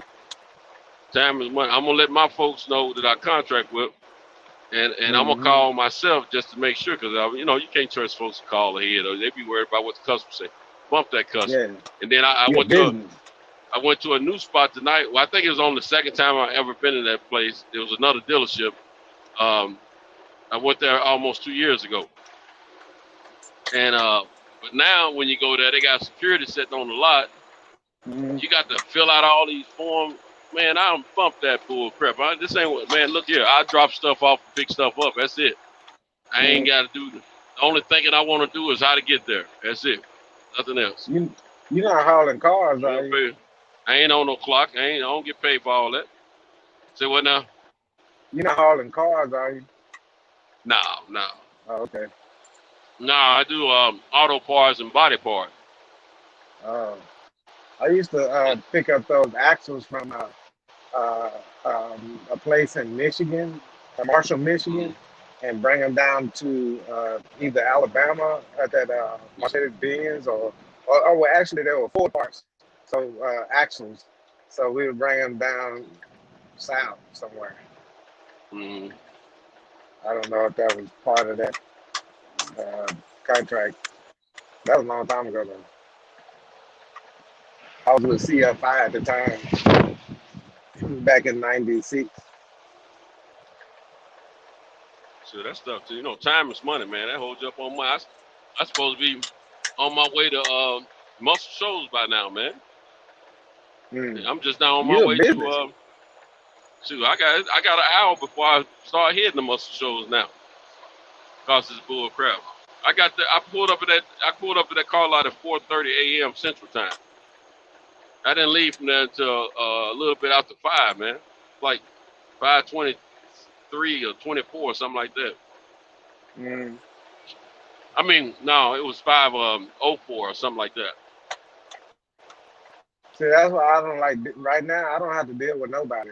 I got Yeah, a computer, I ain't a computer. I ain't supposed to deal with nobody either. I'm Yeah, supposed to just go. I got keys everywhere I go. yeah. I'm supposed to go in, do my stuff, come on up out there and roll. That's another reason Hmm. I ain't had to worry about COVID, because I don't have to deal with nobody normally. But Hmm. when Oh yeah. stuff like that happen to make you late, when the truck come in late to bring your stuff in so you can get your load, and then Hmm. you got little mishaps like what I just experienced. That means somebody's gonna get their stuff late. That means they're gonna be open before I get there. And I like to try to deliver all my stuff before people open, but I ain't been able to do that, man, in a few months, man. It's something. I was Let working. me I was working. get off it. I'm gonna get off that I was topic, man, working. because it be pissing me off. Yeah, I was working constantly through COVID. The sheets were clear. I could go like I could do the 660-mile round trip. That was a round trip. Like the Little Well, Rock and back to Dallas. you know, us doing deliveries was essential. We were essential uh, work. That's what they consider. It was just stuff that people had to have. So people like you and I Hmm. doing deliveries, we gonna go no matter if it's snow or not. You know what I'm saying? I mean, that's the Hmm. saying. It don't matter if it's COVID or not. We get the That's green true. light. We get to work. Shit, I thought I was an ice road trucker because that's all we drove on in the winter. Early this year, around January, February, March, off in Well, that. Little, mhm, I used to deliver to Red Cross's mhm, location, Red Cross locations a few years ago when I was contracted with this one company. Man, I had to drive through blizzards and everything, man. mhm. Man, look here. When If you look at I the stopped, map right now, it's a major storm going across here, Texas going back out into the Gulf. I just went through that. I'm going through the rest of it right now. yeah, Yeah. yeah, I'm not going to put my trucks in harm's way. I learned my lesson back in 2018? No, 2017. Uh, I learned my lesson back in 2017 when I drove through that blizzard coming back from Kentucky. Nah, I'm not doing that anymore. I mean, I can drive. Snow don't bother me. It's the ice that bothers me. But more than ice, everybody else bothers me. People that trucks don't bother me. Cars yeah. bother me. These people, they get in there, get nervous, man, and making little stupid mistakes, man. And I was in a bad. It was a bad accident for a lot of people, but it's not bad for me. But I was in an accident, man. Coming back, I was 2 miles from the state line, man. Uh-huh. And this girl in front of me freaked out, man. And she tapped my truck. And it's just a big mess. And everybody behind that I passed, that road past, whatever, they all banging up. I was about to make it Mm, through unscathed, and then that girl came back toward me and hit my truck, man. yeah. Yeah. Then they said, "Oh, Mhm. they blame me for it. They ain't asked me no question about what happened. They asked her, and being I'm in this big truck, they assumed that I was at fault, but it wasn't true though. Nah, the trucks they put the truck driver at fault because you're commercial, you have deeper Right, pockets. right. So You they, already know. they want to So know you know what I when did? you go to court. Yeah. Uh-huh. I kept it off my insurance, and I paid. She was in a rental truck. I paid Enterprise for the damage, so I didn't have to, Hmm. get that hit on my insurance, and Hmm. left it alone from there. And then I waited till that time rolled off where it fell off my license. Yeah. But ever since This then, has. Yeah. I have cameras in my trucks now. Hmm. I'm ready now. Next time, Yeah. ever since then, I've had cameras in my truck, man. I don't play that now. See, this company tried to see me in the storm last year. It was the last year, year before. And I told him, man, I said, if I was dispatching, I would never send a driver out there. What the fuck? How y'all? They motivated by the I money, told him, man. yeah. I told him, I said, I'm looking at my freaking iPad at the storm, how it's moving, and what time it's gonna get to where I'm gonna be. And y'all got me where I'm gonna be stuck out in the middle of nowhere with no food. I told them, y'all need to go back, reevaluate all this shit you do. I said, matter of fact, what happened to the drivers that normally go that route when it's dry outside? I said, Yeah, see what they're some guys doing? like all that stuff. They like Yeah, driving to all that bull crap. man, the older I'm getting, the more I'm like, fuck all that shit. They can have that shit. I told them, it, hold on, my Bluetooth right here. I told them, Can you hear me now? Yeah, I hear Oh, you. no. Okay. Yeah, I told him, fuck all that shit. I can go to another company. You know, Right. that's my option. You know, I don't have to do what some. You don't have to do what somebody say. They tell you go up there. No, Oh, no, no, no, no, no. it's shape Street Fighter trying to get on, man. Hey, Oh, if there's anybody out there that can let my man, Cal ought to be up by now, shit. yeah, he probably It's still for yes, some. 519 where I'm at, so that'll be 319 out there. Hey, Yeah, Cam or Kyle, if either one of you guys can hear me, it's shape Street Fighter's trying to get on. Shout out to No Narrative Boxing. Um, Brandon Washington still in the chat. All right, I'm riding all over the road looking at this thing, yeah, man. Let me straighten up.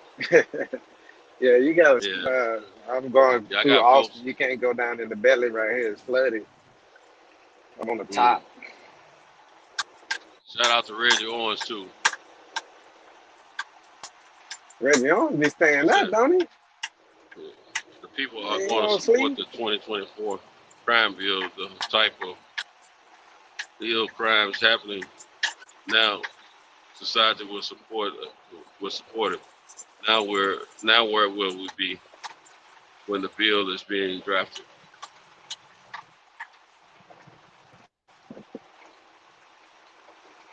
Yeah, man. I'm gonna if they don't put you on shortly in shape Street Fight, I'm gonna a picture just fell off, didn't it? You have pictures? Well, who was that? No, I'm still here. I'm still not. Okay. I'm gonna send a text out. I'll go ahead and do that now. Mm-hmm.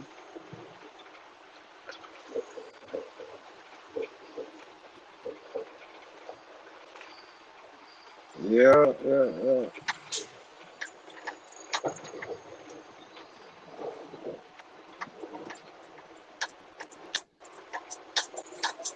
I'll go ahead and chop it up, man. I'm just trying to work on something. I didn't mean to change the subject. I Mm. apologize. What was you talking about? No, never No, I mind. saw You good. said you. No, I saw good. It's all good. 'Cause I'm texting my lady. She just was texting me anyway. Just come back. Mm. Yeah, right here, there's a flash flood and all of that going on over here. It looks better now because I think it went through already. But I had to come up from the south I up just sent through it. Go ahead. a text to Cal in Shape Street Fighter. You know, I did. In Shape Street Fighter, you probably already knows, but if you hadn't, the link is pinned at the top. It's gonna always be pinned at the top now. But at the same time, I sent him a text, so hopefully he'll see it and get you on. Cause he's supposed to be back up at 3 his time, so unless he probably trying to get an extra 20, 30 minutes in. Nah, Yeah, you that 30 don't want him to minutes go to is. bed. Uh, Yeah. I do 30 minutes, a real, what they call it, a hard 30 minute sleep or Oh, something. he's backstage already. He's already backstage. It's Hmm. street fight. I do a hard 30 minutes Hey, and get right back up and work the rest of the day. man, y'all been chopping it up so eloquently tonight, man. It's been very educational. I'm sure a lot of people got out of the chat. The chat. Last time I checked was probably in the 3 o'clock hour. The chat was staying very strong at that time. I hadn't checked since then, but I'm gonna look at it now. I just, We still I, got pers- strength, man. We still got some strength. I It personally looks feel like like, I 23 personally people feel still. like there, I personally feel like a lot of people need to understand, uh, you know, like progress got to come out of, if you're going to argue something, you got progress got to come out of it. Just like you put Yeah. seed in the ground and some fertilizer, I mean, you add fertilizer to it and so it'll grow and so add some sunlight or moonlight and all that shit like that and make some progress. That's some grassroots type shit come Well, out of it or something. You Just know, don't argue and my then let it go. my beliefs is if your individual wants to spark the kindle of a conversation or a debate rather, then you need to have some factual information when you come with it, and not come with your personal bias and uh, um, um, your personal bias intellect on it. Because um, what you say, if you don't have facts to back up what you're saying, if it's just something you believe, it could be debunked very easily and very embarrassingly to yourself. Mm-hmm. So, you know, Yeah, if you're gonna be a preacher, then you're gonna have to learn what the ins and outs of being whatever the religion that you preach. mm, Are you gonna be a false preacher? I feel like have you ever seen this right here? If somebody always want to stay on the side of the truth, all they got to do is say something in a certain way where they're not talking about um, where they only talking about something that you could see. You see what I'm saying? yeah, They're not speaking on something that they can't see. They're speaking on something that they can see, and that always keeps them on the right side of the truth. Now, if you hey, just shooting go it, ahead and keep. I'm listening to you, but go ahead and keep cooking. I'm gonna try to drop a line to Kyle. mm, that's just like if we're sitting there guessing on a fighter to win, and just say two people is gonna fight, and you say this guy right here, you think this guy is gonna win. Well, that's an assumption. Everybody got it. Everybody got an assumption, right? So you can say I think, and then go on and say what you got to say. That's your opinion. So you ain't said nothing wrong. You just gave your opinion. And your opinion is based on your experience, your knowledge, and your wisdom, right? So you're not lying. You're just giving your opinion. So I can respect that, and that's when everybody's in a conversation with each other. You got to understand. You got to be able to understand when somebody's giving their opinion. How to say or Oh, he got in and I want to say they're doing the Yes, sir. He educated let me in, guess. y'all. okay, okay. Or He they're went to giving you voicemail. Peace, they're brother. giving Peace. you an Peace, educated. Street How Fighter. you How doing, are you? man? Yes, Great, sir. great, great.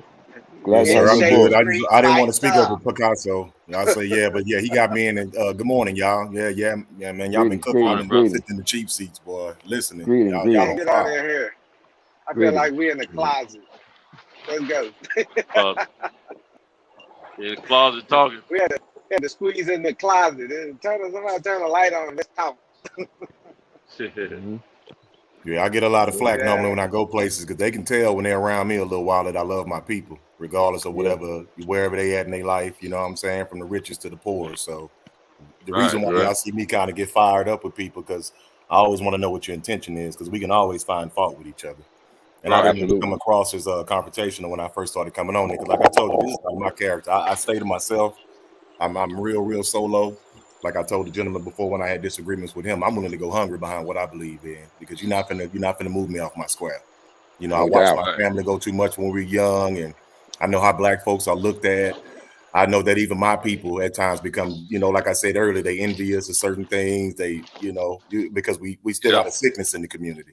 That I always tell my wife the same thing. Yep. People are not bad people, bro. We just have stuff that we got to deal with and it makes your behavior come across as bad.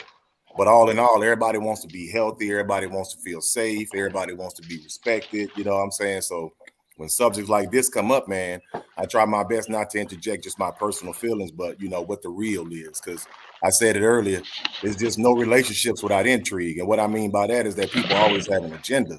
And you get burnt out with that because the black community is always infiltrated whenever we try. Because when I was young, man, I used to believe that we were inferior when you're young.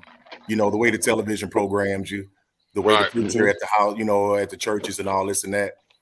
And I said on Fred's show before too, like the white man. I'm just gonna say the white man for the Yeah, go ahead. Yeah, we know what time it is. They know when you're different, bro. And as a child, I remember like second, third grade when I started realizing I can read pretty well. I was able to explain myself. I saw the behavior start to change. Like I've been personally attacked by teachers throughout elementary, middle school, and all that. And I always thought that something was wrong with me. You know what I mean? And then I was actually told in high school before one of the times I got in trouble, a white woman just told me straight to my face. She said, "You just an intelligent hoodlum." And I had never really heard that before. You know what I'm saying? But I got that one. Older, I got took it that as one a too, compliment. man. Yeah. I didn't know how to take it. I didn't know if it was a slight or a compliment or what. I was there. That's like a backhanded compliment, but you know what? I embraced it. I embraced it later because I understood it more than what the person that told me that. I understood more than they did afterwards. Yeah, because I felt sorry, because I realized that even with all her knowledge and money and this and that, how people can be influenced by our culture. Like if you really look at the world, like we were talking about the black woman and our community, if you really are God-fearing, then you wouldn't oppress nobody on the planet.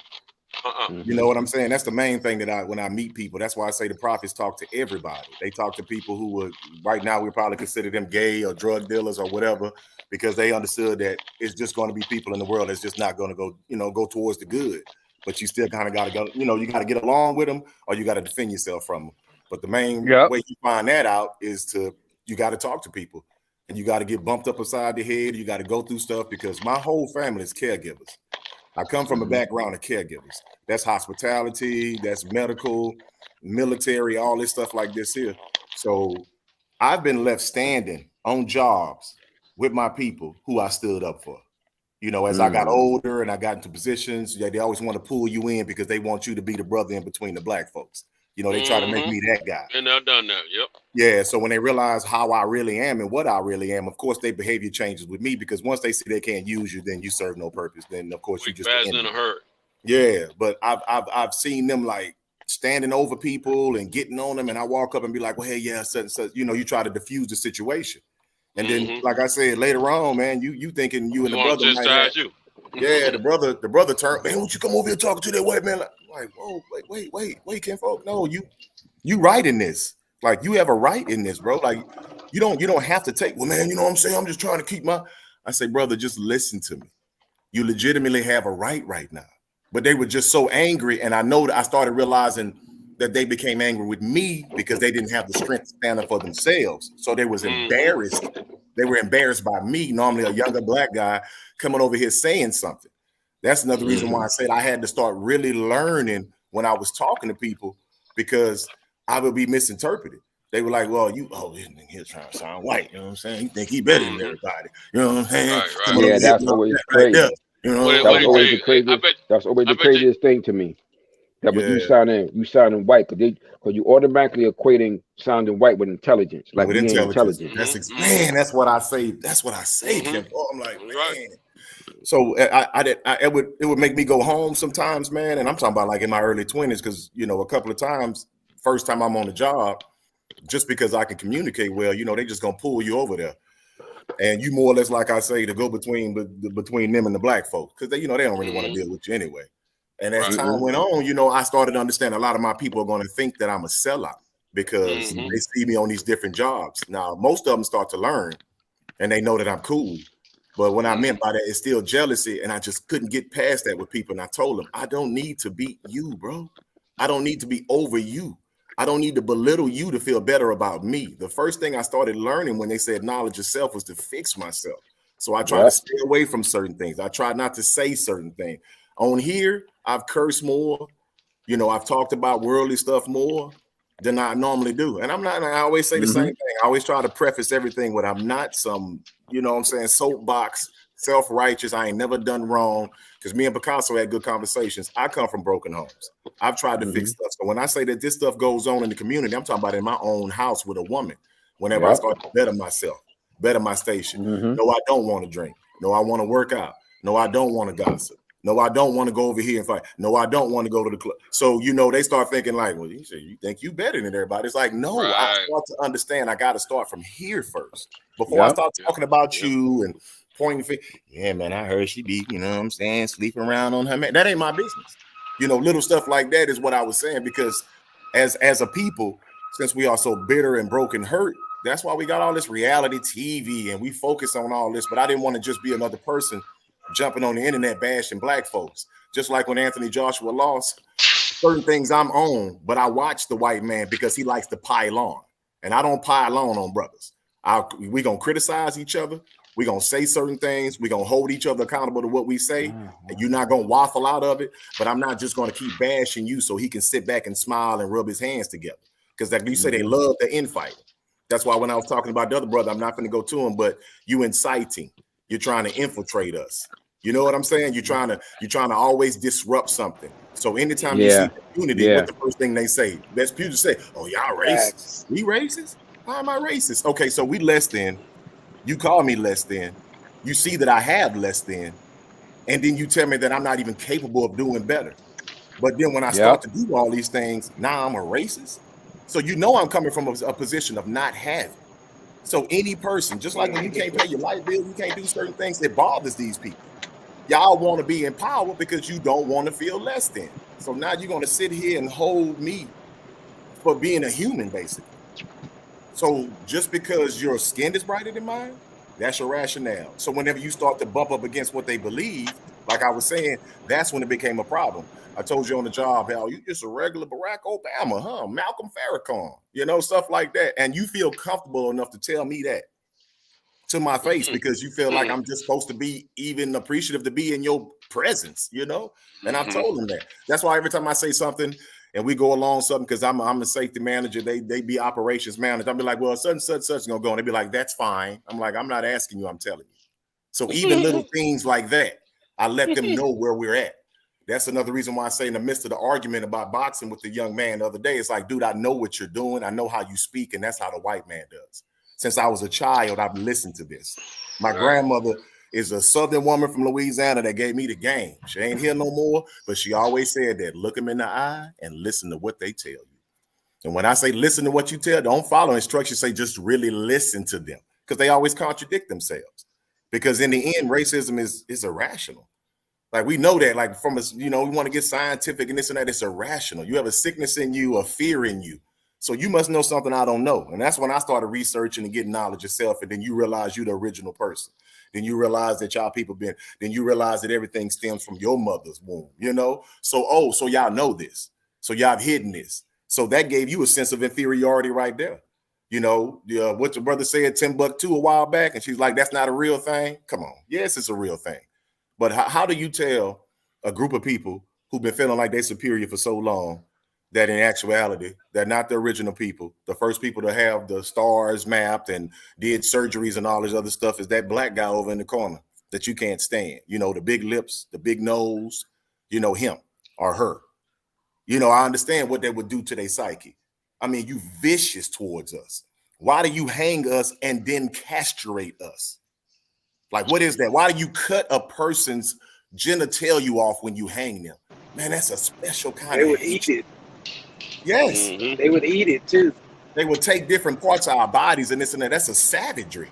I tell people that's savage, but then you try to tell other people that they are savage.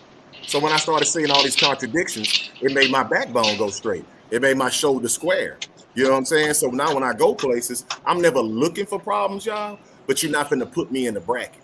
So I'm always kind of in this confrontation or without even, because I know it's like a wasp nest. My mama said, they said, boy, you like a wasp nest. She said, people, they know not to mess with you. They come around you, they get a little funny vibe off you. And I say, mom, it's only the ones that normally mean me harm or want to beat me. They feel like they're going to accomplish something by beating me. I say, see, that right there is always an insecurity. So I'm careful. I never wanted to get on this internet. I never wanted to talk, but I started being like the other people that I was concerned about, like, where's the resolve? What do we do with the pain? And I knew what the brothers told me when I was young. Some of us going to take losses, man. Some of them not going to be here. That's the dark side. People don't like to talk about a revolution. Like some of these men who came before us and women who died. Like everybody's thinking about the now. And the one reason why I know our people are sick like they are is because all we think about is the now. We don't think about our progeny, like they say. We don't think about posterity and what's coming next. And I've been one of those that was like that too, because I done sold drugs, bro. I done been all up in them streets. I done took pride in, wearing starch clothes and coming down on rim. I'm talking about, that's all I knew in the beginning. because I wanted to eat. When your stomach touching your back, bro, you don't give a damn about political stuff. You know what I'm saying? And that's why they keep us in that way.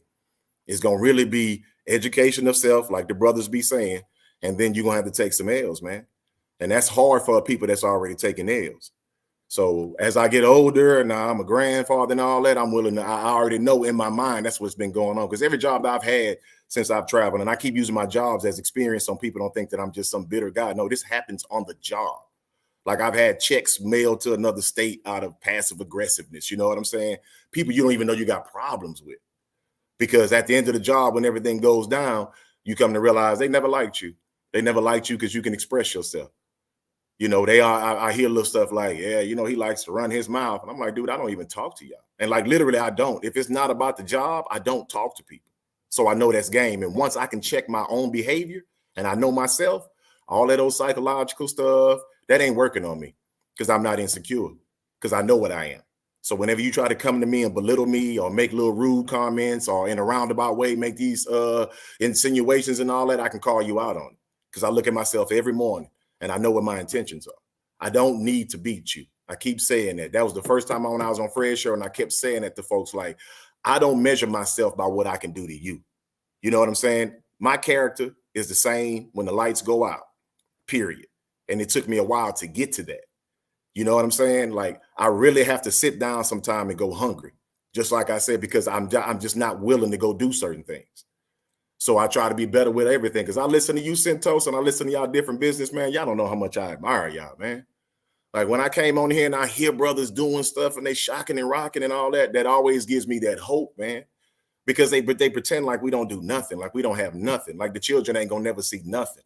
And that's not the truth. That's not the real. Now that this internet is out and we can all talk to each other, like y'all was saying earlier, that makes a big difference, man. That heals. That it helped me out because it drug me out of the darkness. Because at times I don't trust my people. Because when I walk up and I say something, the first thing they worried about is what I want, which is understood. You know what I'm saying? Because they say that every dude who normally can run his mouth and his skin may be a little bit lighter, he want to be with them folks. And I'm not that. I'm not that at all. And like I'm sitting here talking to y'all right now, and I do apologize because y'all know how I get long-winded, man. Nah, I love it, bro. Speak, man. Yo, okay. It's great to hear. It's great to hear. It's always an honor for me to hear one of my brothers who could speak eloquently and making points that are actual points that are relevant.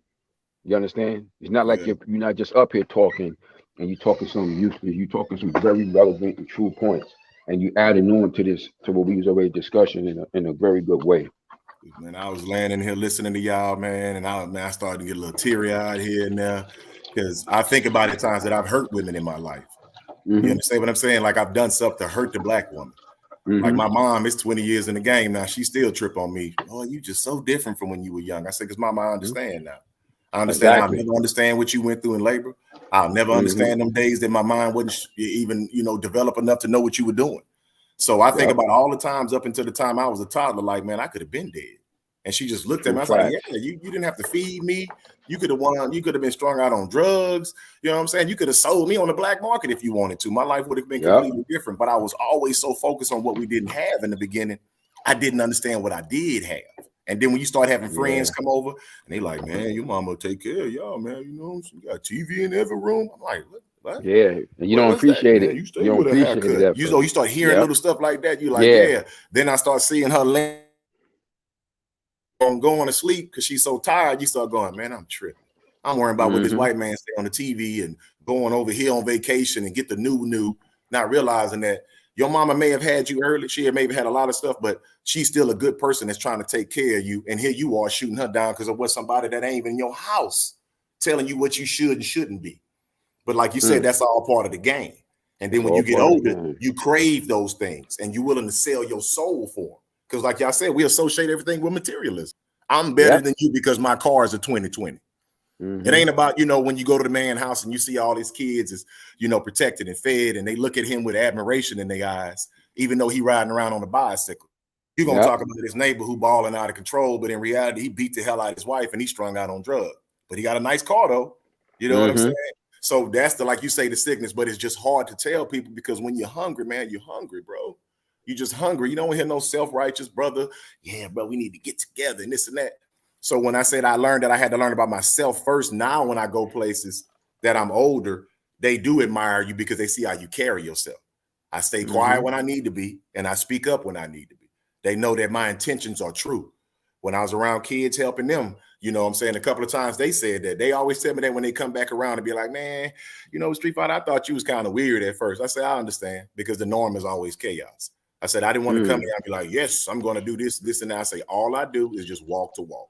And I said, eventually, I know what your intentions are. Do you want something better? Because you're just trying to trust somebody. You're doing like everybody else. You put your mask on and you put your guard up and you just kind of walk through the world until you feel like you could be somewhere safe. Miss T said it best last time. She said she just want to be somewhere safe. And I understood a lot of women started telling me that as I got older, that they would relinquish the reins. But a lot of times they scared brothers gonna just keep getting notches on their belt. So now you can't even have a house no more. You know, they disrupted the house. You know, I can keep going on and on about all this other stuff. But the reason why I was saying that with you, brothers, is because it's like, man, I do appreciate this more than anything. Because I needed that vent. I had to say it one day on the show. I keep going back to the church because that was one of the first times I really stepped out like that. I was like, man, you know, you need a break. You know, you need to be able to. I just want to look at other people that look like me and know we good, man. That's it. And when I leave your presence, man, you know what I'm saying? You're still on my mind a little bit, and I'm hoping to see you again because I've fought too many black men. I fought too many black women, and it was because we were programmed. What Fred always say, 50,000 feet. When I was able to get there, bro, and see it, I was like, wow, okay, yeah. So you can sit here and tell me how much coke you sold over here on the West Coast in one neighborhood between 5 and 6 a.m., but you can't do nothing for the community. You got statistics to where you can get all the way down to the micron, but you can't help us. Oh, so when people try to come back to the community where I'm from and spend money, you come with zoning laws. You tell us we can't build certain stores near our facilities because of yada, yada, yada. And you really looking in my face and in a roundabout way telling me, nigga, stay in your place. It's going to be one of y'all always want to pop your head up and be educated and try to bring up your people. We're going to kill your ass. The Black Messiah, like we all know now. And for the public to know it, for movies to be coming out, for it to be, you know, common knowledge on the internet and all this and this and that, and people still pretending like we're this and we're that. Okay, so I understand what the game is now. I'm probably not going to see the change, but I'm going to start coming on the internet like y'all say. I'm going to start talking to my people. I'm going to start trying to do things locally that I can, and I'm going to be that. Because a lot of times in the beginning, I just shut the hell up because I started thinking I was a sellout listening. It's like, well, damn, am I a sellout? Am I tripping? Like, should I go talk to him? Because I see what they did with Ice Cube. I'm like, yeah, because you got to sit and talk to the enemy. I am a Muslim. So excuse me, brothers, just right quick, because like they say, everything that is bad comes from me and everything's good come from him. I just try to watch my mouth in that way because that gave me a different understanding. Even when brothers talk about the nation and Islam and this and then I try to tell them, just like every other sect, like I say, there's different Islam. The nation is not the end all be all on Islam. I was raised around brothers in the nation. I was raised around brothers who y'all consider whether Sunni, Shiite, you know what I'm saying, Ahmadiyyan. I've been around all them brothers. I've taught brothers how to pray who were older than me, who were from the nation. So when I say I know what I'm talking about, bro, I know what I'm talking about. And the thing that it showed me is that sometimes we have these organizations that start out good, like Black Lives Matter. We already know where I'm going with this, and then eventually it gets monetized. They touching on it now. I think Reggie got a video up and all this and that. So I didn't want to be seen as that either, as trying to make money off my people. You know, that's why I always say I will go hungry. I will go hungry. Because when people see that you'll sit there and suffer with them, then of course they're going to trust you. Because I don't need to be your leader. But I'm a whole ass motherfucker if I have this knowledge and I don't share it with you. So it was hard for me sometimes to talk to my people because, you know, they don't want you to be Mr. Smart and his nigga come with these long words he be saying it. Like, dude, I'm from the mud, man. I'm from the mud, bro. Like, for real, for real. And the only reason why I'm trying to give you anything is because it's killing me when I sit there and watch you. And I know I can just tell you one thing and then boom, you can go get one. Then what? You're gonna be bitter with me because I gave you the information? I'm not gonna say if it wasn't for me. That's why I tell people that when I give you something, it's yours, bro. I'm not gonna come and say, yeah, you see him over there in that car. Man, trying to tell him how to feel like such, he wouldn't even have that, man. I don't have that need because, like I said, I know who I am now, and I'll stay by myself. My wife will tell you I can be the nicest or the meanest, depending on where we at. But the big thing is, like I said, I keep circling back to it, is that I just really want to see us. And how some of the kids don't even see it now. I've heard some kids on here lately talking about all black people are not oppressed and this, and I say, man, whether you realize it or not, play with them folks and see what happens. You know, and it's like they so comfortable that they don't even realize that it's still going on. So I see that's the next, you know what I'm saying, trial we're going to have to go through, is that they're starting to just, you know what I'm saying, get kids and make them act like it's all good because they're around that. And then I heard one of y'all talking about how your children first started moving around. I think it was Picasso. And they started seeing it and they never been around racism. You know what I'm saying? Little stuff like that.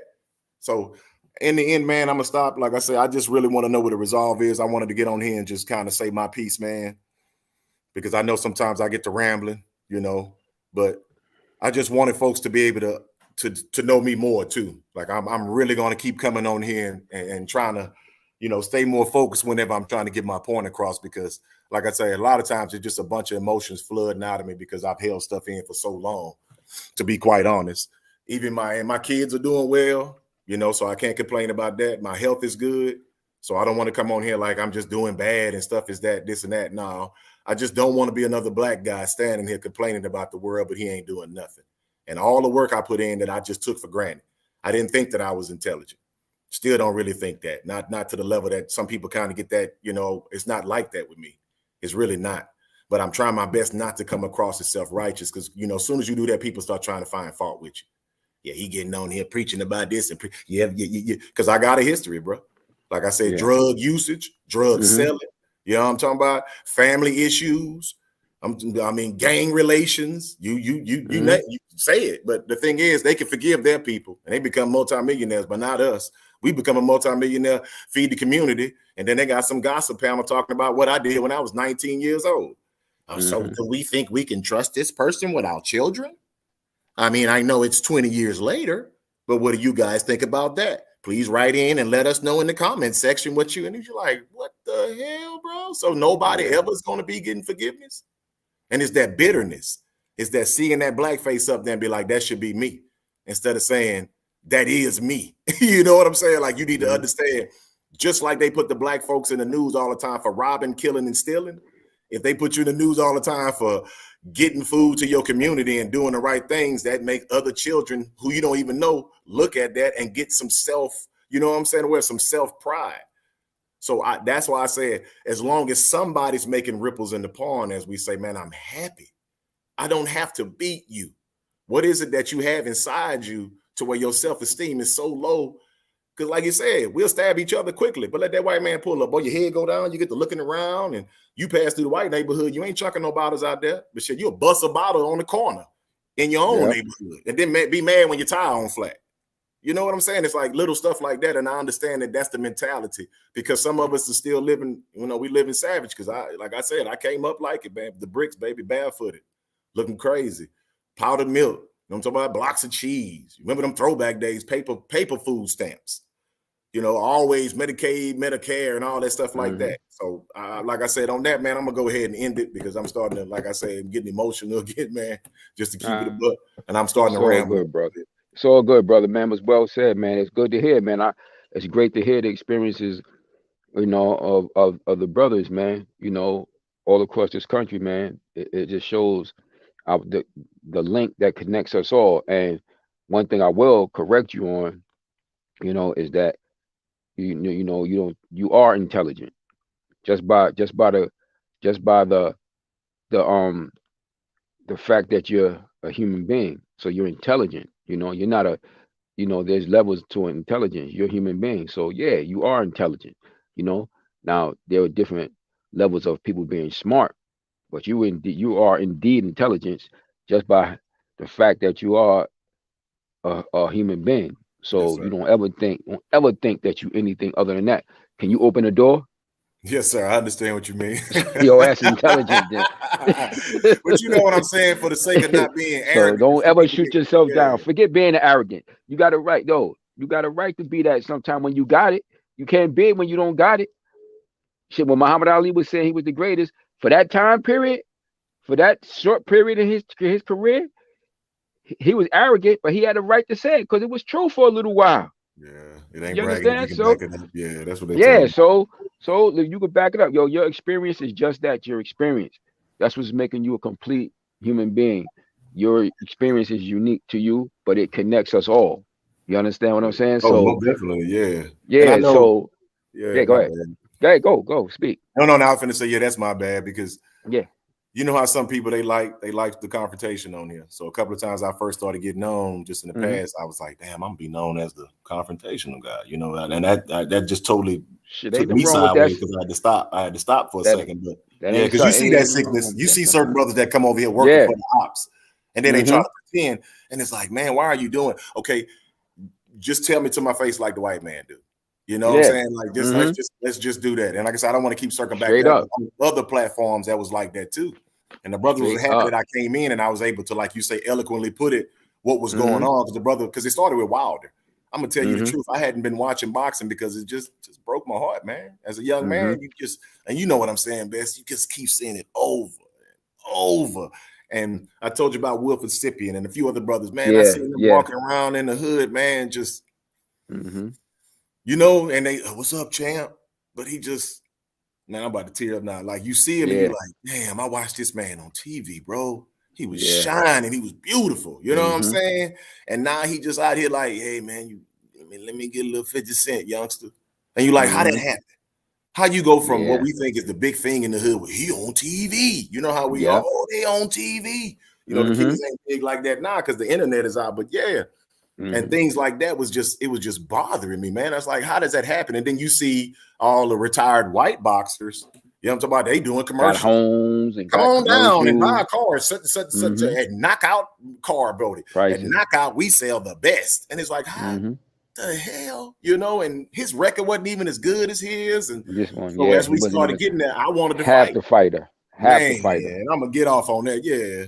Yeah. But that's just look, and this is why, um, because of the condition that our people exist in this country and in society, we have to tap, like the brother said, I totally agree with him.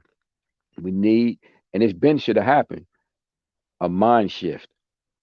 But you have to understand that there, as one of my mentors taught me, he said, the pale man, castle, they're calculated in all that they do.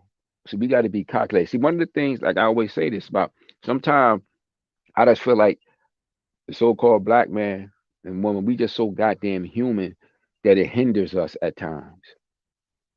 You understand? Yes. My It grandmother said hinders that. us She at said, our times. kind heart gets us, our God fearing Yeah, gets us. so Yep. we can't just look at things and respond in the proper way in kind because that natural divinity will kick in.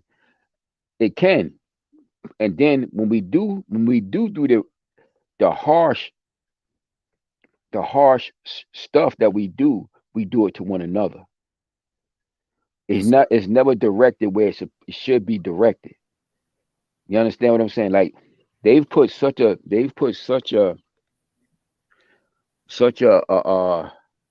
what's the word I'm looking for? Like with their little Yeah, they like planted them curse, seeds so like we self-hate. that curse, like like Yeah. like like one of my spiritual teachers say, like they put a spell on us, man. And it's like that's why and then like it's like we still struggling to get out of that shit. Like so we don't think in the proper way, like in terms of true self sufficiency.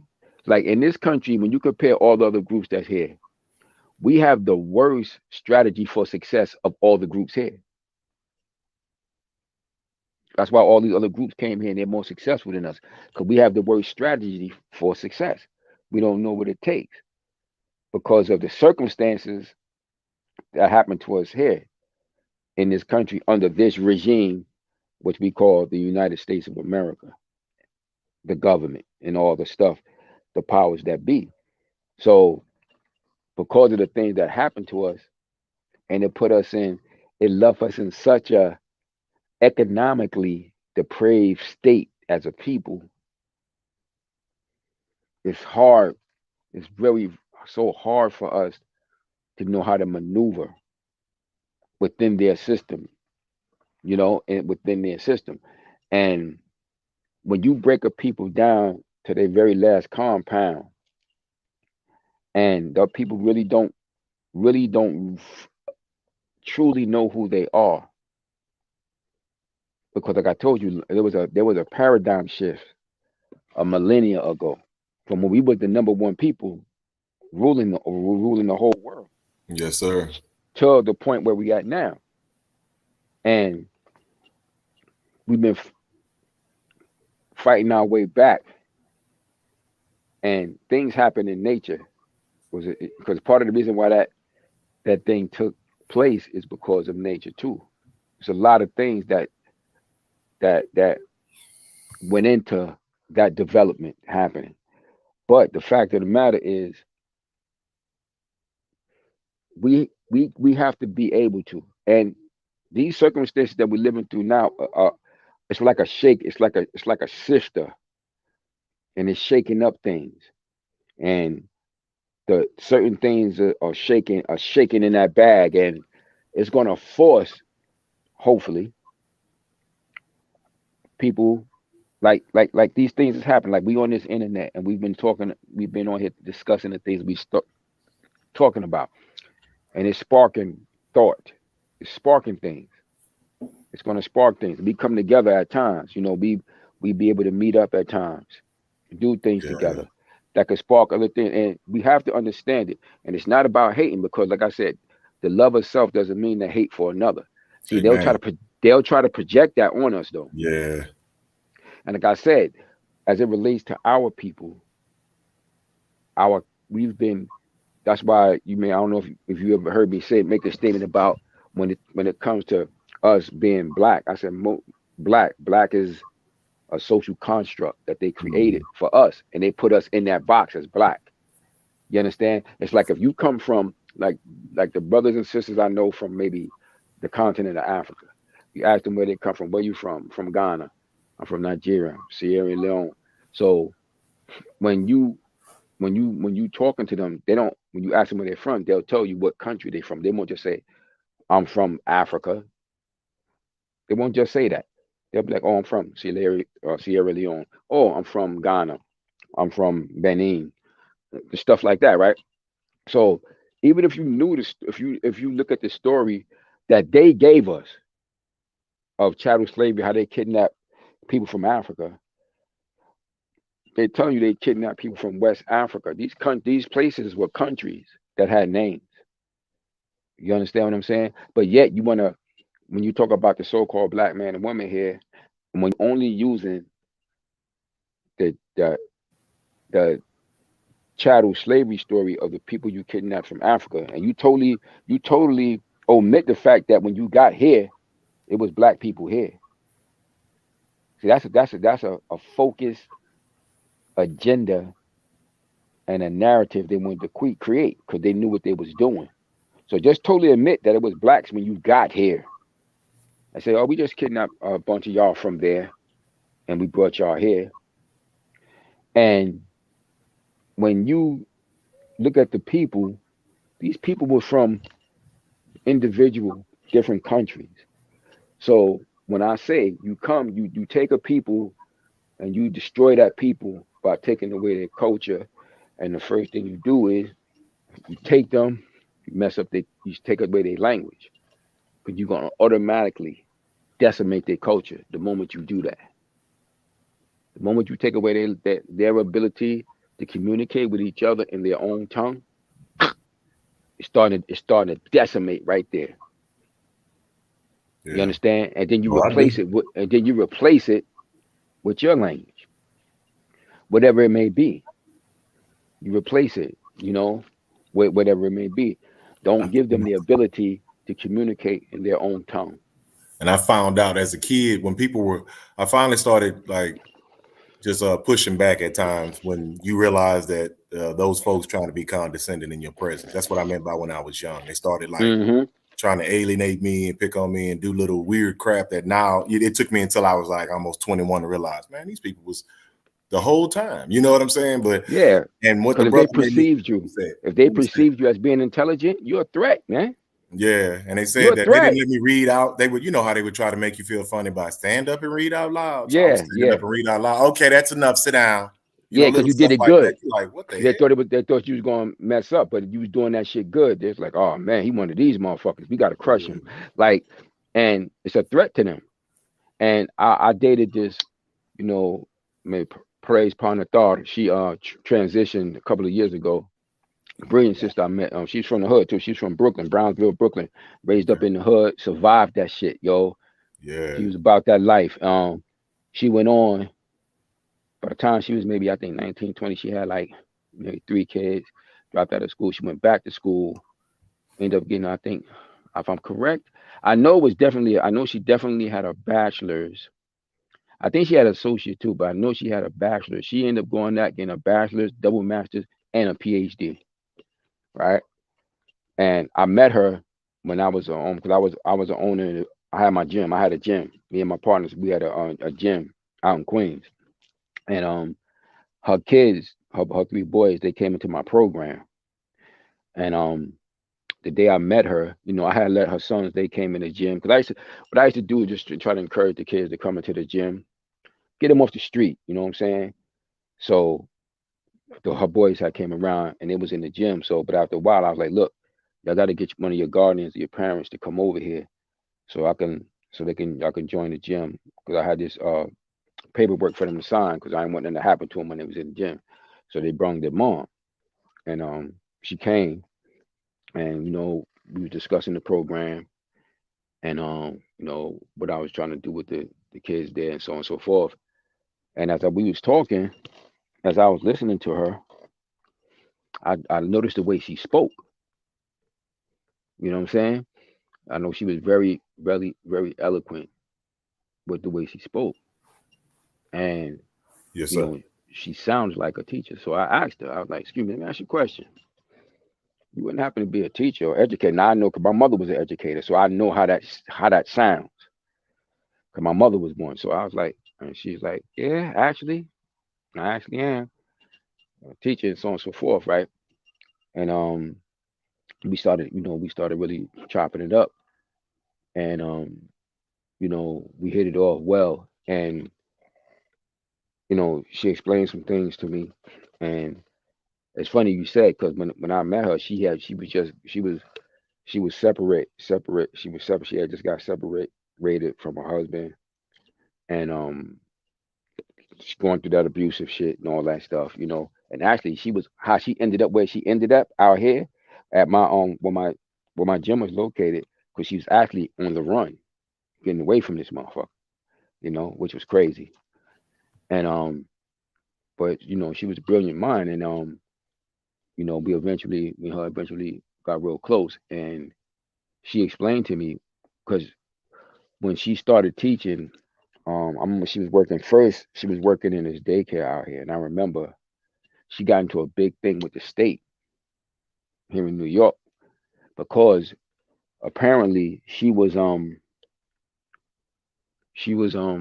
too many of her kids was doing too well in her class.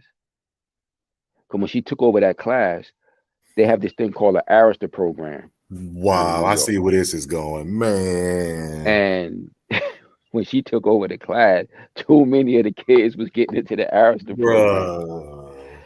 And so she was, you know, fighting with them and shit with that shit. And she was telling me, she was putting me on. She was like, yo, let me tell you, man, be up against it with them. Because they really don't want us to succeed as a people in this state. You know, they're doing everything in their power to keep me back. So they was telling her, look, you making too many of these kids get into this program. Basically, they wanted her to stop it, and she was improving them so much, because she was a real brilliant teacher. I got to give it to her. And she was real good with the kids, and but she was telling me, like, she was telling me little things like, yo, how they do. She said, yo, they got this shit broke down to a science. Even how she said, even how you see how they got the classroom set up. And she said, and she was breaking down to me the science behind the prison, the school to prison pipeline shit and all that shit. She Yeah. was breaking that shit down to me from the inside out. You know, I was like, wow. She was like, yeah, she was putting me on. I was like, damn, this what we up against? She was like, yes, you know, on all levels. All levels. All levels. This is what you're dealing with. And It's you the know, she savagery. They always think it's intellect. When I started learning myself and I started really peeping game, I had to start correcting a lot of these guys. They was always like, inferior, inferior. I say, nah, y'all just willing to go to lengths we want. And I think brother, what's his name? Omar. I catch him every now and then because I listen to a lot of African stuff too. I go and I listen to stuff from the continent, bro, like a lot. The TV shows, stuff that's on YouTube and stuff like that. And he brought that up too. He said that the white man brought bombs. That's what it was. It wasn't the fact that we weren't intelligent enough. We just didn't think that you would go to the lengths of damn near genocide. You understand? Like we didn't have that concept. And I said that's that as a kid. I was like, yeah, that right there. That's why I brought up the whole, cutting a man's genitalia off in your hands. Like, what makes you get to that level to where you fear something so much that you are that savage? So it started making me even feel this because people's like, well, that's why black people are always at the bottom because y'all this and y'all that. And I was like, well, man, if we were really as savage as you say we are, did you think that you'd really be able to take us over? When you see we already physically, you know what I'm saying, intimidating by y'all. Y'all know y'all fear us because Shaka Zulu and all that showed all that, baby. We do have some records here and there where look, y'all just couldn't look. swipe it to the side because it was just too much going on. The But the facts is thing is the clear. lengths that you're willing to go to, and you talking about it right now in education. Like they said, Yeah. the game is still the same. Yeah, best. I'm just letting you know I'm following you. It's the Nah, level of she savagery. nah, this is what they wanted to do. Like to get into the position they got in. They don't want to give it up. So you got to remember, by the time they came into power, more than half of human history was over. And people don't understand that because most people can't understand chron- the chronology, the chronology of time. They can't Yeah. understand that shit. You understand? They don't really understand exactly what that means. You know, so it's hard for them to get a grasp on what that means. So when you think about what I'm saying, like more than half of human history was over and past by the time they finally got into a power position. They don't want to give it up. Yeah. They spent the majority of their time on the bottom looking up at other races of color. And at the pinnacle of that was our group. Yeah. So this is why you see they know who we are. That's why you see, like when you see the stories of the great African civilizations, like you see, Yeah. I heard the late great Dr. John Henrik Clark broke that down, what you just said. You know, he broke that same scenario down. So by the time we had universities, Timbuktu, all like in Africa, these was universities. But Yes, these sir. places are in Africa, not in Europe. You Yeah, they know, didn't have books in Europe. Remember they were talking about no, that? How we that's had right. paper and yeah, it was like one book in Yeah. the library out there type stuff, and we had whole. That's why they burned it all down. They would So always you attack and burn. So yeah, always. and you So right, you C Jones in the chat, pure evil. The brother say yeah.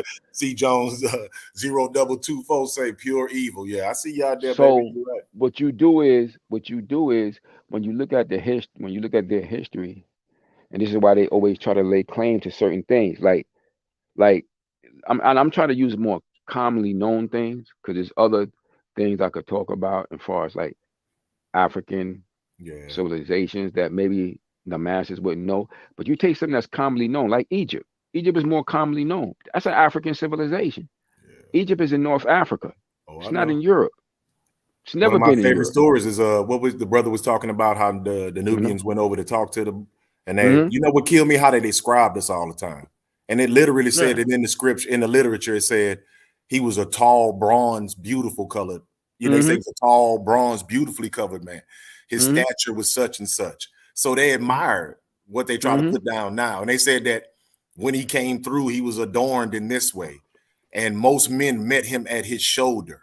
He Hmm. was a sight to see, blah, blah, blah. And this was just an Look, emissary coming from us going over there to talk to them.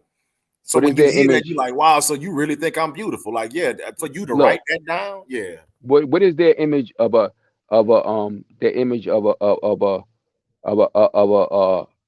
a handsome great man? They say tall, dark, and lovely. Yep. He's tall, dark, and handsome. Tall, dark, and handsome.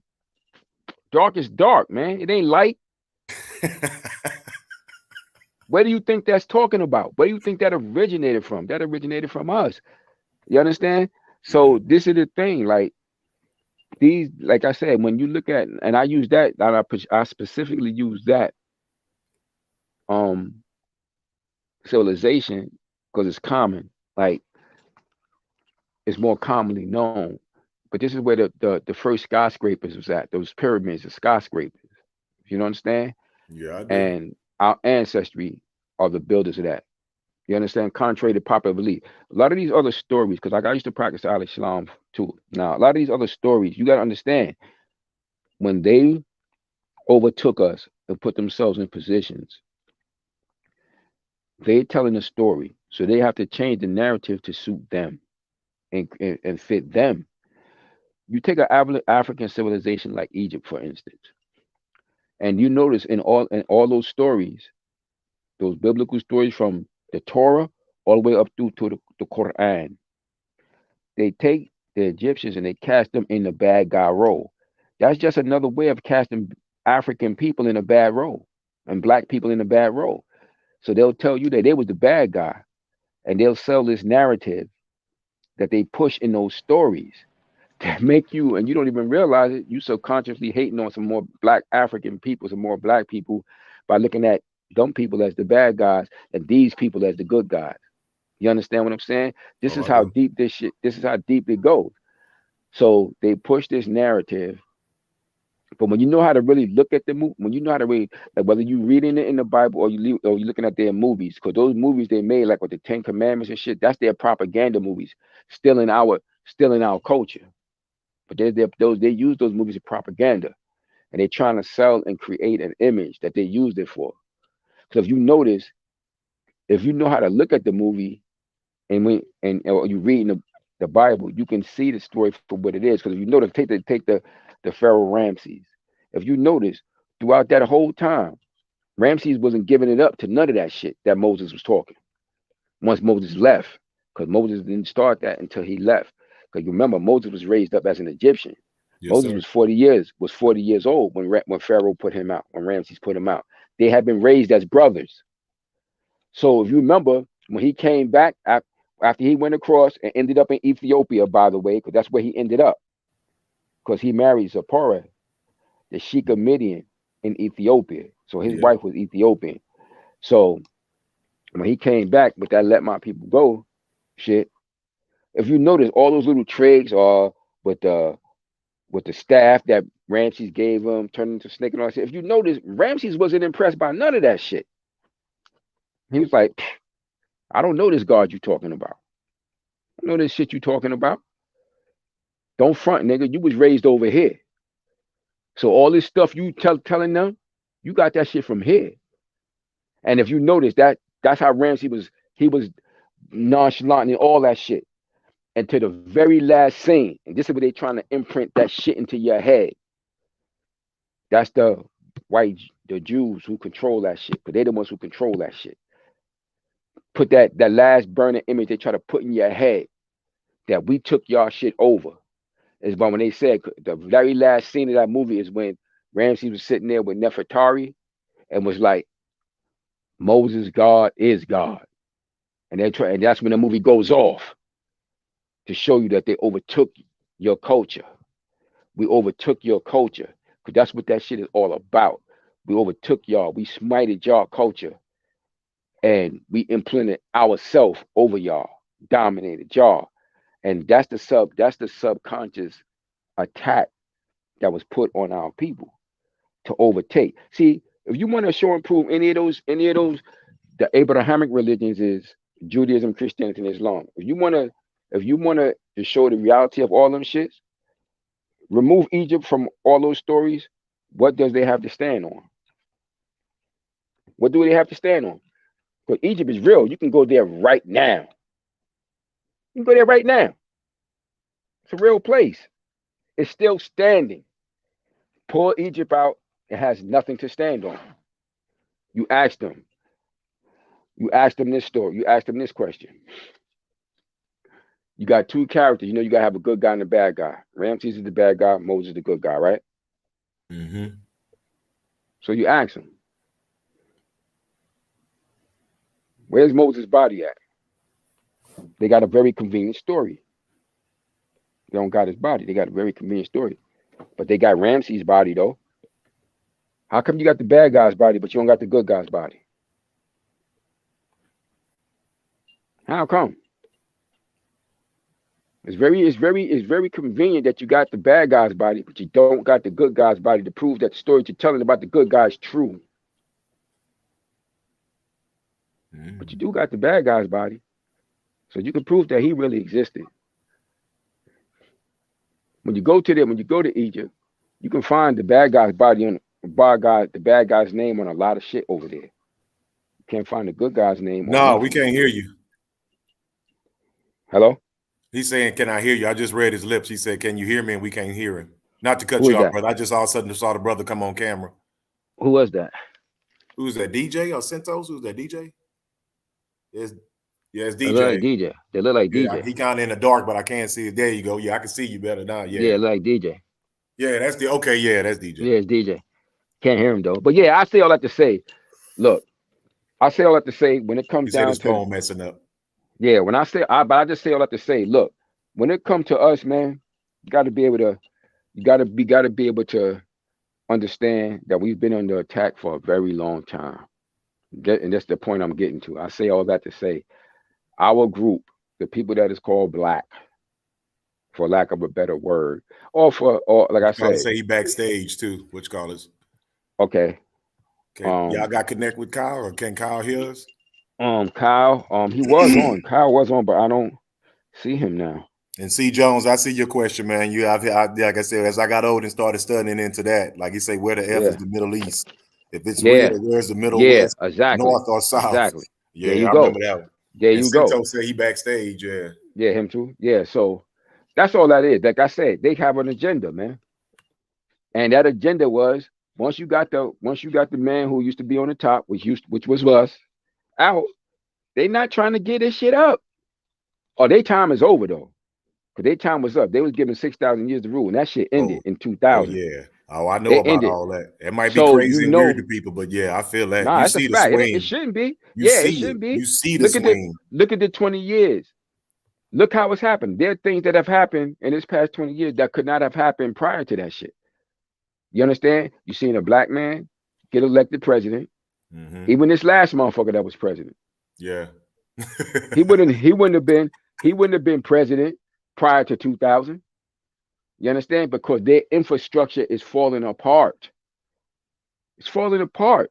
Look at what's going on in the society now.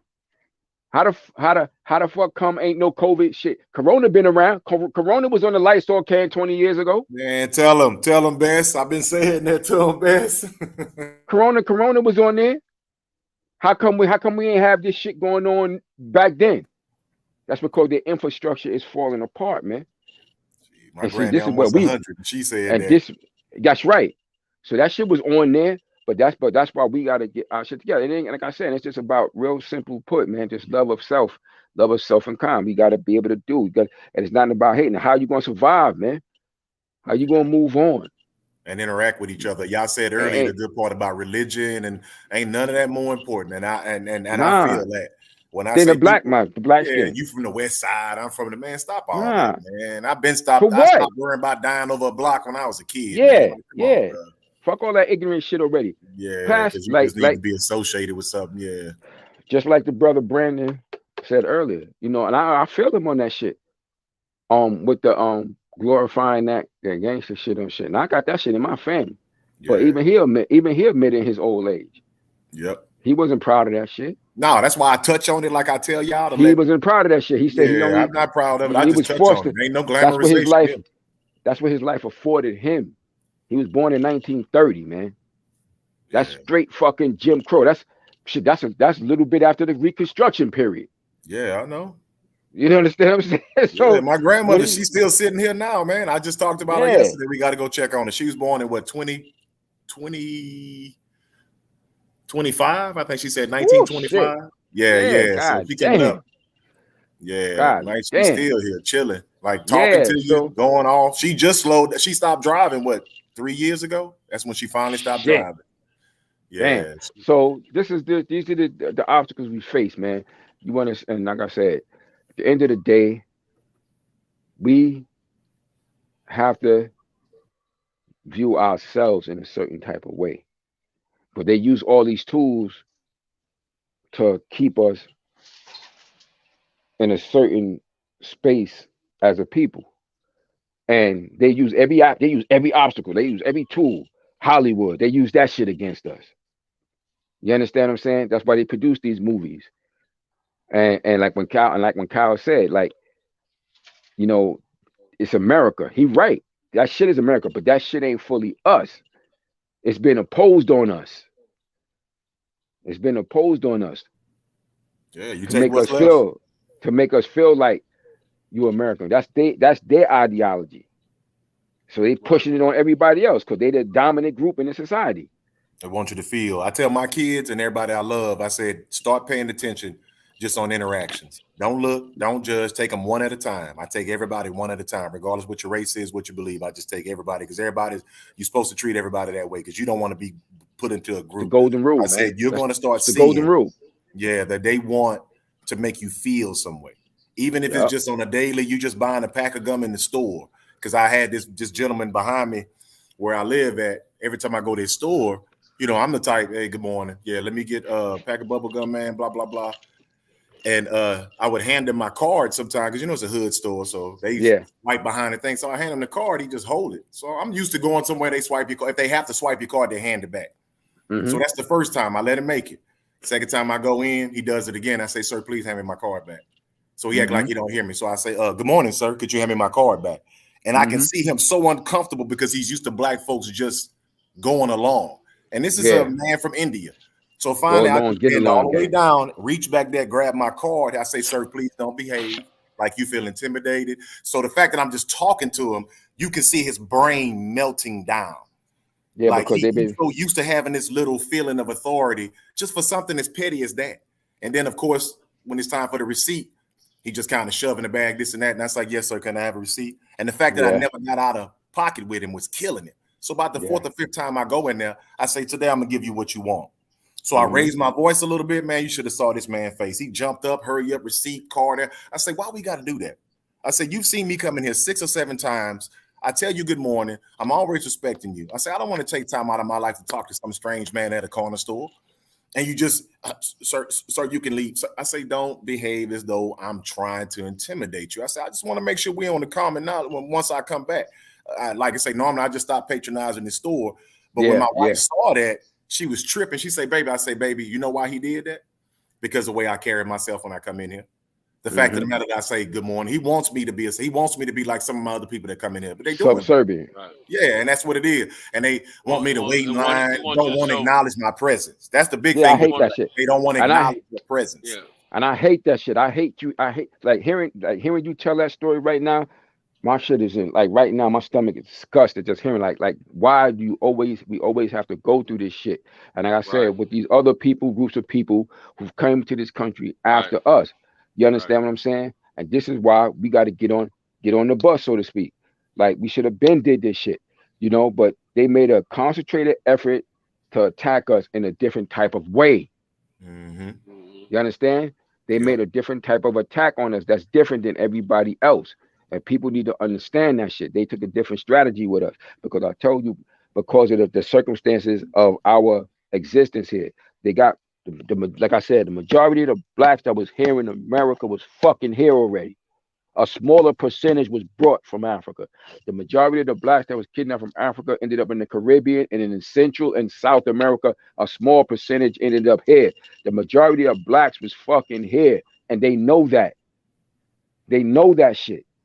We don't know that. And that's why they went so hard and always pushing this out of Africa narrative so that you can't claim your fucking land. That's why they went so hard with that shit. That out of Africa shit, out of Africa, every opportunity they get. And when I was a little boy, I see these fucking movies and they making these movies, these Tarzan and shit and all this bullshit. And they got the black people looking like fools with bones in their noses and shit like that. I And all saw the one yesterday. cartoons. Best thing had the women. showing them how to Yeah, bathe our children. They had the yeah, nuns and come in, and they had yeah, this little, man, I turned that off. Talking about, yeah. here we are today. We're going to show the Negro woman how to I wash her remember that baby. shit, man. I Like, remember what? that shit like it was yesterday. Yeah. And on the cartoons with the black the characters, they got the big lips and they boiling motherfuckers in the pot and they got the bones in their nose and all that shit. They push that narrative because they want to steal. They stole our shit, our land here, so that you can't claim this shit. And then they're making you think a whole nother narrative which makes you feel less than you are in your own home, in your own damn homeland. That's why you seen both people like Malcolm X and Martin Luther King talk about the fact of they both knew that we was native, that blacks was native to this shit too. Not just everybody just from that. That's one part of our history, but it's not the only part. And they got an agenda, man, and they want to make you feel bad. So when you go into these going to these other, like we go to these stores and shit like that, and you go through these things. Like my parents was from Alabama, so my parents was my grandmother and my mom's and father, they was from Alabama, so they went through all that shit like that. I learned firsthand about that Jim Crow shit from my parents. Like that was their everyday life, and they marched. My mother and my grandmother and all them was marching in them damn shits. That's how I found out about the bus boycott. Cause when I was a kid, I used to think that shit was like maybe happened lasted like 2 weeks. She was like, hell no, that shit ain't lasted no 2 weeks. That shit was like a year. I was like, damn, y'all did that shit for a year? Hell yeah. You understand what I'm saying? Real shit. A focused agenda. But see, it was easier to do that. It was much easier to do that when the whole system was harsh against us. See, now it's more difficult, believe it or not. Because you got, like you said, I think it was it might have been you that said it earlier, about the fact that because the how these so-called civil rights things came in and it made things a little easier. A lot of our people don't feel that we oppressed. No, you said about the kids don't think we're oppressed. Like a lot of them don't think that we not oppressed now. They're like, hell no, we're not oppressed, because you can walk into McDonald's or Burger King or some white store that you wouldn't have been able to do back when my mother was a kid. You understand what I'm saying? So we don't feel that we really oppressed like that. See, because it was a time when somebody like Martin Luther King, who was a PhD, was going to catch the same hell that the average little black person in the hood was going to catch, because they didn't distinguish. Because to them at that time during Jim Crow, a nigga was a nigga, point blank. I don't give a fuck how many college degrees you got. You ain't eating in here. You see this shit on the front of my store. Color is not served, or nigga is not allowed, or whatever. But now, because of these fraudulent civil rights bills and laws and shit, they giving that false ideology. That's why I always say this. 1970s ushered in this false ideology of success in the black community. You understand? And it forced us and stopped us from going hard to complete the journey that we was on, to make this shit truly equal or better for us here. And that's why all these other groups came here, and they are now in a better position than us as a group economically. And that's why you got to go in that store and deal with that bullshit that you just told me. You understand what I'm saying? When you shouldn't have to you shouldn't have to deal with that shit. It's 2020. Why you still got to deal with that shit? This ain't 1820. Yeah, because when I said, and then when the brothers finally saw me like say something in the store, now when because I don't go there all the time, but I really stopped just period, because there's other better stores anyway. It was just convenient. Yeah. Like it's close to the house. Sometimes I don't want to Mm-hmm. start the car up. I could just hit the corner. You know what I'm saying? But when they see me now, they smile. People that's total strangers, they still remember me from that moment, which is like shit, almost a year ago now. The last time I really wouldn't even mess with that man. But I'll just be walking to the store. You know how people have that smile, give you the little head nod, chunk the deuce, little stuff Mm-hmm. like that does make me smile, because now when I have gone in there and I see the people in there, you see they back a little straighter.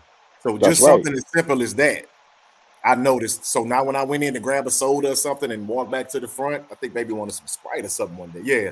And I walk back up to the front, you see the other guy that work in the store give me a nice little head nod. I'm wondering like, okay, everybody's smiling in here. They like, oh, Yeah. that's that guy. That's the one that told, Habib that Mm-hmm. he such and such and such and such.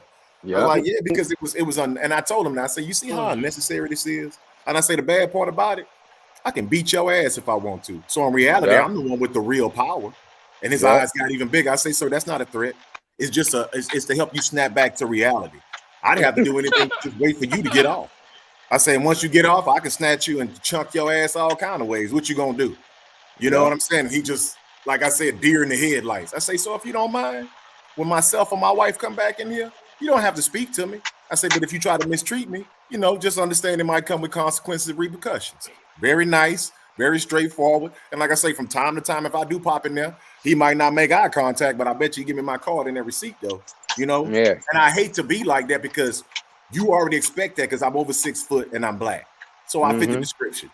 You always expect violence from me.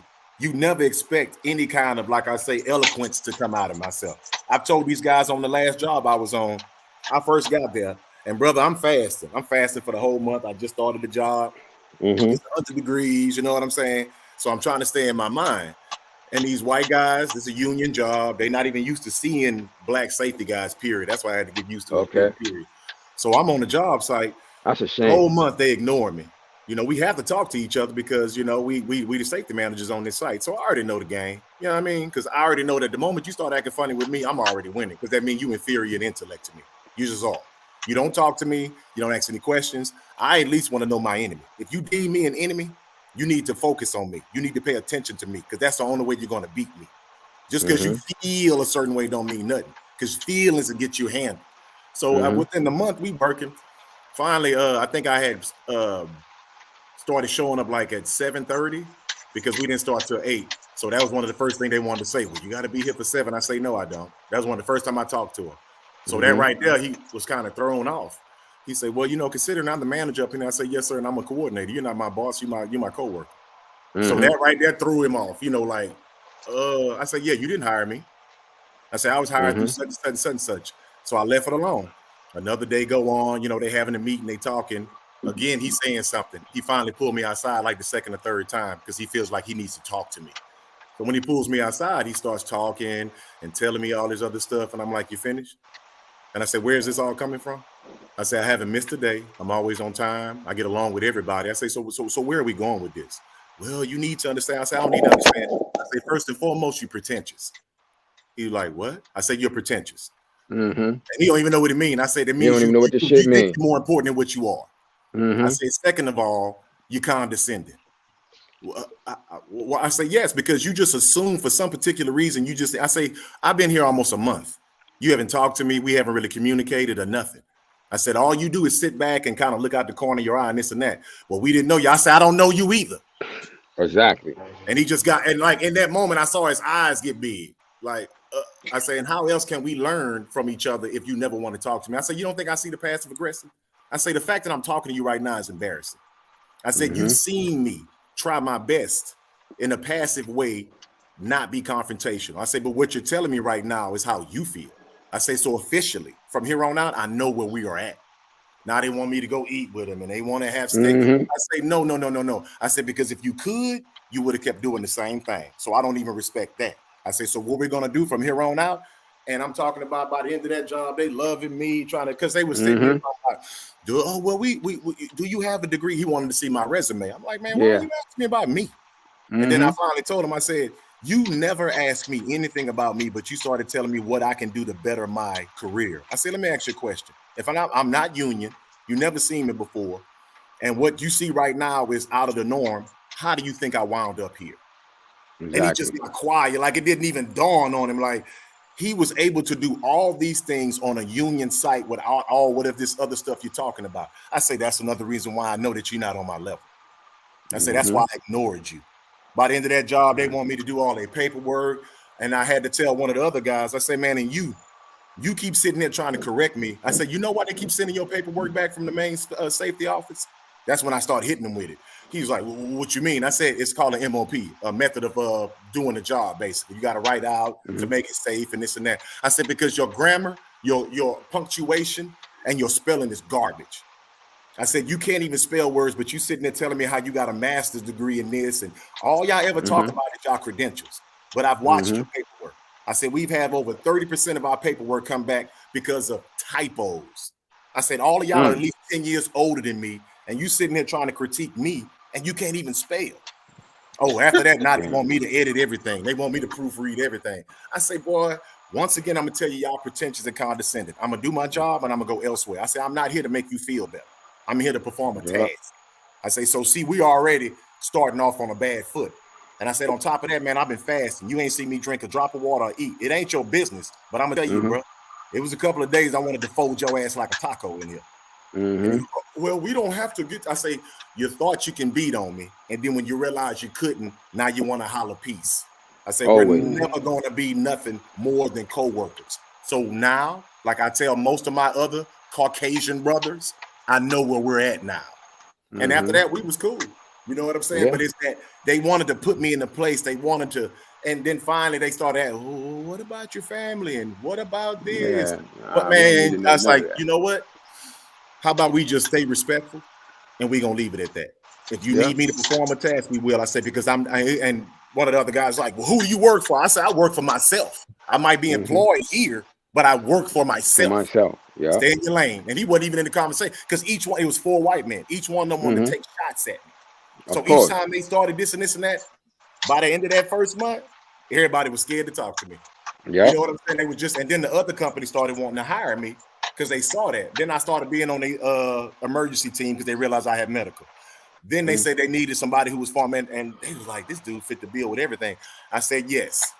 And now you asking me to go with another black businessman that I know for him to come out here and do jobs for y'all. And what it is just the irritation on their face to see these 2 black men in a sea of white. I know they was disgusted. Man, and the fact that I can explain stuff too. Oh, I know Walker, I think you made a mistake. Disgusted. I said, well, you need to stop and think again, because I didn't. I said, one thing I do is that I make sure I proofread everything.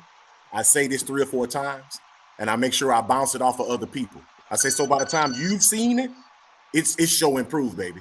I say, so once again, you're showing me your shortcomings. Mr. I got a degree in this and this and that. I said, if you have a personal problem with me, cool. Just say that. But don't pretend like it's something professional. I say, because I'm starting to lose respect for you.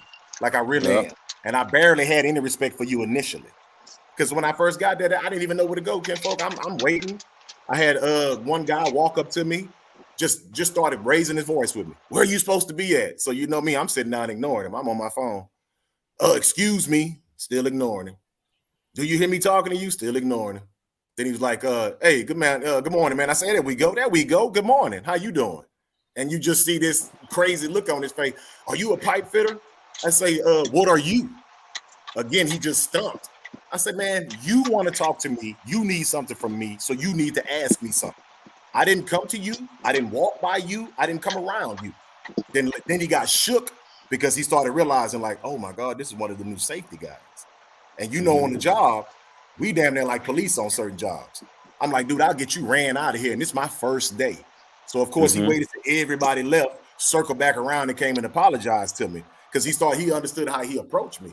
And from there on, like I said, I'm Malcolm Farrakhan on another job. I'm deemed militant because I didn't know my place initially. And then eventually it's always the same. They need something from you. And they always do it when nobody's around. You feel me? Like, yeah, give the black man nothing. I've said that to them on the job site.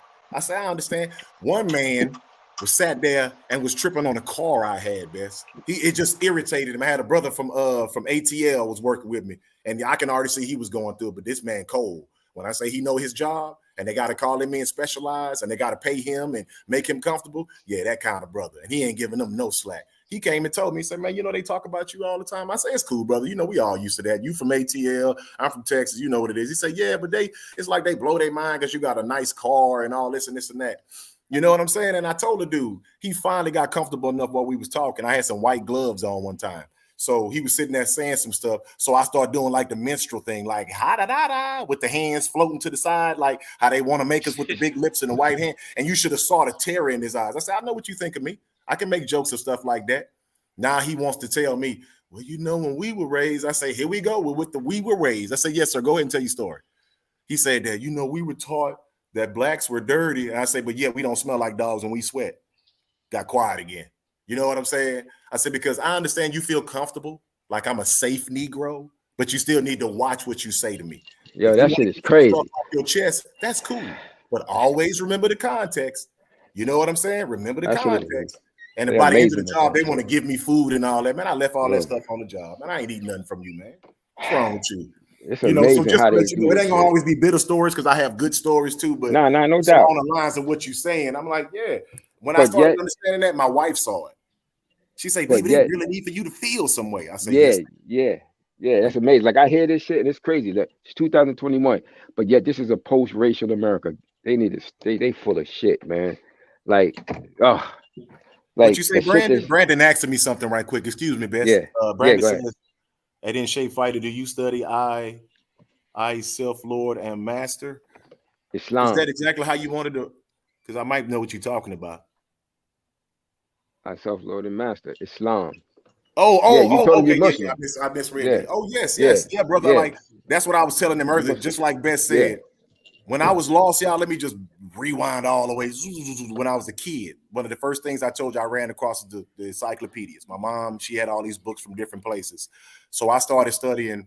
I even knew about Tibetan Buddhism, some Hinduism, Buddhism, Islam, of course, Judaism, like we all say, the Torah and all that. Mm-hmm. So I was bouncing around looking at these different religions. And of course, you see similarities in all of them. Those were Mm-hmm. the reasons why I told you that I started understanding what we were, The how old we Abrahamic. were on the planet. You know what I'm saying? And Mm-hmm. stuff like that. So all those things like that, yeah, I've touched on that. Now, I don't know in particular exactly that because I don't want to mislead you, brother. You might have to give me a little picture or something like that. But yeah, in Islam, and I know a lot of people got turned off by Islam too. Some of the stuff that they say in it and all this and that. So I'm gonna let y'all know I'm still studying, but I do consider Mm-hmm. myself that. That's why I say that right Mm-hmm. now. I'm not gonna like deter or try to be something I'm not to make other people comfortable because that's where I'm at in my life right now, as to say. And as far as Mm-hmm. answering most of the questions that I have, it does still answer most of the questions that I have because I still got to circle back and read this and that. Now I do understand that everything ain't for the black man.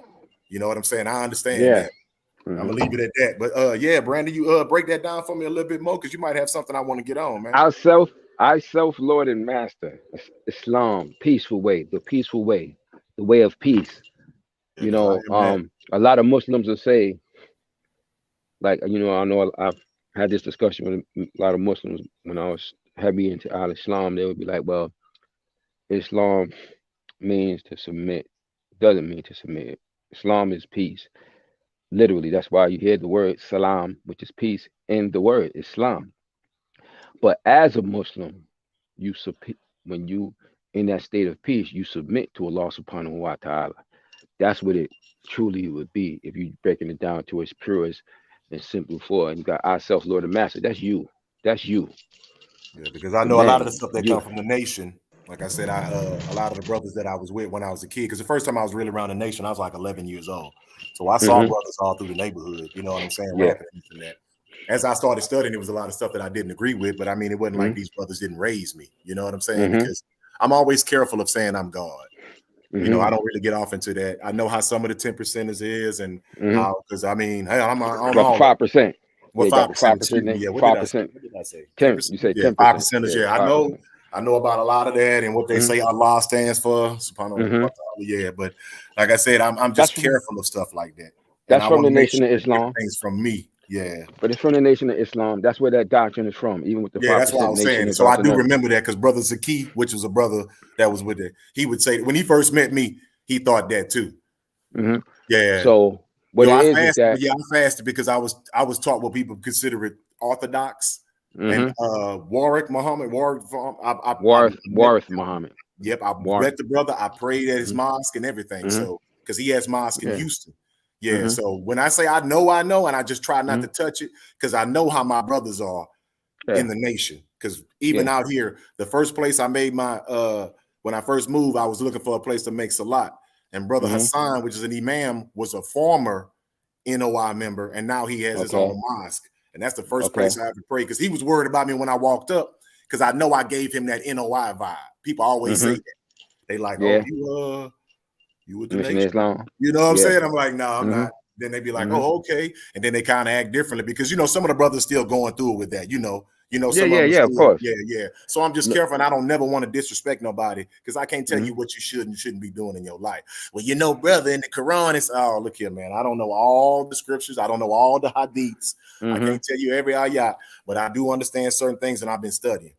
But Yeah, that's that's why all I you was can coming do. on early. I didn't want y'all to hear me say it because I didn't want nobody to be on me when I was Mhm. saying excuse me, Allah subhanahu. Yeah, yeah. before I Okay. even started. Yeah. Mhm. Yeah, but I put it on there because Yeah. you know you don't want to try to impress nobody and all that old stuff like that. But I just like God, please watch my mouth while I'm talking because I don't want Yeah. to start Just do making your it about best. me. And when you said that too, you like you don't want to make it about yourself. I'm like, yeah, that's what I'm saying. Yeah. Yeah. That's what Just I do your was saying. best. So all you got to do is do your best. You know, you're striving. You know, all you do is strive. That should be your goal. You know, because it's You a know, people famous had bad experiences with Islam. When I first told my granny, the one mhm, that's almost 100, mhm, it kind of hurt my heart because she was like, "Well, baby, I still love you." The way she said mhm. it, and I Yeah, was like, "Well, Granny, I like it's a understand bad that thing. because she didn't like how the nation was when she was young." Yeah. You know what I'm saying? Well. She remembered that being in Cali and all this. She didn't Mhm. agree with everything, but she did like what they were doing. She would always say, "Baby, they were very clean people. They were Yeah. intelligent, and they gave us Mhm. pride." She said, "I just didn't always like how they treat the women." You know how the women always say Mhm. that. You Yeah. know what Yeah. I'm Yeah. Yeah. saying? Yeah. Yeah. Yeah. Well, you're gonna look. Everything served its purpose for its time, and that's what I think people have to. When I always bring up the chronology of time, things were put into play at certain times. The most honorable Elijah Muhammad started the Nation of Islam in the 1930s. That shit is due Jim Crow, man. People Oh not yes. understanding that shit. That was a different time. That was needed for that time to be exactly the way that it was. Now, you know, a lot of people want to always like a lot of people want to like they're like attack certain things about the man's life and so on and so forth. And just to start looking at the good things that he brought some very good, necessary, needed things there. And you can't, you know, every prophet or messenger, they still human.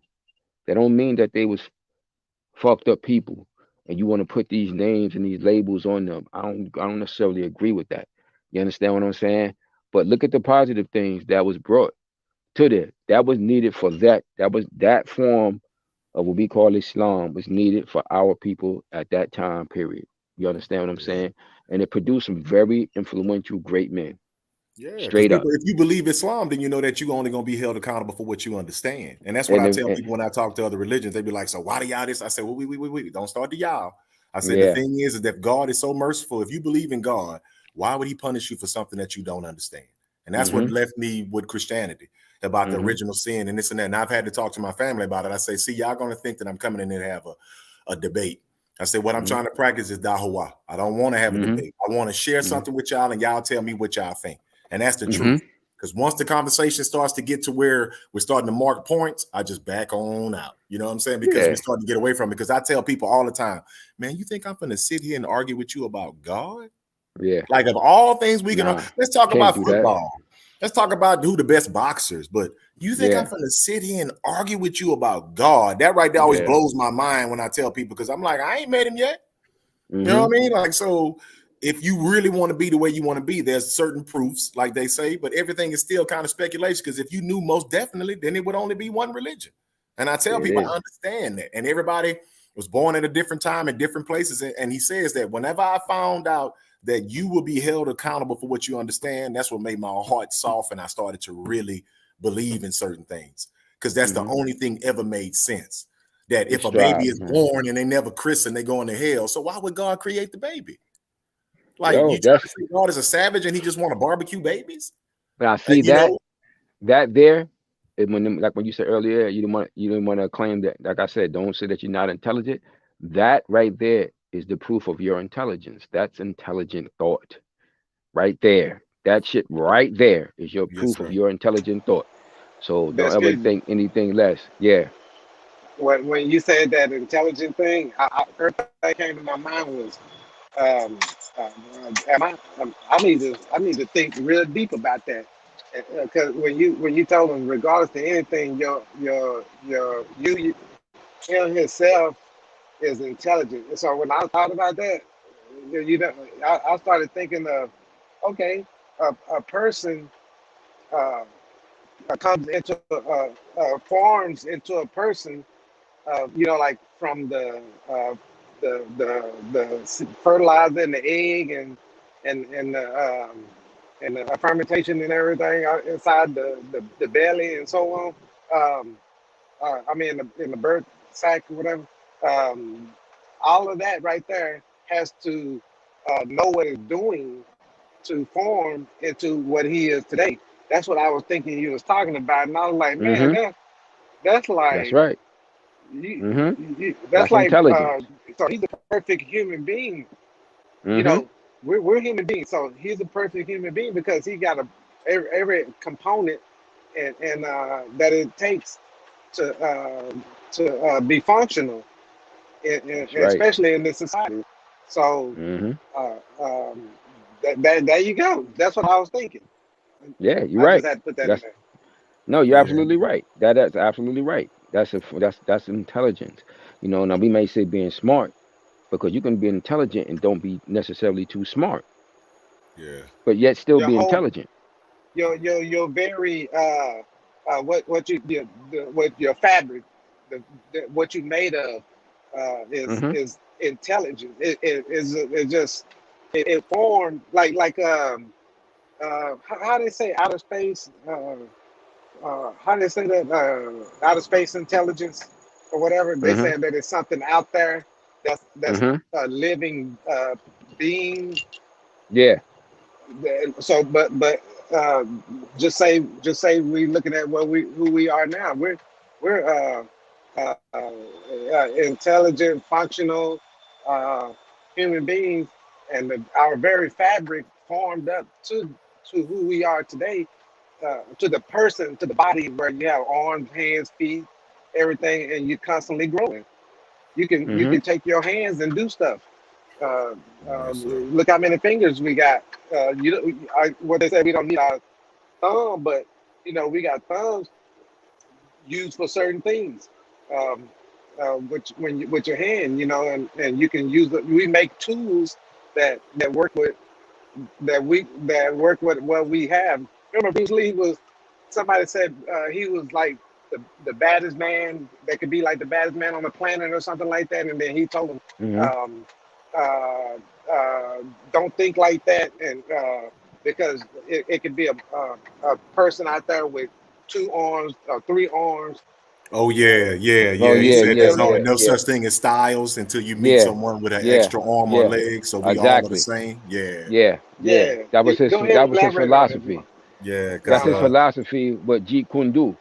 That's yeah, and what. that's what That's I what his practice. That's one of philosophy. the things that Yeah, man. That's crazy. Y'all bringing this up. yeah. Wow. That's one of his things. His philosophy was like, Yeah, that's why he said he developed outside of the style when it came to fighting, because you practice different styles from the different fighting styles like Wing Chun and the different things he studied with, like with Yip Man and all the different things he studied, and then he came to realize like shit, looking at his people, because Bruce Lee was a PhD. He had a PhD in philosophy and shit like that. So he studied a lot of things. I have a picture somewhere. I have a picture somewhere. I don't know if it's in my phone or I have it somewhere else of Bruce Lee's library when he was alive. And if you look in his library, you see a lot of different books. He had books in there on Islam, Judaism, the yeah. Zen, the Tao, all these different things that he's studying. And and that's why it hit him like, damn, when it comes to like fighting, for instance, like for him it was a spiritual thing. Mm-hmm. And he was like, shit. That's why when he made the Game of Death, that's why he had Kareem Abdul-Jabbar in that movie, because Mm-hmm. Chinese people are generally close. They smaller people. Around Bruce Lee was 5'6". He weighed between, I guess, at the end of they said by the time of the end of the Into the Dragon, he was about 128 pounds. But he walked around about 135, right? And sometimes he would get strict in his diet, so he may get a little less. But he said that he was, and him thinking about his philosophy when it came to the fighting arts and his spirituality.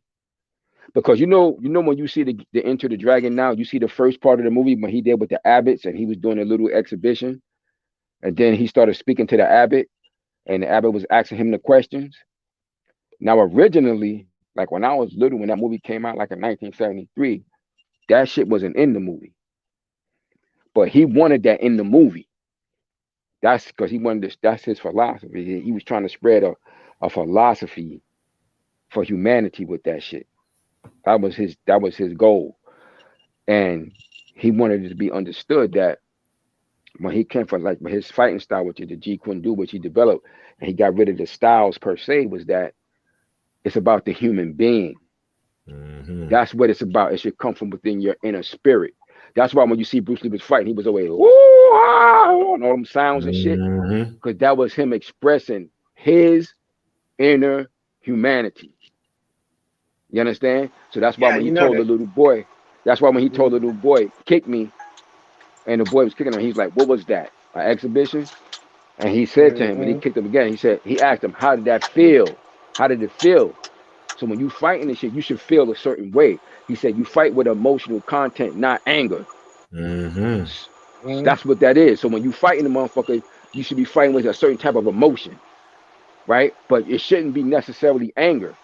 That anger can be used against you when you're fighting as an angry man, but you should be fighting with an emotional feel to it, emotional content. So that's why when you would see him fighting, he was making those sounds. That was his emotions coming through out of him, but that was for him. And any human being should be able to express themselves as such. But the reason why when he was going up that pagoda and he was fighting those different styles, it was to show that, and the highest level was supposed to be the Kareem Abdul-Jabbar. And the Kareem Abdul-Jabbar, the Akeem character, represented the unknown. Because his thought was like this, but I thought was a brilliant thought. What if you face an opponent that's different than anything you ever came across before? Yes, What are you sir. going to do? So generally, the Asians is small like me. He said, but what if you come across a guy that's 7'2"? You can't use you can't use that style that you were using on a guy that's 5'10". You have to find a way. You from within you got to figure out how to deal with that. And it has to be you coming from within you. It can't be, oh well, I'm gonna use the snake style. Snake style ain't working against no 7'2" motherfucker. See, that's why. See, that's why. That's your That's why. That's why. That's why I learned. You know, when I You know first what I'm started saying? learning. So when I When I learned that first. philosophy, I was like, yo, that's some shit. Cause I studied Jeet Kune Do for a little while, but I like the philosophy of that shit. I was like, yo, that shit makes sense like a motherfucker. That shit ain't gonna work, Jack. You know, the crane ain't working on the motherfucking 7'4" or Yeah, 5. Nah, buddy. man. You gotta try Yeah, something else, Jack. But I was yeah. like, yo, that shit make all the And it sense was in the world. non-racism. I also like Non-racism. it was Yeah, like it wasn't a non-racism. racist. And he said that because when Human. I first Human. heard Bruce Lee say, so your style is better than my style just because it's Korean or Yep. it's Exactly. American, he said, that's your Nope. rationale to come Yep. to me and say this is the best because it is Japanese. He Yeah. said, well, and Exactly. he like from Missouri. Well, show me then. You know what I'm Yep. saying? Yeah. Exactly. And I Exactly. And that understood shit's what he meant. brilliant. I wasn't limited anymore after that because that's one After of the that. first books. Well, like when I Hmm. got out of trouble and started getting right, man, I bought that book and I had just started messing with my little girl's mom. I didn't realize, y'all, and this is no cap. I bought that book and started reading it, and when I looked up, I had finished it in one day, bro. Yeah. She came in and fed me twice, and she even said that she said, "Baby, I fed you lunch and dinner." And now dinner is when you kind of sat up and realized, damn, it's dark Oh outside. snap. Yeah. Yeah, you know, so when you know something lights you on fire like that, and I hadn't been reading a lot like I used to when I was younger, but I did then. And when he said that you should fight with emotional content, I remember right before then I was 19. So Hmm. I've been having street fights, but it was always like a fear and an enjoyment when I would have these fights because they weren't always just necessary for defense. You know how we are in the hood, we just gonna beat up on each other. But Hmm. whenever I would have those fights, my friends told me later, and I promise y'all, I never thought I can fight. I've always been afraid. I've always been, you know, on the skinny kind of cowardly side in the hood because I just didn't want to fight people. I didn't understand it because I saw so much, you know, damage and just trauma in the hood. You know what I'm saying? But after I Hmm. started fighting, my friends told me, they said, man, you kind of slick. And the first fight was out of fear. I just didn't Hmm. want to get hit. And we were about 10 years old. One of the Yeah. real hard fights. And as we got older, I started getting a little reputation of being able to fight. So, I got a little cocky for a second between them little 10 years. I wound up moving and going to Job Corps. And a guy I got in an argument with, well, he didn't like me because I came in, his girlfriend became my girlfriend. You know how it is. I don't know nobody, but she liked me. So long story short, we wound up finally coming to blows. And I'm thinking like, I'm finna walk you, you know what I'm saying? But I was trying to change my life, not get in trouble, make sure I graduate because I didn't want to be another bud smoking, basketball player, baby making, you know what I'm saying? And I remember sitting there thinking like this, every time I try to do something good in my life, something comes up. And you start remembering church and all that. They say every time you do something right, the devil going to check. Me and this man, while I'm getting ready to lock up, and I know I'm superior than him, but I was so angry, y'all. I was so furious with this dude because I've been ignoring him. We about the same height, same build. The only thing different, he was a little darker than me. So I already knew I was gonna have to deal with that. Dark. Being from the South, I knew what it was. He was from Louisiana, I'm from Texas. So that's another thing. When we got ready to start boxing, I grabbed him and I snatched his shirt off, and in that moment, what I should have done, I always replay it in my mind. I should have just left his shirt on his head and got on him. But what I did, I snatched his shirt all the way off, and then I just raged towards him. And he caught me with a nice straight, hit me in my mouth and bust my lip, bro. We started going, we tussled a little bit. I caught him a couple of times. He caught me a couple of times. Then they broke it up. But I'm honest with myself. In my mind, I say, this dude beat me. He beat me. You know what I'm saying? Even though it wasn't no licks really. And everybody's like, you good. They used to call me too tall, you good, man? I was like, no, he beat. And they were just surprised that I was able to admit that.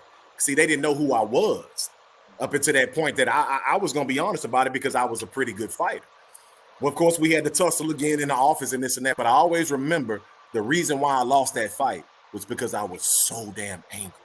And that was the first time that besides just the streets and everywhere else, that I had just so much emotion, just raging inside because I just wanted to punish him. And then I realized this right after that is when I started getting into the Jeet Kune Do. And when he said that, I'm like, that's what it was. Like my mind, I couldn't think straight, y'all. I kind of saw what I wanted to do, but I physically couldn't do it. You know what I'm saying? And that was the first time in my life that I was like, wow, so you do need to keep your emotions in check. And being angry is not going to guarantee that you're going to win a fight. You know what I'm saying? So after I started studying that, it was hard to try to remain calm because then I started getting kind of into, I met my instructor. He taught Taekwondo. And at first I was like, man, Taekwondo, volleyball, beach ball, side, man, I don't want to do that. But when I studied with him, come to find out this black man had an instructor from Korea named Rohan. And when he was training us, I had never seen nothing like that. We throw elbows, this, and they say people don't really know what Taekwondo really is. Yeah. I was like, oh. He said, what you see now is the watered down version. So he started teaching me about Muda Kwan. He started teaching me about Jun Ri. And my mind was just on fire. Like, oh my God. He said, always see what works for you first. And then Bruce Lee pops up again in my mind. I'm like, wow. Even though I didn't stay in that, it did help develop my cardio because I had to kick so much. So I went from a they do a lot of kicks. Yeah, I added them kicks the taekwondo. Ooh, man, I was something serious because my cardio just shot up because it takes more to kick, but it was also limited. It helped me because of my height too. So every little piece, like you said, I started learning here and there. I just added to what I already had. That's when it started making sense what Bruce said. He's like, you can get caught up in all that, and it's a form of racism, but it's going to get your head tore off in real combat. He said, because what happens, we really come eye to eye, and it's a life or death thing. You're going to argue with the guy like he's supposed to lose. You're supposed to lose because I'm an American boxer. Nah, bro, you're going to have to show me. And I'm going to go back on mute, y'all. No, that's a fact. You're well said, man. It's what it boils down to, man. Because even when I'm working with my kids in the gym, that's what I tell them. Like when they sparring and stuff like that, I tell them, I said, look, I want you to, when you box with I want you to box with like a calm fury. Okay, I want you to box with a calm fury and use your emotions. I said, I use a calm fury when you boxing. I want you to box with your emotional content. You know what I'm saying? When you in there, and sometime I'll tell them, I said, when you in there boxing, you could be like, I said, I won't care. You would do that. You understand what I'm saying? You do that when you're fighting, but you don't got to be mad necessarily. And if the guy hit you with a shot and you feel angry, you control that. Don't let it overtake you. You understand? You let it overtake you. I want you to get your get back, but you know, you want to be able to control yourself. I said, shit, you ain't the Incredible. You ain't the Hulk. The Hulk fight out of rage. The Hulk fight out of rage. He get the comic book. The Hulk get better the madder he get. So, but you ain't the Hulk. You understand what I'm saying? And you right, Jelly Bean. Jelly Bean said an angry mind is a narrow mind. I see you in Hey, there, Yeah, Jelly Bean 4280, man. That's what I yeah. realized. Because when he hit me, everything was going slow, y'all. Like it normally Mm, does. Like I'm used to that pop. And then all of a sudden everything starts to slow down. My hands come up to a guard, I get bladed, and I start looking at my opponent between his eyes and his waist, just trying to mm, watch everything. But in that moment, I started flashing to him when I was trying to pass a test, or I don't know you, or why do you keep coming at me, or why are you embarrassing us in front of these white folks? And it just kept rolling over and rolling over, and I could see the fear in his eyes. So that made me even more angry because I'm like, dude, you got the nerve to be scared when you've been going at me for almost a year? Almost a whole year you've been going at. So that just made it even worse, y'all. And I just raged towards him. You know what I'm saying? And even my boy and them was like, damn, Street Fighter, you don't normally act like that, because it was all that pent-up aggression I had been wanting to just let out. After that, I was able to really control my emotions. It was crazy that I had to go through that. And I walked around with that swollen lip, and everybody's like, oh, you good? I say, no, I even did like most fighters. I had to go sit in the dorm for a couple of days because my mind, you get your little food and go back because you've been humbled. So I even learned to deal with that. You know what I'm saying? He said anger in contact sports hurt stamina and muscle memory. Yeah, the 1-2 kid said that. That's what else I learned. I was sore, y'all. Even though the fight wasn't that long and we didn't really hit each other that many times, my body was sore. And I yeah. remember later on, it's because I was so damn tense, because my whole body was so clenched up and just tensed to where I was sore as hell the next day. And everybody, I was like, man, I didn't even fight. I'd have had worse fights on concrete and didn't feel like that. So like I said, that was one of them learning things. And then right after that, I came back and started studying again. And then I ran into my different instructors. And even my instructor was impressed with me because he kept trying to show me certain things. And he thought I was lying at first, and it was flattering to me. He was like, you used to box, huh? I was like, no, I've been around it. And, I got family members that show me some stuff. He's like, no, you used to box. He said, for a guy your size, you're very agile. He said, you have deceptive speed and strength. And I had never heard nobody say that before. I said, I have what? He said, deceptive speed. And he used to call me the rattlesnake. He said, because you don't telegraph, you don't do this. And everybody told me I move like a little guy. And I didn't know what that really meant at first. I was like, what the hell? You're hearing all these things, but I started to understand what he meant after that. And that's when you said you have like a natural proclivity for it. And to think about it, man, if you to see me as a little kid, I was a little marble playing. I just want to be your friend. You know what I'm saying? But I really had to learn to fight. And whenever I did, I even realized that it's not just a brute swinging at each other. There's thought in this. There's technique in this. And it made me fall back in love with boxing again because I realized, oh, that's what they doing. And then when Sweet Bruce Lee science, paid man. homage to Muhammad and all them, that's why I came on here one day. Guy was talking about Loma Chinka, Loma Chinka, Loma. I said, man, I'm so tired of people admiring guys that are mimicking black fighters. And that's how this whole Yeah, jump into the boxing thing came. Because I wanted our credit for it. Because yeah, Bruce Lee, who everybody loves, in Jeet Kune Do, which I've studied, and I'm telling yeah, you, to the yeah, point to where yeah. I'm, Me too. small face Me and too. bent knee. He understood. Yeah, because he boxed too. He did some boxing in China, and he studied I Joe box. Louis and Ali. He Yep, studied he studied he did regular traditional Western boxing. He did yep, that too, and because boxing was a part of programs in school yep. for many years Oh yeah, up best know what until he like talking the about. Yeah, 80s. that's where he was at. He was in Yeah, school too when he had in Yeah, they practiced. school brought it. that was one of the things they taught there, and then he studied Joe Louis. He studied Muhammad Ali. That's why you seen like the He scene brought it with back him, the together. famous scene with him, the famous scene with him and Jim, Chuck Norris when he started the dancing. That's from Ali. There you You know what I'm go. saying? He got that from Muhammad Ali. Remember, And he tried to I call think it. He gave it special words like broken tempo Yeah, and stuff like that. But it really is well, that because, like you said, Chuck didn't know what that was. Because normally people nah, you stay know what it was. standing. Your Hmm. base must be firm. You Yeah, must be. from the And this karate. dude bouncing and he jumping rope in front of you. They like, what the hell is he Exactly. doing? With the karate style, which is hard and very rigid. Karate is very rigid. And then when Bruce did that style, did that stuff he learned from Muhammad Ali, watching him and Sugar Ray. He watched a lot. He studied film. But this is how he developed his fighting technique, which is we know now as Jeet Kune Do. This is how Yeah, he developed it, and it was just very fluid. It's reactionary. It should be reactionary and very fluid. And he hated You he know had what to I'm give it a saying? name. As I started really Yeah, studying, yeah, I tell people it's he not really hated a it. style. Yeah, Then these white guys yeah, started taking it over and trying to make it and yeah, put this, yeah. that, and then he's like, that's not his intention. His Nah, intention was for you to find out, like you said, Biss, what you works for you.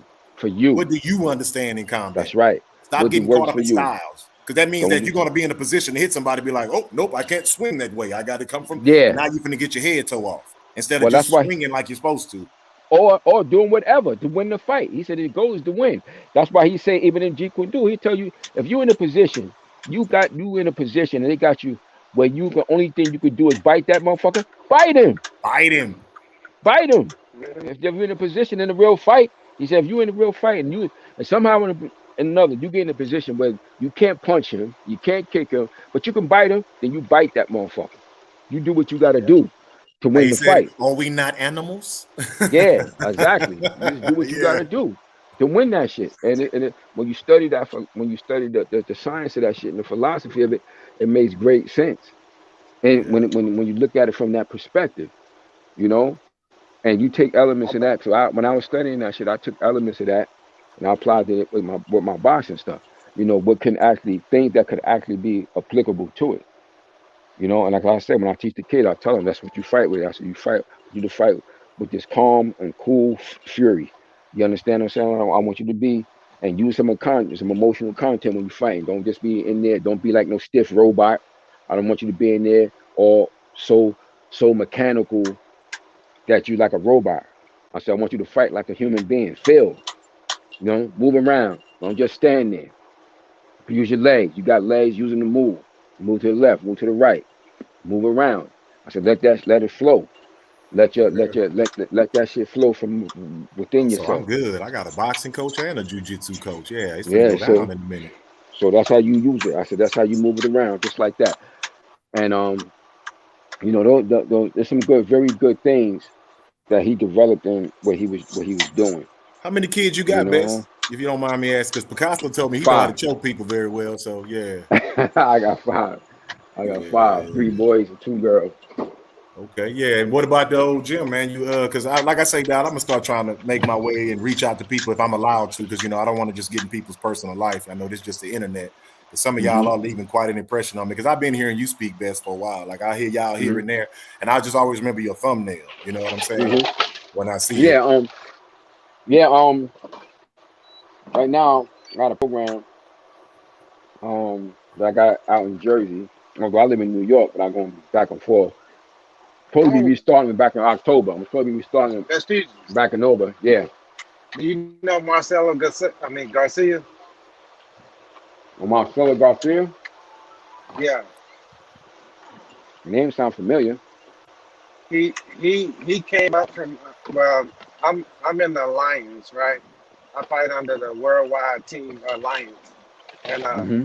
the founders Fabio Gargel, Gigi, and Cavalante, Jacare Cavalante. So uh, Marcelo Garcia came from under one of them guys right there. My my coach that I started jujitsu and wrestling, Muay Thai, and all that stuff right there with. He came from under um, Cavalante, right? And he was the first American guy to come over here. But Marcelo Garcia is a Brazilian guy.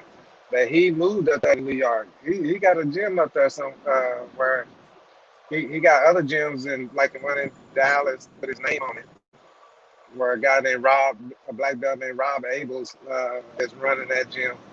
I trained at all of them gyms, but except for the one in New York. And I was just wondering if you knew about him. But I did want to ask a question. Did Bruce Lee put those two things together, the Thai and boxing together? Was that him?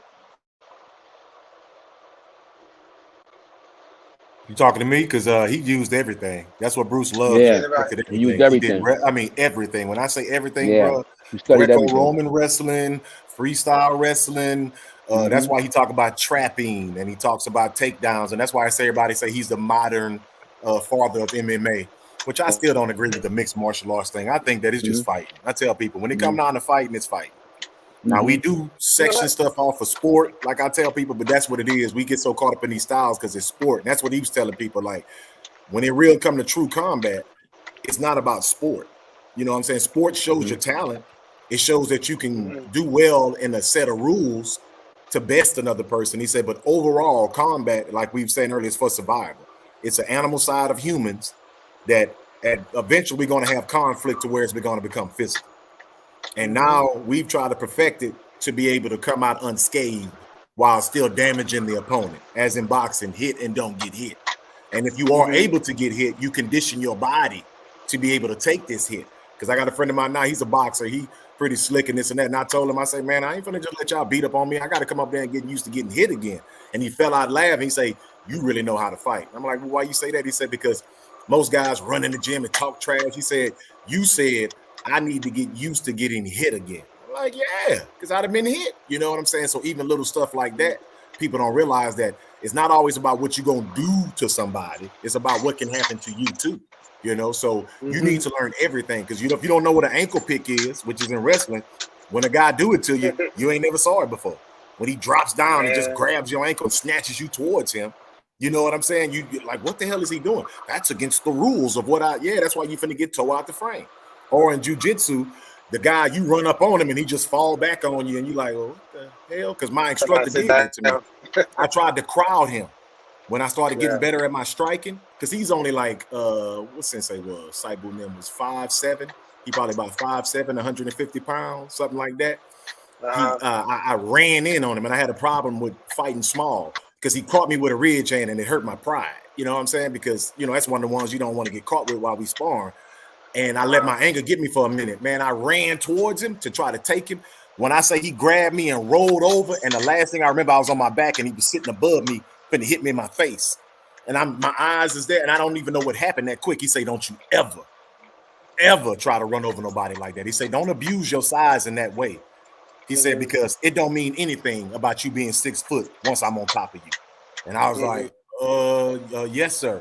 And that's when I said I let that anger get me again. And he just showed me that quick. What I perceived as power was my weakness. Oh, I'm finna show this little 6'4", right? Yes, sir. But yeah, a little taller than that. I got to get measured again because I didn't heard everything from 6'6" to 6'8", but I don't think I'm 6'8". I'm more around 6'6". The last time I was in the military, they said I was 6'6". Gotcha, man. Yeah. So I'm gonna start doing some videos on here. But being a Muslim too, and the brothers in them brand, I never was the type, even as a kid, my mom will tell you, I don't like pictures. I never was really into videos, and stuff like that. So I'm trying to get better at that because my wife gets irritated. We take pictures now and stuff like that, but I don't know. It just always gave me a weird feeling when I was young. And ever since my mom got pictures of me as a kid, they put a camera in front of me, I just started crying. And she said, you always been like that. She said, it was so hard for you to take pictures. So, and I don't want to be like showing off. How some people videos out, yeah, look what I can do to you. Yeah. That ain't where I'm at, And these last 7 years, like I was telling before, I've really been training hard again, trying to get down to like fight weight. Because at one time I walked around, I was tall and lean, mine would be light heavyweight at 205 or something like that. And most of my life, I was considered like a light heavyweight to a cruiserweight because I never can get above 200 at first. And now I'm an older man. I get up to 240, no problem. But I lose cardio. So I try to stay in between that 220 to 230, you know what I mean? Just so I can jump rope. Because Picasso, you was in the chat over there with KQKC when I told him, I say, I done put on 240 for the strength, but a jump rope don't whip my ass though. Yeah, on that. And I don't know, man. I kind of went off, man. My bad. You telling me something that I know about because I don't know if you heard me telling you that I compete all weights and compete lightweight. So if I mess up in my division and don't win the whole division, I'll redeem myself in the heavyweight division. I get a second chance, and plus going all out there, rental cars and hotels and so on, spend maybe $2,000 main trip and all. You want to get as much practice and training as you can get out of those tournaments. I got used to doing the world, the big tournaments, the international federated tournaments. So I didn't want to do nothing less. And a lot of people, they do get nervous for going in there like that, but I don't. And after a while, my coaches kept having to tell me stuff to make to light a fire under me, and the thing was is that I was just all the anxiety. See, at first when I started doing jiu-jitsu right off the street, I had a little anxiety. You know, when you're in there on the mat with somebody and you got all these people standing around you, you thinking in your mind, you thinking you got to keep an eye out while you going at it with this guy in front of you, and that was my anxiety. So when and then I told somebody and they say, "No, you ain't got to worry about nobody running out at you or nothing like that. So just concentrate on that guy in front of you." And I told myself, I just got to worry about that dude in front of me. That's all. And I started working on that, and man, I was beating everybody left and right. It was people that I had a challenge that wouldn't stop. You know, the ones that only got one speed and let's go. Well, when they come out of college and so on, they're younger than me. Most of them were younger than me, or bigger like football players, but they were wrestlers, and they would be these Division One wrestlers out of Michigan. You know, they was coming into the mixed martial arts gyms to learn how to do mixed martial arts and start fighting for as a professional. So, man, I had people grab me and crack my rib. I mean, not crack them, but separate them. And I was out. I tried to keep training and everything with that, but then I knew how long it was taking to heal up your ribs because I would work with big dudes all the time, bodyguards or whoever they were. They would, you know. Matter of fact, the dude that put me to sleep at one time because the referee didn't reset us. He was some kind of looked like a football player or something. Man, this was a real tall dude, muscle. And I was like, man, why did I sign up for the open class on that particular tournament? Because um, that I didn't go out there with my coaches or anything where they could you know, like help negate the matches, whereas they won't let me get robbed out of my win or whatever. So I started going place. You know, that's when I would start branching out on my own and getting from under my coach and stuff because I was like I was a brown belt at the time, but I was purple, wasn't into brown. But I was trying to get away from all the people trying to teach me because I had been in it so long that I learned so much stuff from just training and competing with everybody that I didn't think I needed any more teaching. Right? I felt like I needed to branch out and start studying myself and from there, that's when I started realizing that I'm grown in that particular sport or martial art or whatever, and I need to keep building on it. And that's why I ended up trying to have it school of my own, so I can stop going to other people and all this stuff. But at the same time, I still see that I do need to bring those same people that I've been training from back in and to work with me. So it's not like you're gonna forget people or get rid of them.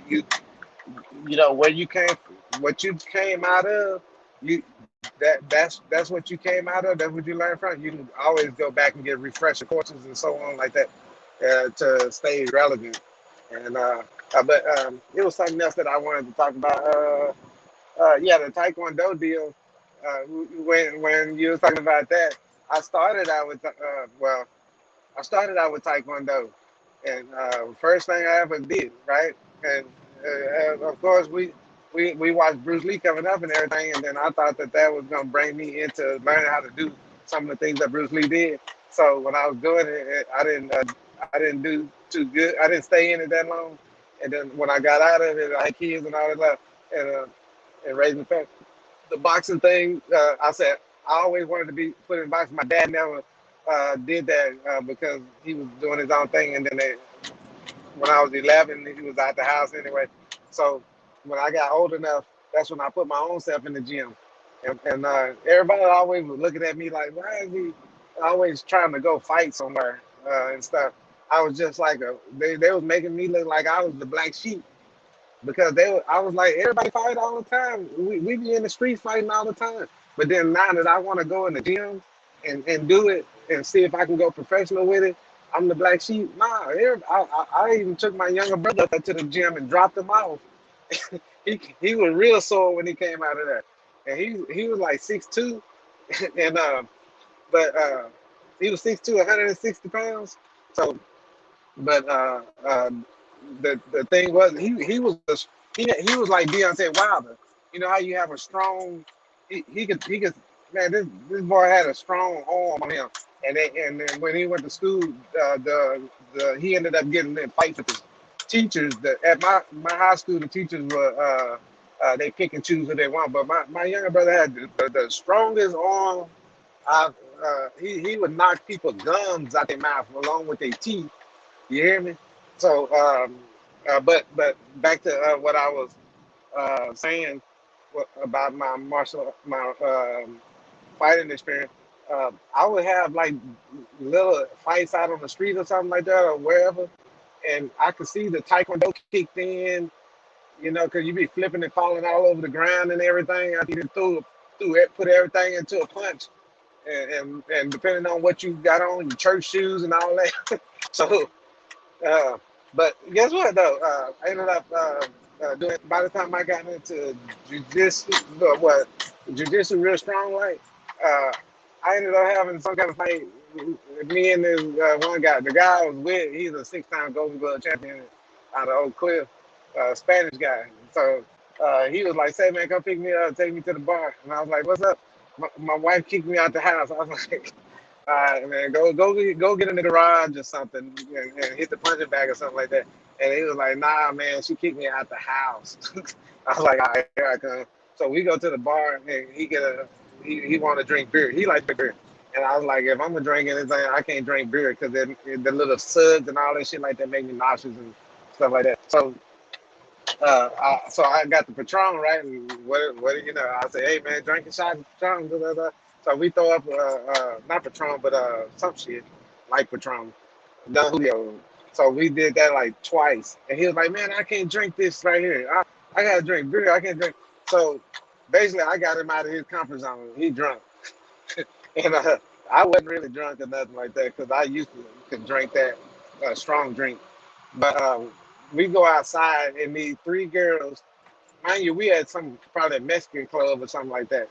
The three girls were walking uh, to the parking lot, and we were walking behind them. Oh, and there was a third guy, with his homeboy.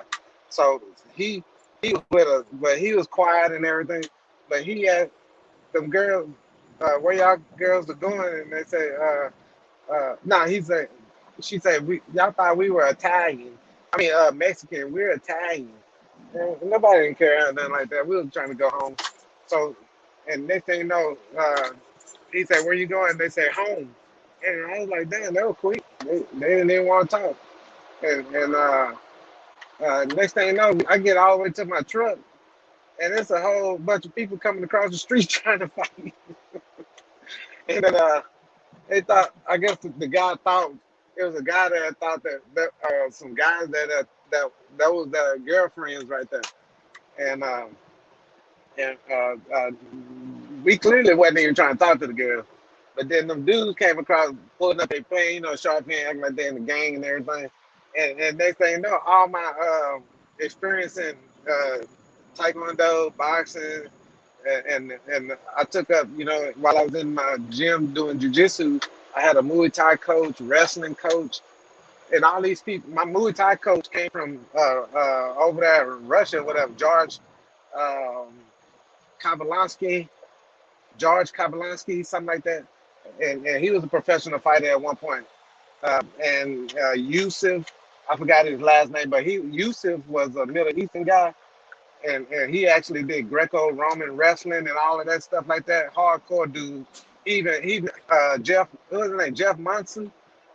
We had tournaments and Jeff Monson would show up. My coach actually wrestled him over there in Dallas. I went to that match. That was in 2006 7, and it was some yeah. But I had the wrestling coach, and then the other coaches that I had, they were training under those coaches, because when they left, they ended up becoming the coaches. So I had a takedown coach, Carl Ortega, he actually looked like one of those Aryan brothers or whatever. You know what I'm saying? But he was one of the best in takedowns, and that's what I trained under. And if you touch him, he'll submit you right there. That's the kind of training that I was getting. Like if somebody, they want you to don't give a person no um, time to come back on you. You go first. You take them out right away. Go to them, and that's what I would always run into people that would once you find your little dancing partner or whatever, then you can dap each other up, however you want to do. As soon as you do that, boom, they're coming at you with one speed, okay? And they don't stop till they get you. And if they don't get you, if they find it tough to get you, then y'all gonna end up stopping somewhere along the way trying to get your breath. But I started doing yoga. You see what I'm saying? Now this is where everybody started calling me. They say you a beast. You know why?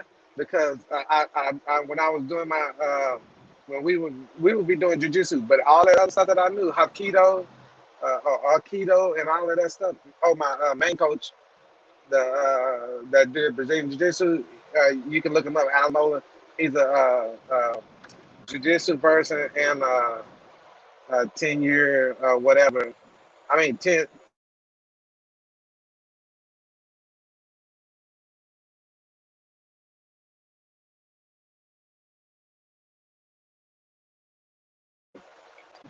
He was learning all of that shit right there, right? So um, the when you get a guy, you want to submit him in the worst way. We had to do that to each other. We had to take each other to a point where, as yeah, you not even thinking about breathing. It comes natural. All you do is submit the guy. And while I was doing all of that stuff right there, I met a lot of people that uh, were police.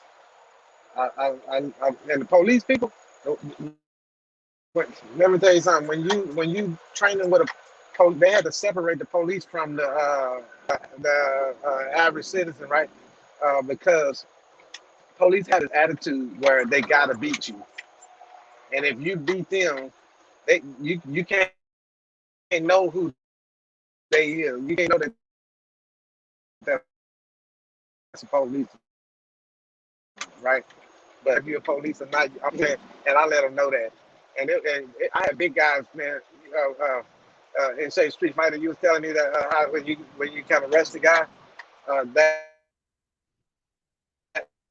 that Yeah, In Shape got that knocked is the off. wrong thing to do Yo, because he's gonna take that yeah, In real Shape got fast. knocked off. 'Cause,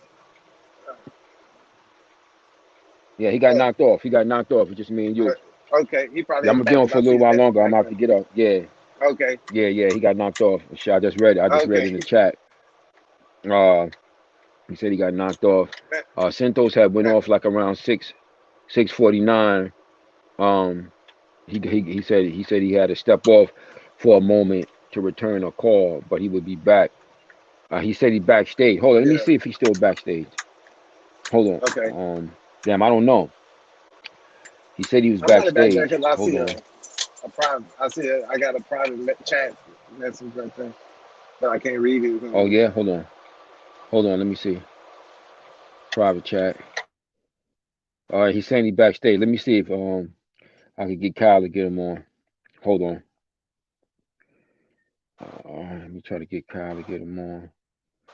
I might have to. Damn, if I make a call, I wonder if the phone will go off. Let me text him first. Yeah, earlier I was knocking my phone off by accident every time. Yeah, let me see if I can get him. Yeah, when he was talking about ankle pick, uh, whoo, man, if you train all that stuff, all them little moves like that, ankle picks, um, uh, ankle locks, knee locks, leg locks, rear naked choke, Z-kill choke, uh, paper cutter, all the other new chokes that they got out there, the anaconda. Um, just I kind of I like the paper cutter, and I got all kind of. It's this other one I can't loop and choke. Uh, they got so many. I thought they got different names to them. Oh, the Peruvian choke. Uh, I think it's Peruvian or Peruvian or something. That one right there.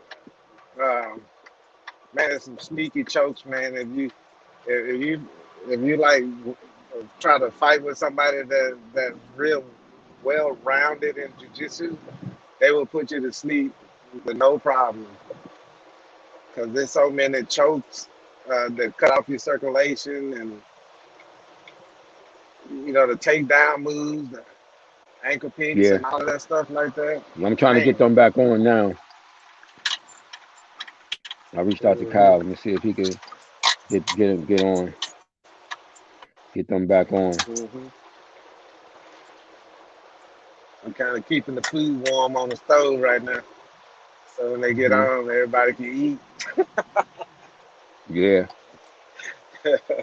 Yeah, all that inside leg trip, outside leg trip, the flying arm bar, all the. Hey, I ain't even get into the guards, closed guard, butterfly guard, or open guard, the same thing. S guard, running guard, that's the same thing. Um, Jeez. Uh, oh, and they got all the reversals. You got reversals. You got man, there's just a lot of stuff in jujitsu to where if you stay, you got to stay in it, and just keep uh, sharpening your skills and everything. And in my case, I got to you train enough. That's when you can. That's when I started saying that I can take somebody into deep waters because my cardio was like, I don't. I go through. I go through about 14 people in one day. You see what I'm saying? And within 4 hours of just hitting them up like 6 minutes or 10 minute matches. We'll do the clock, and time ourselves in there. And you gonna burn a lot of calories.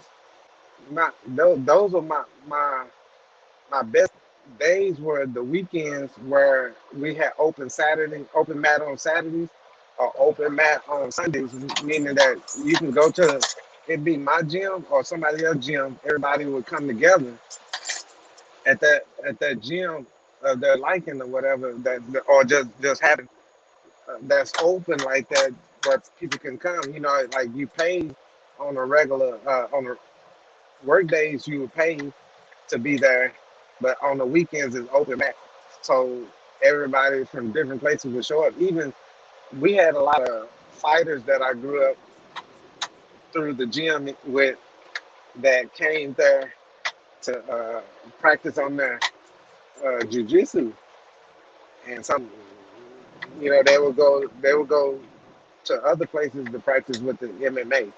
But right there, where I was, we were trying to be pure jujitsu. Even if you knew so much for jujitsu, we would tell each other, "You don't know no jujitsu. We're not even doing jujitsu. We just out here, you know, out here just, trying to win something." That's how we talk to each other. We're not really doing jujitsu. Matter of fact, if you go to Brazil, like the guy Gigi under the alliance, he was telling me that we don't call it jujitsu no more. We just say jujits. So it's an everyday. It's a what you do. I always told myself I end up being 60 something years old and still doing jujitsu. That's just how um, much it is inside of me, because everything I do, I always try to do it with jujitsu in mind, or you know some of the other things like boxing and taekwondo. And I'm pretty sure best pieces of you. What do you mainly do in your gym?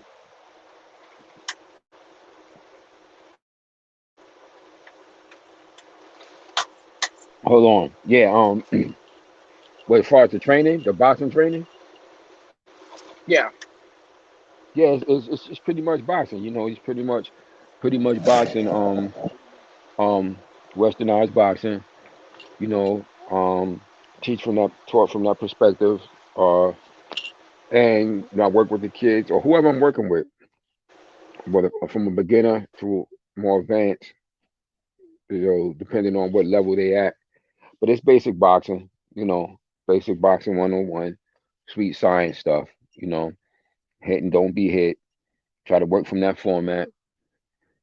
Keep it basic, and depending on the level of the the individual I'm working with, try to work according to that. You know, Mhm. but basically, try to teach the Okay. core principles, the Just core make sure that principles I of can keep it open. yeah, the core principles of boxing. Try to keep boxing 101, man. Hit and don't be hit. You know, to the best of my ability with that, as I've learned it over my 40 years involved with the sport now. You know, How standard. long? 40? Yeah, I've been in the sport for 40 years now. You know, so Oh, 4 years. huh? What'd you say? Okay. Yeah, you said I ain't. four What'd you say? years. No, 40, 40. I've been involved in the sport You 40 said four years. years. 40, 40, Oh, damn. 40. You gotta remember, man. I'm in my How mid. I might sound like you gotta remember. I'm in my mid 50s, man. I might sound like a youngster, but I'm in my mid 50s now. Hello, hello. You breaking up bad? Hello, hello. Yeah, let me make this call. I'm trying to call Kyle on my other phone. Hold on. Let me call him.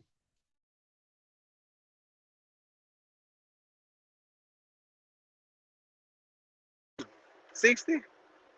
I was around 24, 25, 25 when I started. Hold on, Picasso. Hold on.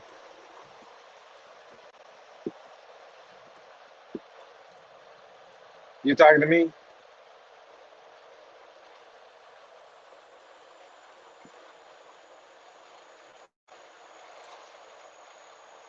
You talking to me, Best Future?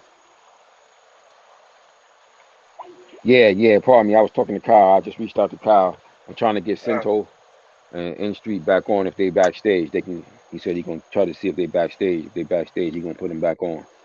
oh, But okay. yeah, I was saying I'm in my mid 50s, so you know, I just teach, teach from the basic principles, man. Fundamentals, boxing. That's what I work Hmm. on, the fundamentals, and try to teach it the way I was taught it. You know, it's a never ending process, man. You continue to learn, you continue to develop. Yep. You know, it's like we say something from Al Islam. We used to say something we say from Al Islam. The Prophet Muhammad Sallam said, he said, a person should search for knowledge from the cradle to the grave. You know what I'm saying? Hmm. You should search for knowledge from the cradle to the grave. So, I try to employ that in my life. And he didn't say Islamic knowledge, or he just said knowledge. So that's what you want to try to continuously search for is knowledge. you know. And when I'm teaching Hmm. boxing, I teach from that perspective, and I pull from all my other things I've learned, combat sports like martial arts.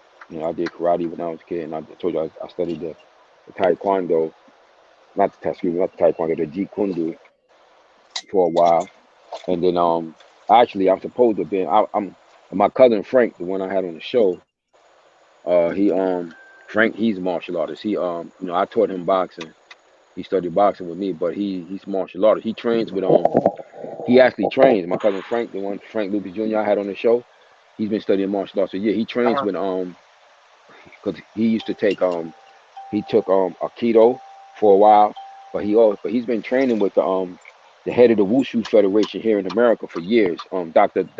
This brother named Chinese guy, old master, grandmaster named Grandmaster. What's his name? I met him too. He's amazing, amazing martial artist. Older guy. He was like in the 70s when I met him. Because he wanted to train. Frank, I told him about me. And he was always trying to get me to come over there to where to the training center. What is his name? Grandmaster. It's not Lee. It's Chen. It's some Chinese thing. But he's the head of the Wushu. He was the head of the Wushu Federation. I think he retired last year or the year before last. But he's the head. He was the head of the Wushu Federation here in America. He used to be one of them world guards in China and all that. Yo, I saw him throw this. He's a little man, man. It's amazing what you could do when you're trained properly. I saw him throw this fucking guy. This guy had to easily be like over 250 pounds. This little ass man. I saw him throw that guy across that damn room, man. Shit was amazing. I did that before. Like when you know what you're doing, Mm-hmm. when you're trained properly. Mm-hmm. Um, yeah, but that's who he trained with for years with that guy. Um, so he always wanted me to come by because I was looking to take actually last about a year and a half. I was looking to start some classes with him, but I Mm-hmm. think he retired. I think he retired. So then I was kind of took away. His students is still teaching the classes, but that kind of took away a bit of my thrill because I couldn't really work with him, Mm-hmm. you know, because he's the Yeah. one I wanted to work with. I wanted to actually study under. Yeah. Oh, Yeah, it's like a Lin. That's his missed name. Grandmaster opportunity. Lin. Grandmaster Lin. That's his name. Land. Yeah, Grandmaster Lin. He teach a whole bunch of shit, man. He teach that Denmark shit too, but he don't teach that shit to everybody. Mm-hmm. The Death Touch, the Denmark. Yeah. Yeah, he don't teach that shit to everybody. Like you can't just Right. you can't just go in there and be like, oh, I want to learn that. He's not gonna teach you that shit. Right. Nah. And he's You told know, us that y'all when was he was talking. telling. You He know, was y'all saying it was was talking actually about. used for Go ahead. healing. Go ahead. Actually Go used ahead. for healing. He said it was actually used for healing first, Oh, okay. and they So, reversed it. He said people is do it, he make it work in reverse. is he like pointing out? Because in Taekwondo they do point out all the lymph nodes in your body, Hmm. and you know how that is. The lymph nodes, if one of them flare up, that means that's the area of your body that you probably have an infection in or something. Hmm. But they also use them for like a kill point type of deal or something, death Hmm. points or something, and they're Yeah. everywhere, like along both sides of your body. Damn, she fine as shit. I didn't know she was just fine. Damn. Yeah, you can, when you're in the medical field, it's good to be in a medical, like in Shape Street Fighter. I think he said he did some medical stuff. Hmm. Yeah, I did too in the military, and I realized all these pressure points in the body are where those.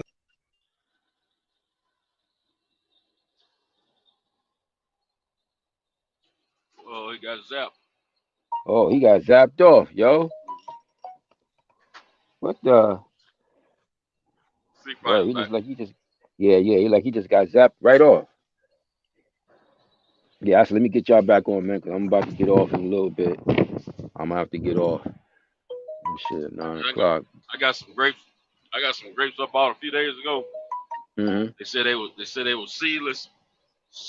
They seedless. I'm seedless. Mm. Nah, I don't fuck with them shits. I don't fuck with nothing but nothing got no shit. I don't fuck with none of that fake shit, man. Yeah, I I know. deal with stuff. I don't play with that shit. That shit to fuck up your DNA eating that shit. That's that GMO stuff. I only eat stuff. I only eat stuff with fruits and shit, the shit that we grew up eating. That's what I eat. The shit with the Yeah, seeds and all that shit. I yeah. don't care. These got seeds in them. For sure. Oh, that's good. That's good. I'm glad to hear that.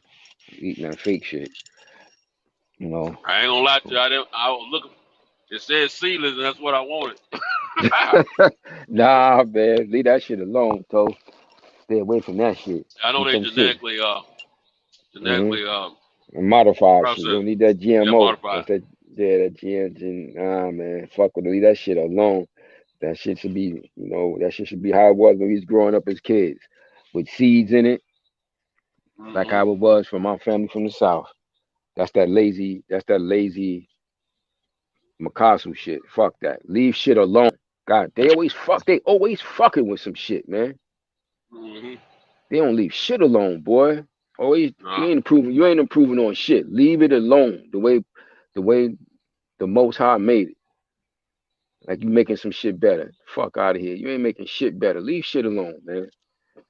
You know? Right. They always trying to fuck with something, man. You ain't had no That's what business they creating do. no fucking. You ain't That's had part no of that's business.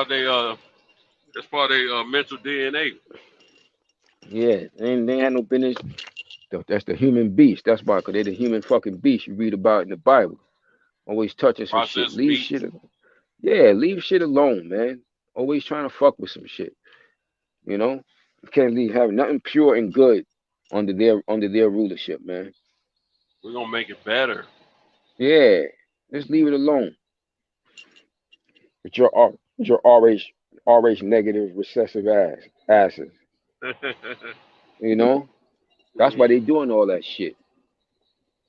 You know, they um um fucking subhuman asses, always trying to acting like damn you ain't improving shit, man. Leave that shit alone. It was good the way Parnathar made that shit. Leave that shit alone and stop messing with shit, man. You know, always trying to make something else out of something.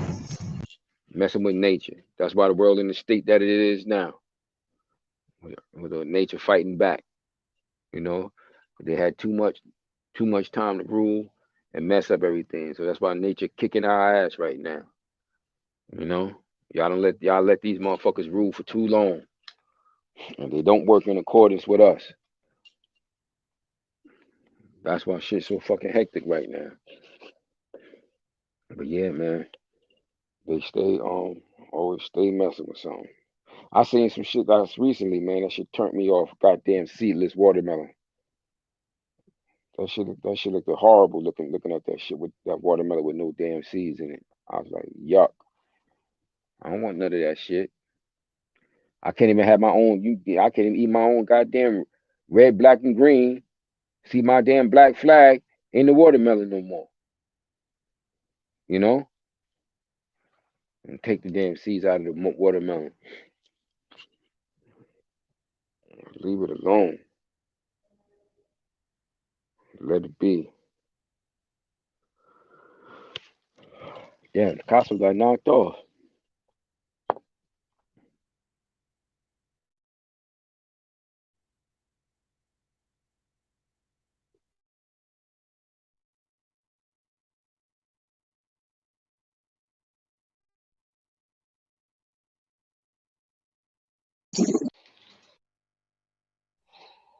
Hey, How much longer you Fish, gonna be on the road? with me, can you hear me? Yeah, yeah. How much longer you Um, gonna be on the road? Probably about probably hour and a half at the most. Hmm. I got about 30 some more minutes to get to my next stop, and then after that, another 40 some minutes. Okay. And that'd be the last stop. And then I drive on to the crib. Yeah, Okay. I was just on a phone call just now. Yeah, yeah. I saw it in the chat. Yeah. When I went to check the chat to see what was going on. You know. Yeah, man. Yeah, man. It's let them You call was me. on Miss T. Did you check? Did you see Miss T last night? I got on there for a little while. I saw DJ. Oh, yeah, DJ yeah, was yeah. on. You talking about on her page? Yeah, I was on there. Yeah. I was checking it out when y'all were on there, but if I had Hmm. chimed in, I never would have got in it. I didn't get enough Yeah. sleep as it was. You know what I'm saying? Hmm. Yeah. But yeah, Yeah. I yeah, got on she. there real quick, but I Yeah. didn't get on. I didn't get on the panel or call in. I just was in the chat for a little while before I went to the job. And shit, I got on for a little bit. On topic.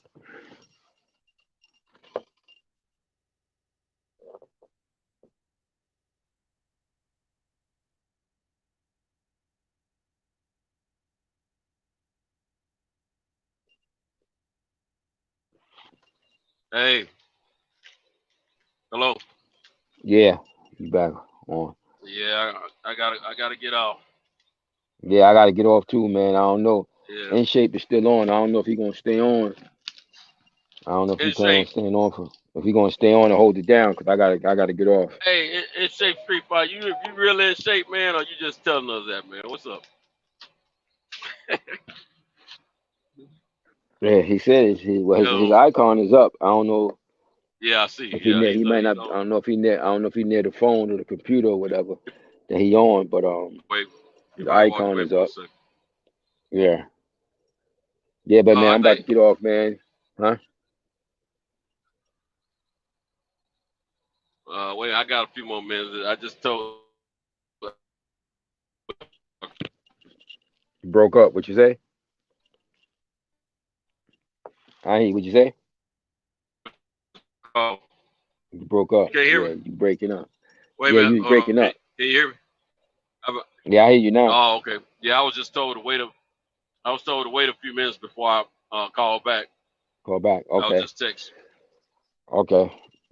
Yeah, so I'm about to get off, brothers, man. It's good. It was good cooking with y'all this morning. Real good. It's one of our better ones.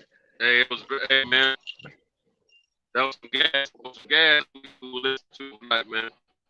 Yeah. It's one of our better ones. Definitely one of our better ones. You know. Mhm.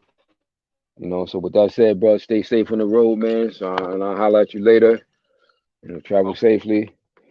And I'll say shout outs to Yes, everybody in the sir. chat. All right. Kyle, Appreciate you. Kyle, Picasso, DJ, In Shape Street Fighter, Saying we got 11 people in the chat. Reggie, Reggie, Reggie Owens, good brother Reggie Owens, and everybody in it that was on the chat today. I think RG Rob G Films. I saw him Also earlier. say he going home in 45 minutes, 45 miles. I said everybody that was on, man, y'all stay up and stay safe out there, man. And oh shit, they showing the Lakers team. Oh, yo, I ain't know the Lakers got what's the name back? Oh shit, I didn't know they had him back. They got that whole team back. They got what's the name back? The point guard. Uh, that went from Boston. Yeah, but yeah, bros, man. So y'all, like I said, man, y'all stay safe, man. Enjoy your day out there, and I look forward to hollering at y'all later on. All right, peace.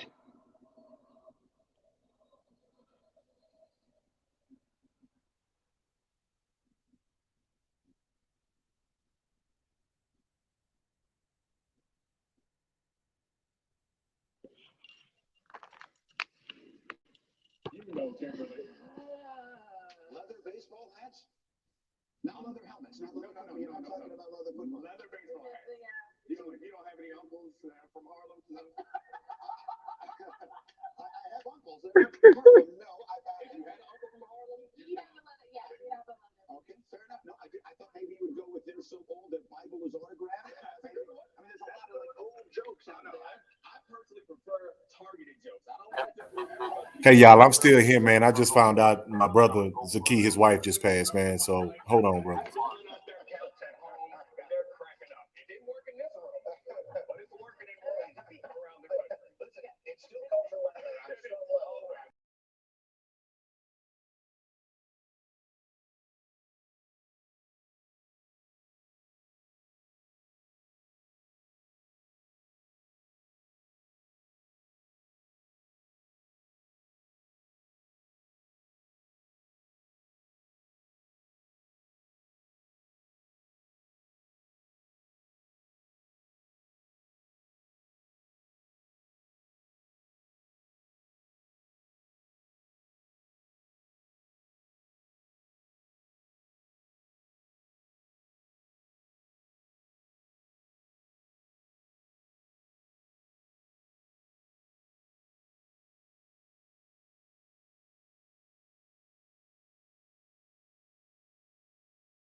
Hey man, anybody on here? My bad. I had to step away from the phone, man. I mean, I don't even know if anybody's still in here. Let me okay, I see you, Picasso, in the chat. Yeah, man, that was the brother that I was just telling y'all about, man. Like I just was talking about Zaki, and he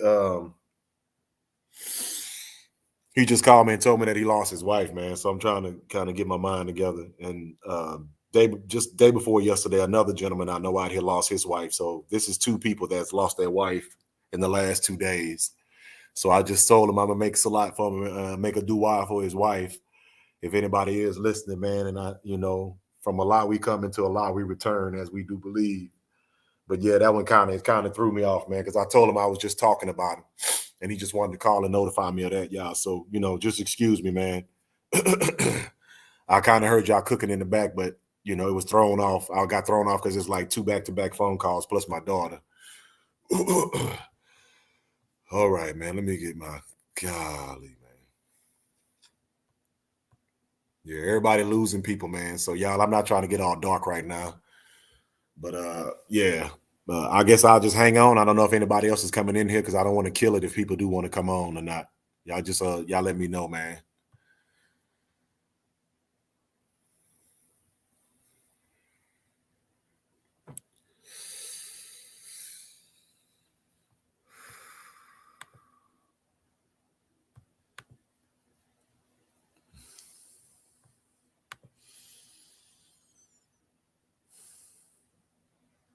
Yeah, I think Centos got ducked off too, huh? Yeah, I'm looking at y'all messages now. It says, okay, yeah. I'm back here. That's you, Picasso. Okay, yeah. I'm just trying to make sure. Because like I said, I don't want to kill the stream unless Kyle. Can Kyle hear me? Is Kyle still there or whatnot? Yeah, because I still see there's a few people. I see we still got some numbers, man. Like about 10 or 11 people still watching right now.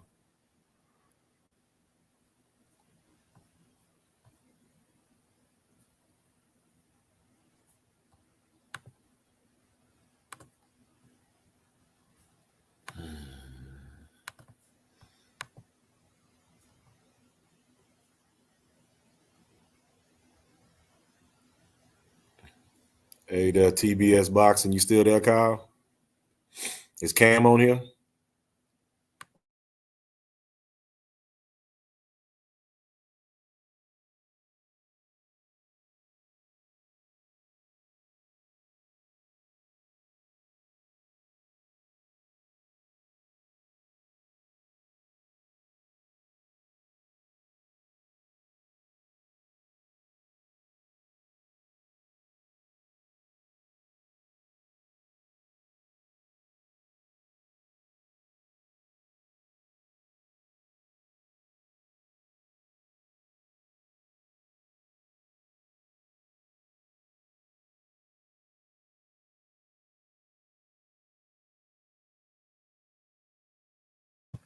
Yeah, Picasso, like I was saying, man, I just found all that out right now.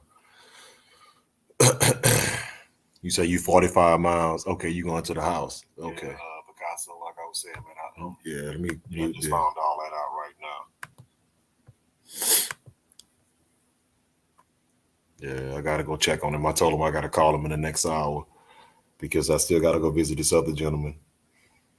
And when I say they all a little bit older than me, they should be like in their 50s. Like I'm just getting ready to be there at 50, but yeah.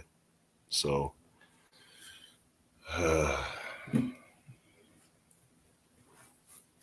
but yeah, I don't see too many people speaking in the chat, man. I guess I'll probably have to go ahead and shut it down. I don't even see Kyle, nobody responding or nothing like that. Hey, Picasso, just let me know if you still want to chat it up a little bit, man. If you are still in here. I don't think I'm just talking to myself.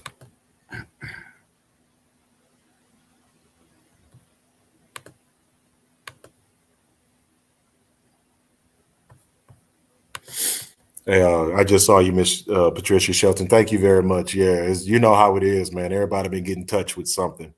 And my wife, she lost her little cousin who was young. And then we got the news again of somebody else passing day before yesterday. And then he called me this morning and said she passed. So yeah, like I said, I'm not trying to make this go into a dark turn or nothing like that, but that's why I backed off the chat for a hot little second the stream. Let me get my thoughts together. Yeah, because he just blindsided me with that one, man, because it was already back to back. And I told him I don't want to make it about me. I'm not trying to get all down because, it's his loss. Hey, Taylor Bell, thank you, man. Yeah, good morning to you, man. Like, for real.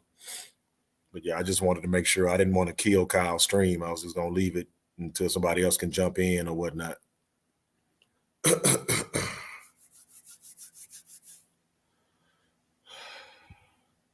Yeah. I don't even know what to say about that one, man. And if anybody else, man, y'all have any loss out there, man, let me make sure I say a prayer for y'all because I know it's affecting everybody. Yes, ma'am. You're right, Mrs. Show. Man, Miss Patricia, I know. And I've been trying to make sure because they kind of depend on me at times. And even though I'm younger than all of them, that's the people that I told you who I was defending on the job at time and stuff like that. And they just respected me for that. Yeah. But he just called me because he said that myself and a few other guys, we all worked together, like I told you. Of course, we all went elsewhere. But yeah, we still stay in touch and like that because it's like 3 or 4 brothers that were brought to that job in the midst of a lot of folks who just didn't want us to have that job. And he was over environmental, I was over safety, and another guy was in environmental. So they weren't even used to seeing, our faces in places like that. So we just try to keep in contact after all that stuff like that. And he just lost, Picasso for real.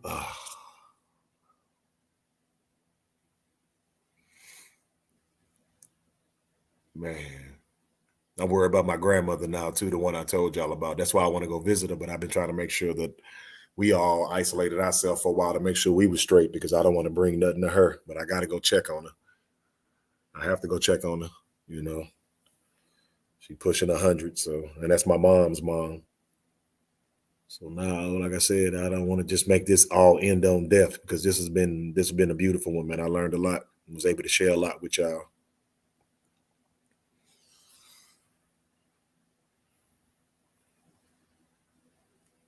Yeah, man.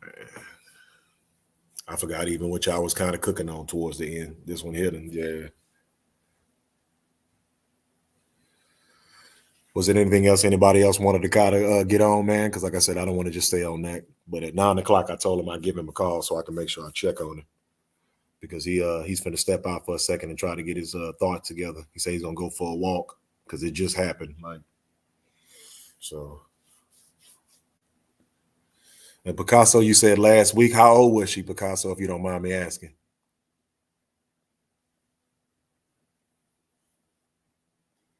Yes, it is. Death is a part of life. Our world is duality, like they say, male, female, hot, cold, up, down, left, right, in and out, and life and death. You're right about that.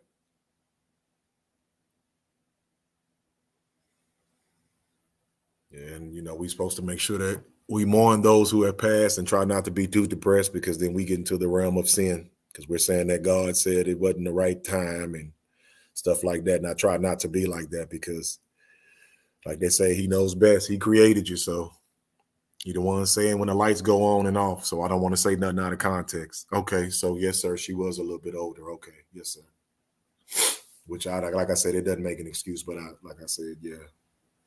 And was it because of COVID or was she, was it natural causes or?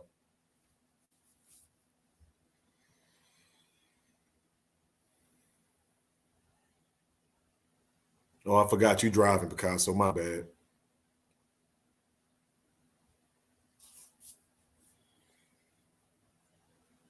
That's why I've been trying my best to take care of myself, man, because, diabetes, drug abuse, and all this other stuff is in our community. People eating bad,